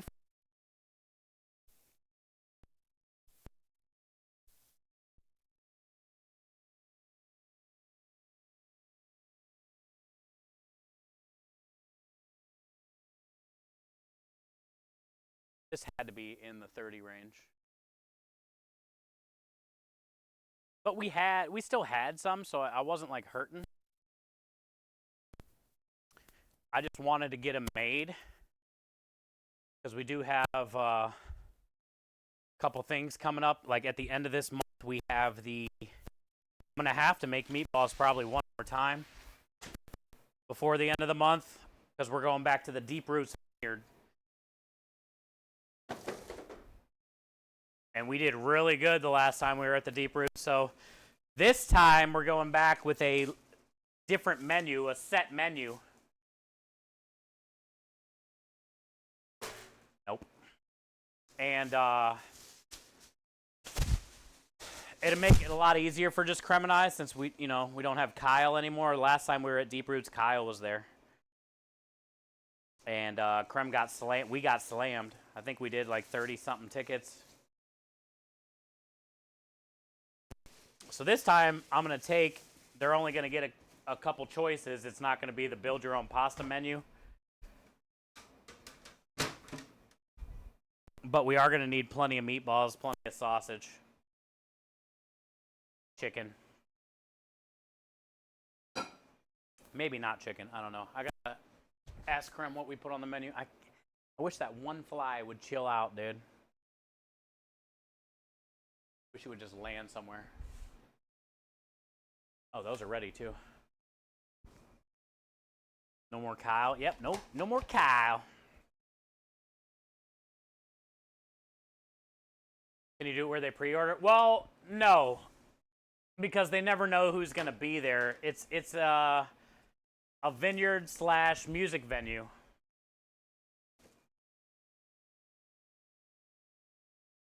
What is 35? 4?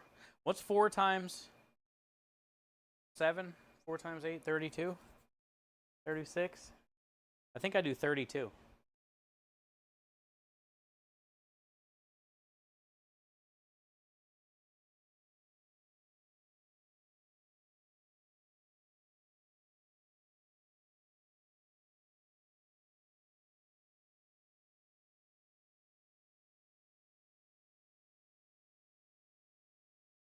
I can fit 7 orders, and there's 4 meatballs per order. And I can fit 7 orders in the pan in the cold rail. So I do 32 meatballs per package. So then I just open these up and put it in the pan.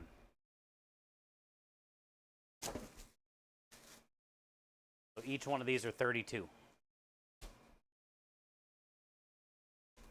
Oh, 28? Okay. Well, I'm putting 32, so that's 8. I can fit 8 orders. Because it's 32 that is what I usually count.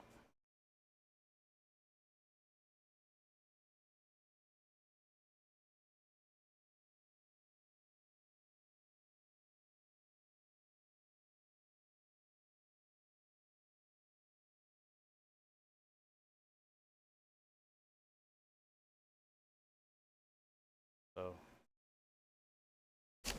8 orders. But yeah, so we're going to have, on that menu, I'm going to heat up meatballs and sausage and most likely chicken.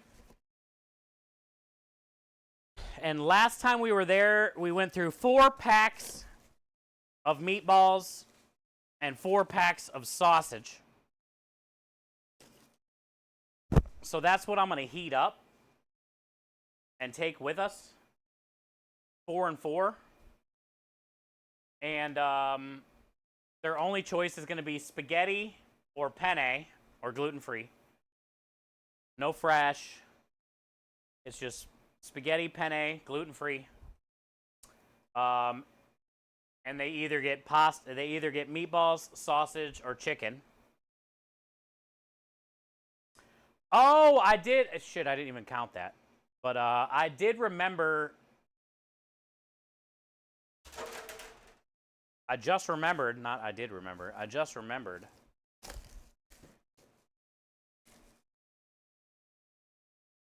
Number one, these aren't going to have 8 orders in it. Haha. But I just remembered that I did say I was going to take some type of like veggie meatball, I think. I might make a veggie meatball. I think we're going to be there on the 30th, so let me write a note or I'm going to forget.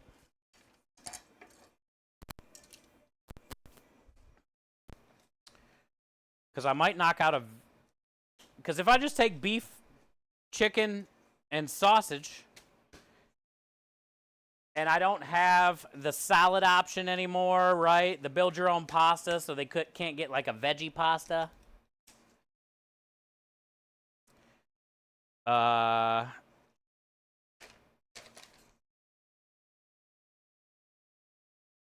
Next week we'll make some veggie meatballs and we'll get them in the freezer. I forgot about that.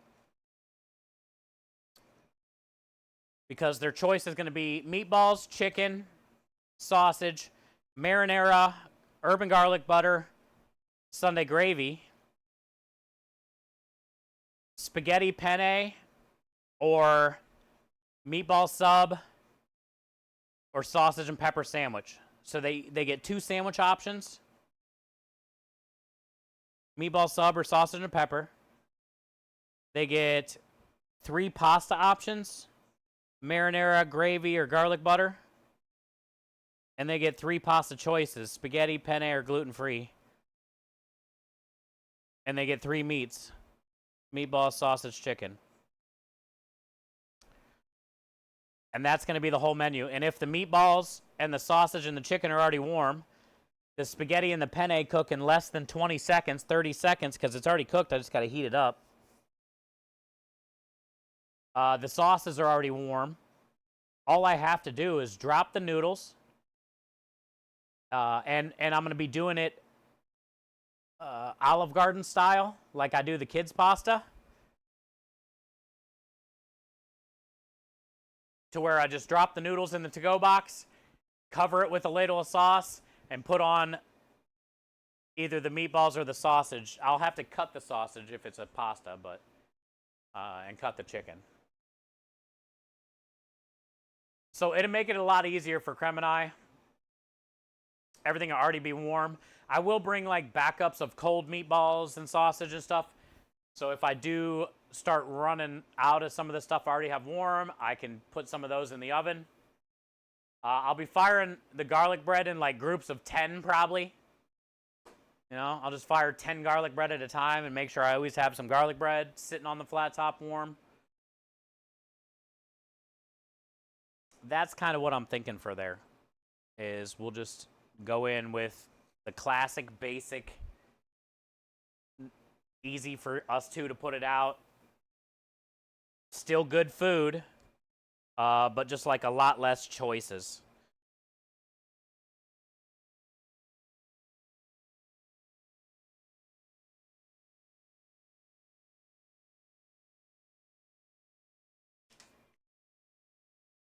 Six orders in that last little wrap. Thank you, Scrub. I'll put that on it since the other ones are normal, 8. I'll write that on the little one. Times 6.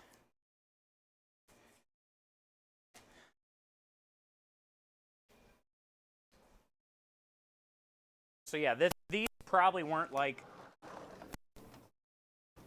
a necessity to do this week, but I need to start working on getting a bunch of meatballs made. So I'm glad that we're doing it this week. Because next week I'll do sausage. I hate when it ends up like I got to do sausage and meatballs in the same week because that's basically 2 days. One just for meatballs, one just for sausage. And I have so many days to prep. You know? Balls of glory. Chuka says you need one of these prep tables in the kitchen. They're not expensive at all. This one's not even that big. But especially if you have like online restaurant auctions near you, you can probably knock one of these out for like 30 bucks, dude.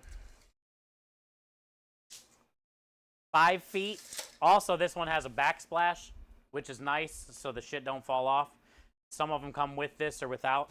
I always suggest getting it with this.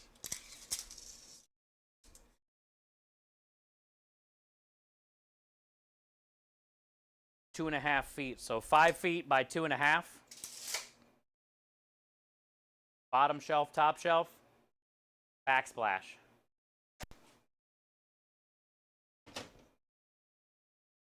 Or I bet Facebook Marketplace might have some of those on there too. Is this catering? No, this is just for the menu. Those are too hot to bag up, so. Let's make sure we're good on our prep list, and that's probably it. There's no point for you to wait for that to cool down for me. We still got the one more in the oven I got to take out, but. Okay. So pasta dough, we did not need to do this week. Pasta cones, we don't need to do this week.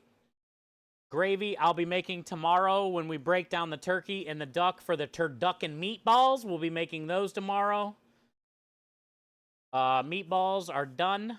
Sunday gravy we'll probably make Monday because I got that meeting tomorrow at noon, so I'm not going to have a lot of time to make gravy tomorrow when we got to make the turkey and duck stock and break down the turkey and duck, grind up the turkey, duck, and chicken. Chicken thighs at least are already broke down. We just got to grind them.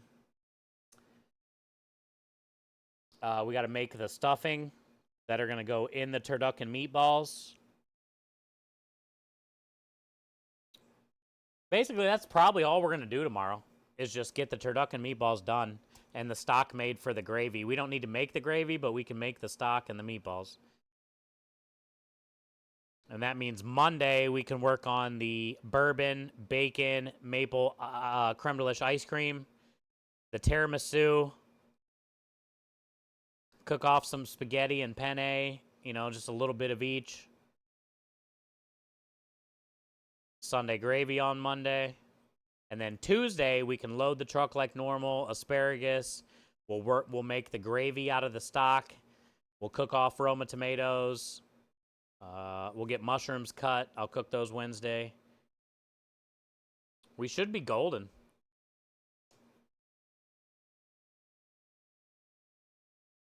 Especially since meatballs are done today. And then turducken meatballs will be done tomorrow. And then all the time-consuming bullshit stuff will be done. And then Monday, ice cream will go quick. We just got to render down the bacon, add the bourbon, cool it, throw that together. Tiramisu, only takes about an hour. Spaghetti and penne are annoying, but it really doesn't take that much time. Sunday gravy, once we get it on, all we got to do is stir it. Takes 4 hours, but...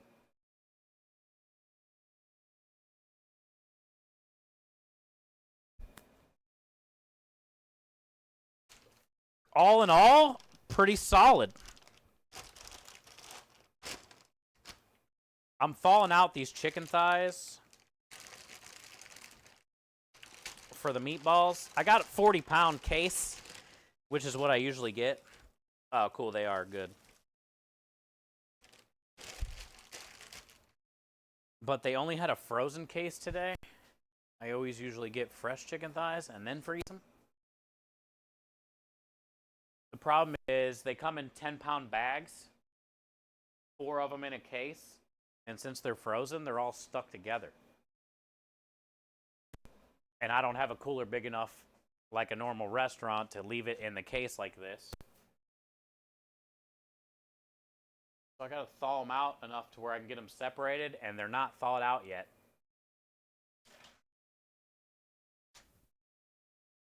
probably gonna another couple hours.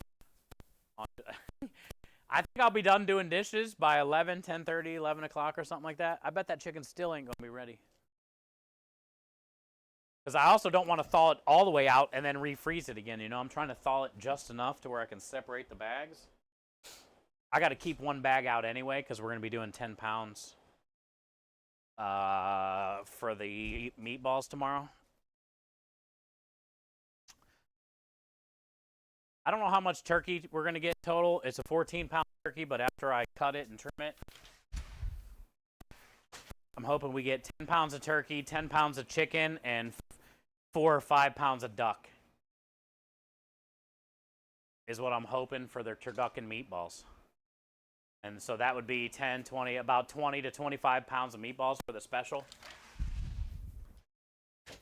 And if we did about 30 pounds today, 3 trays, hopefully tomorrow we'll get like, you know, almost 3 trays. And that will give us plenty for the specials.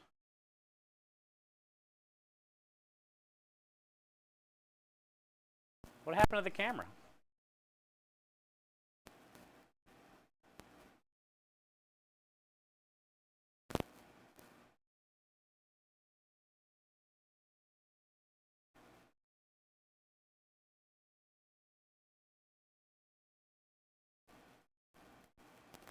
Here it is.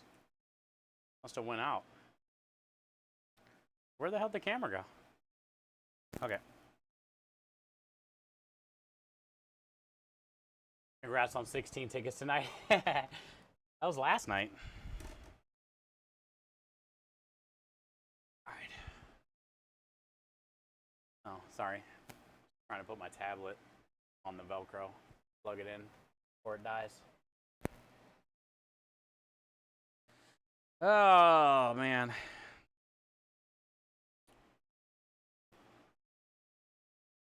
I need a wheelbarrow to carry my balls around.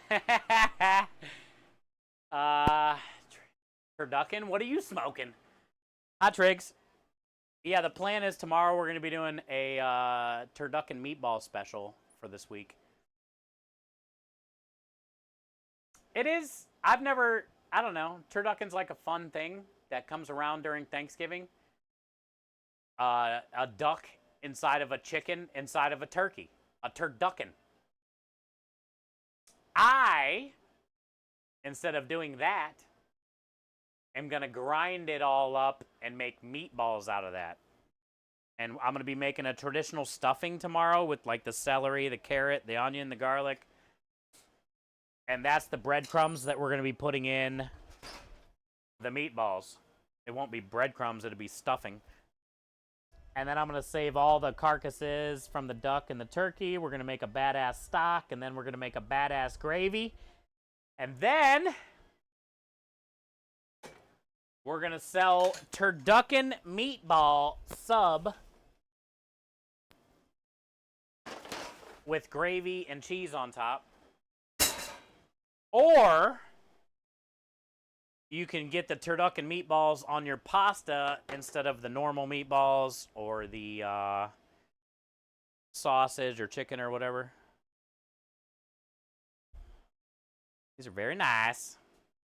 Here's that one with the bread that I showed you guys earlier. Now look how like much that bread is popping out of there. It's soft. It has all that milk in there with it.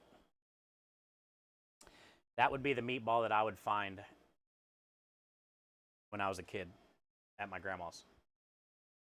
Anyone that has like a big chunk of bread like that poking out of it is like the one I always went for. Piece of garlic. Everything's better with cheese. Hi, Emiliana. How are you?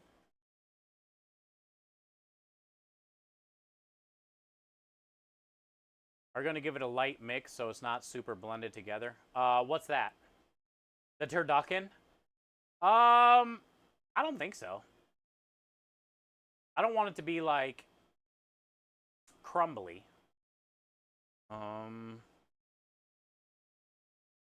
But yeah, I'm definitely gonna, make sure it's completely mixed. I think it's more of the novelty of it than like trying to taste all the flavors of it. Because like once we add the Parmesan, the parsley, the basil, the salt, the pepper, all that stuffing, the celery, right? The garlic, the carrot, you're probably not going to be able to taste the difference between any of those three anyway, you know?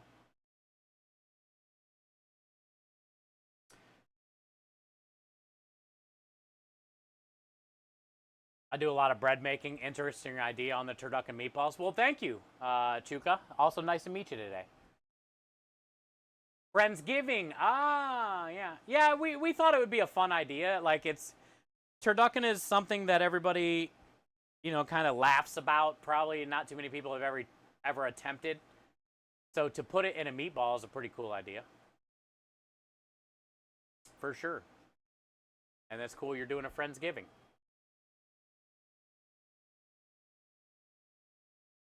Turducken's a classic Cajun dish. Oh, really? Is that where it came from? Cajun dish? They look fire. Thanks, Rebel. Let me show you. They're hot, but our meatballs are the best, man. They're, you know, it's a tried and true. My grandma's recipe. The recipe's on my website. I'm not hiding anything. You know what goes in it. We grind it. We case it. We make it.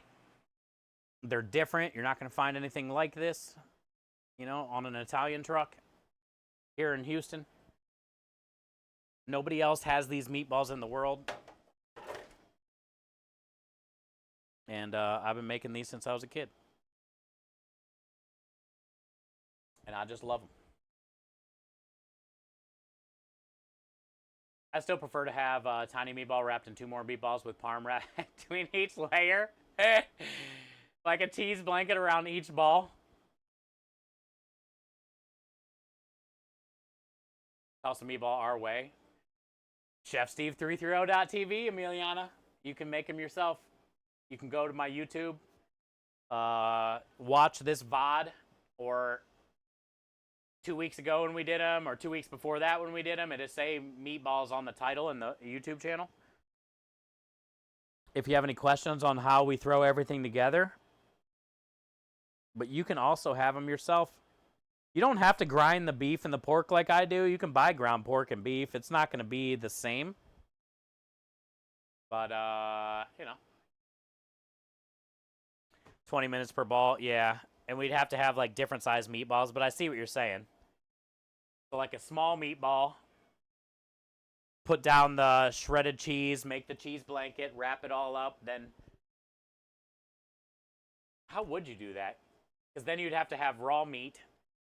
Cool that down, put it in another meatball, cook that, grill it each time. Nope. You try it and tell me how it goes. That's where you lost me. Maybe longer than 20 minutes? Yes. Not. I never thought too far into it until just now. Not gonna work, bud. I'll get right on that. Yeah. I mean, it would work. I don't know.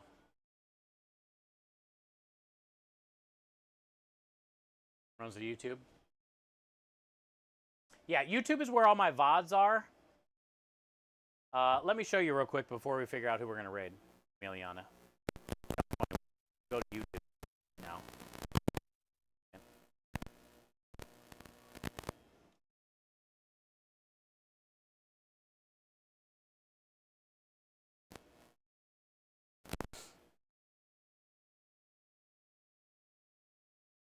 All right, right here.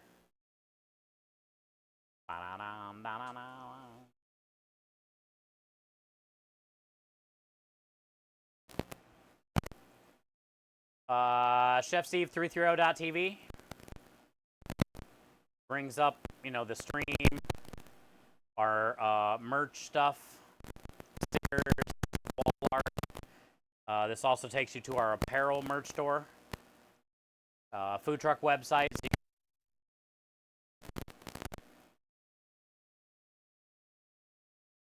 But up here is recipes.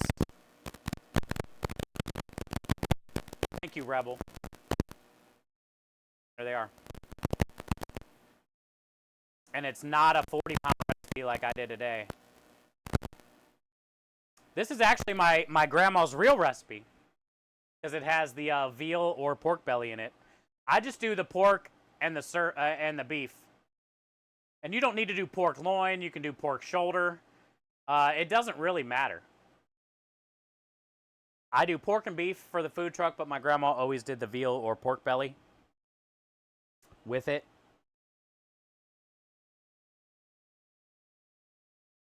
And then the instructions are here about the milk and the bread and all the stuff.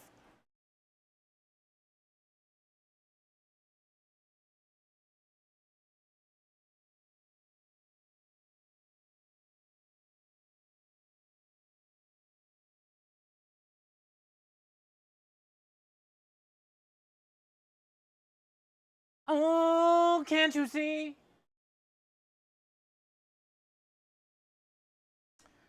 Been doing to me. Even thought about putting a light smoke on the meatballs? Oh yeah, I've done smoked meatballs numerous times, and especially if you're doing a Friendsgiving, that'd be a great idea. Oh, another thing, Chuka, I don't know if you're into cigars,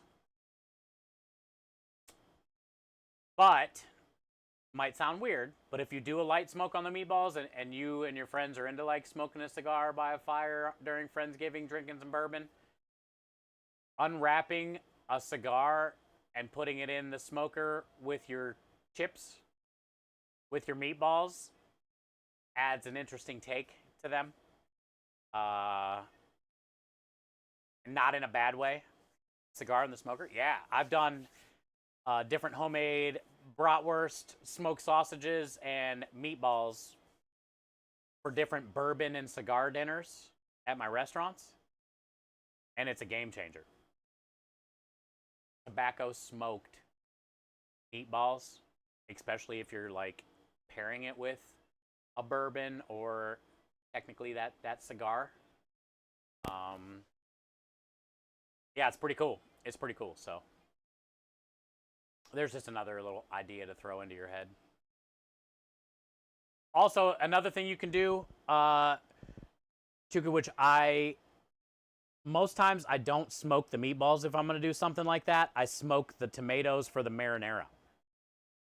And then I'll serve the regular meatballs in a smoked marinara. And it's a little easier that way because you can smoke your whole tomatoes first. And then while they're still warm and smoked, then you can add them to your like onions and garlic and let it cook for about a half hour, 45 minutes, puree everything up. Add your salt, pepper, whatever you want to put in it, and basil or whatnot, and then you're done, you know? And then you got that nice smoky marinara, and you don't have to adjust anything or do anything weird with your meatballs, you know? Do the veggies just... Yeah, I would say so. I would always smoke my marinara before the meatballs, but I've done both. I've done both. The only reason I say I like doing the marinara over the meatballs is way easier. It's just way easier, and you can mess up. You can overcook the meatballs. You can over smoke the meatballs. You can just loading them all in there and unloading them. You know, whatever. I don't know. It's just easier to just throw some tomatoes in there for a couple hours and then just make the sauce out of that, you know? How long do the meatballs take if you're following the recipe? As far as what? Like from start to finish? I would say, I don't know, hour and a half at most. Because it's only, I think, like 5 pounds or something.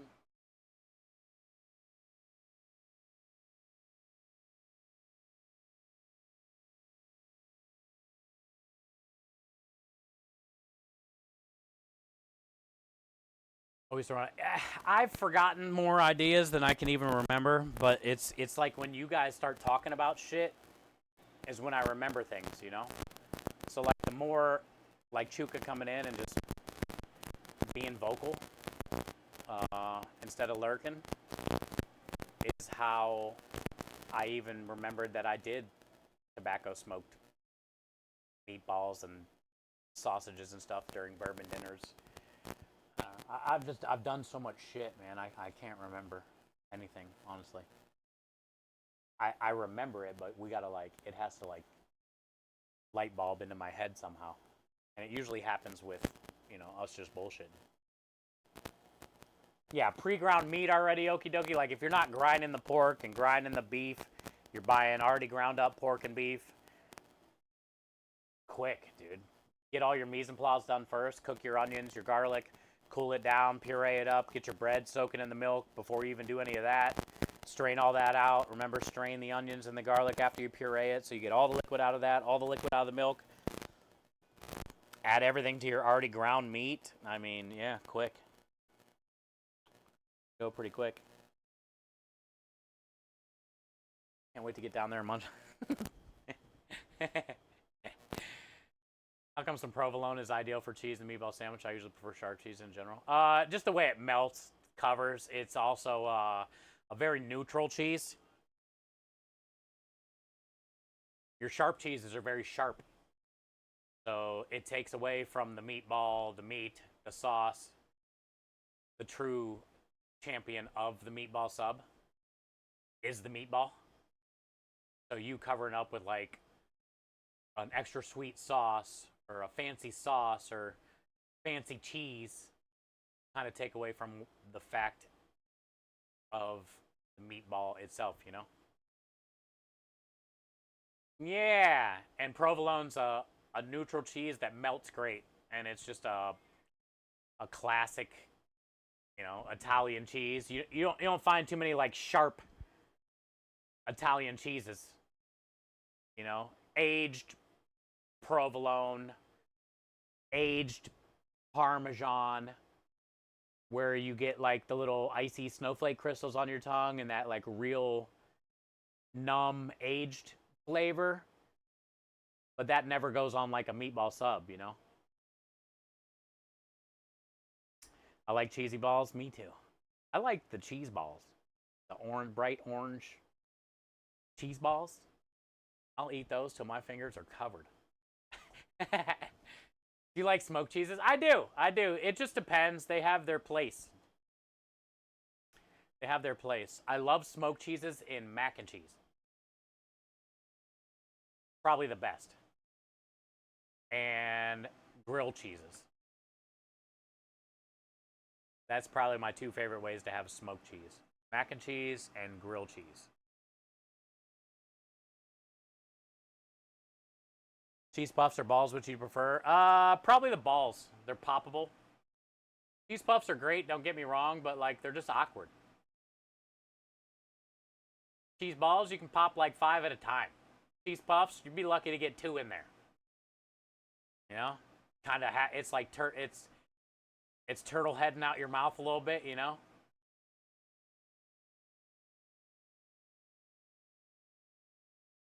I love aged cheeses, but don't care for the smoked.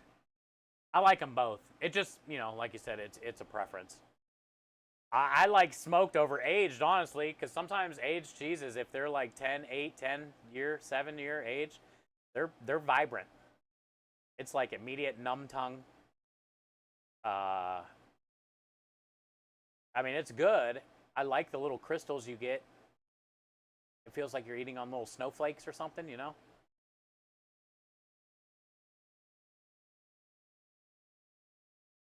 Definitely like a squirrel, yeah. That's so funny that you said that, too. Because I had a pet squirrel, kinda. I had a squirrel that would hang out. I told this story a bunch. I was probably 14 or 15. And I would feed it cheese balls all the time. Like, I'd throw cheese balls under the tree when I'd get home from school when I was eating cheese balls. And it was like my dude. He would always, when I was home, he would always come down and he'd just be like around, A friendly squirrel. I never got to pet him or anything. But a few times I seen him come grab some and eat them, put them in his cheeks. I would laugh because his whole cheek would be full of cheese balls. But one time, like when it started to get fall in Ohio and the leaves were falling, I came home from school and me and my friends were laughing because we looked up in the tree and there's probably like fucking 75 cheese balls up there. He was like stashing them in the tree. And I never noticed until like the leaves started falling and like the tree was just speckled with cheese balls everywhere.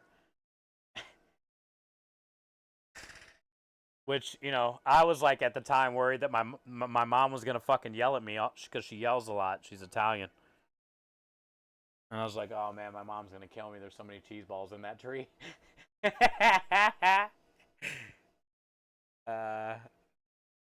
Oh yeah, apparently squirrels like cheese balls. He was my dude. I don't even remember what his name was. But I wish he would have let me pet him. He probably would have bit me though, and I would have died or something. I should mention blue cheese is too far. Oh yeah, yeah, especially an aged blue cheese or even a classic Italian blue cheese. Those are very vibrant.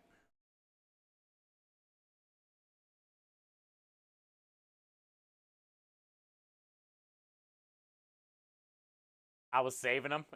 That's what I tell her. Yeah, right. Dude, my mom can see through all my bullshit. My mom was the best, don't get me wrong. She put up with my ass, and that was not easy being a single mom. But also, like, she didn't understand what talking was. Everything was yelling. I deserved it. But, like, my friends were scared as shit. They were like, dude, your mom yells all the time. I'm like, I know, dude. Fuck.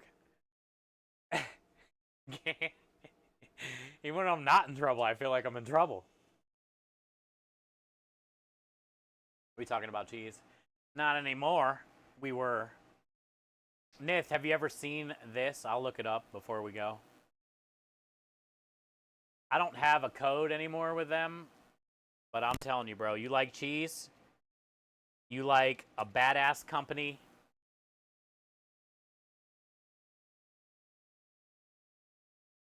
Let me show you this. I had a code last year. Save some money. This is the spot, bro. Cheese Brothers out of Wisconsin. The 12 Days of Cheese-Miss. By far, some of the best cheese curds I've ever had in my life. Tomato basil is good, not worth it though. I would say the best ones I've had are the Cajun, the classic, the garlic, and the jerk. These things are fire. But also, just like their special cheese boxes, their specialty cheeses. Here's some of their aged cheeses. This 8-year cheddar, tons of crystals. Some of the best sharp cheddars you've ever had. The 15-year cheddar, I don't even know if I would do that, but you know, if you're adventurous. I like this Door Country cheese.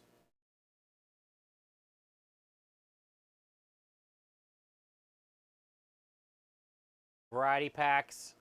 Dude, this 19-year? No way. This is very aggressive. A 19-year cheddar. That's going to be like chewing on a square battery. Cheese spreads.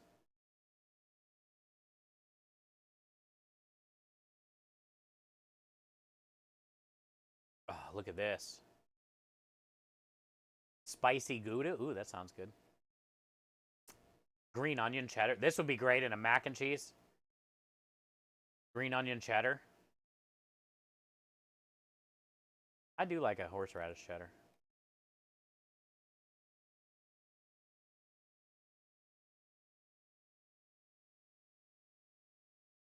I 110% vouch on any cheese that these people sell, especially cheese curds.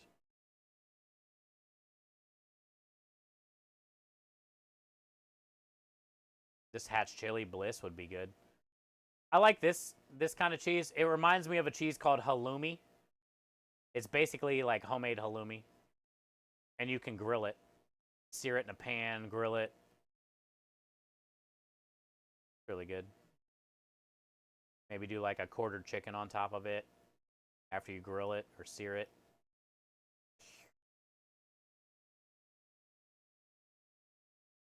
if you're into cheese, Nith, that's the website you should check out and order from. You've seen a 27? Man, like I would try a nibble of them, but the older it is, like the crazier, dude. Like immediate numb tongue. You get all the little crunchy things. You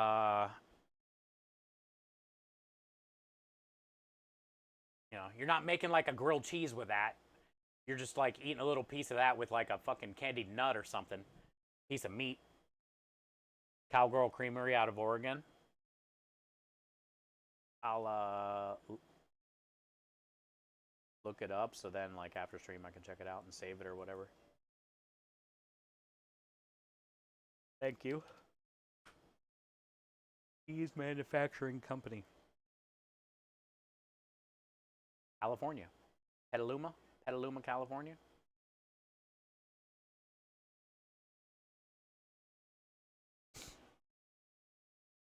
$69-year cheese? Yeah, right. Could you imagine? You gotta wait 69 years to make money on your investment. The Dill Havarti, yeah, that's some of the best cheese they have too. That's also another one of my favorite mac and cheeses. A Dill Havarti mac and cheese. Dill Havarti, any type of Havarti just melts down really good.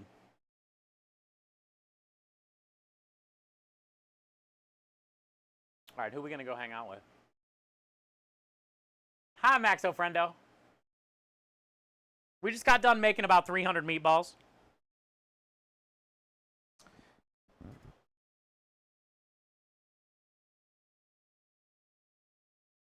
I got a tiny half one right here.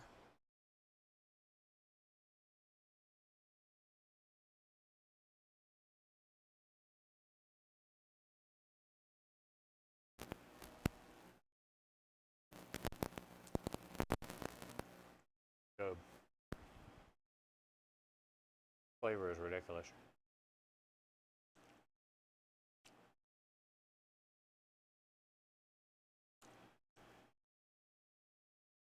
Got a ton of pork, ton of beef, caramelized onions, garlic, caramelized, a ton of Parmesan, fresh parsley, basil. The bread that was soaked in the milk.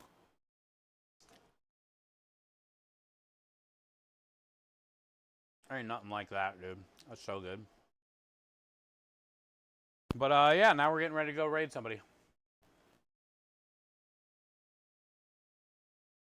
A date night ends on. She is.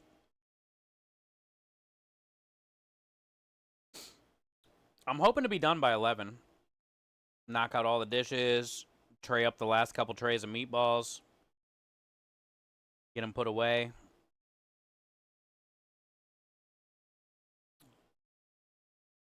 And then tomorrow we got that meeting at noon. I'm hoping to get stream going by, 2 or 3. And it's going to be another long night tomorrow.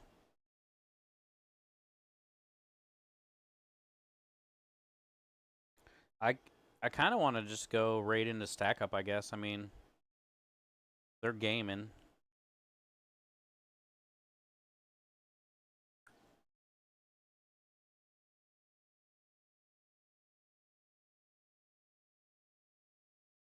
Oh, you know what? Is DJ? Yeah, DJ streaming.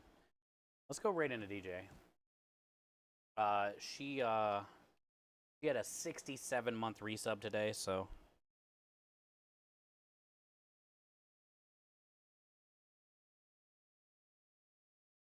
Let's go show her love, chat. 67-month resub today. Let's go in there. Hang out with her.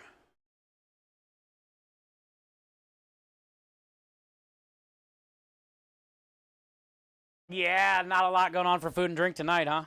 But DJ, she's doing some Grand Theft stuff, so that's always interesting. That's always interesting. Thank you, guys. Yeah, thanks for spending your day with me. Thanks for making my days off always special. I'm glad we got this done today. It's a lot less anxiety on my head. Tomorrow we can concentrate on the other meatballs. And then Monday and Tuesday we'll be styling. Ice cream, spaghetti, penne, easy stuff,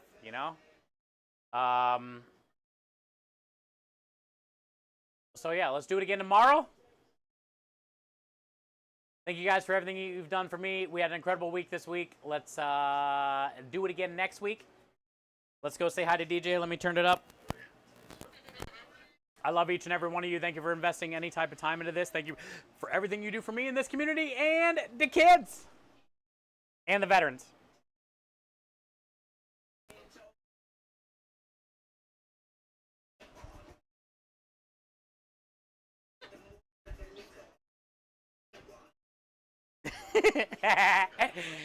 See you guys.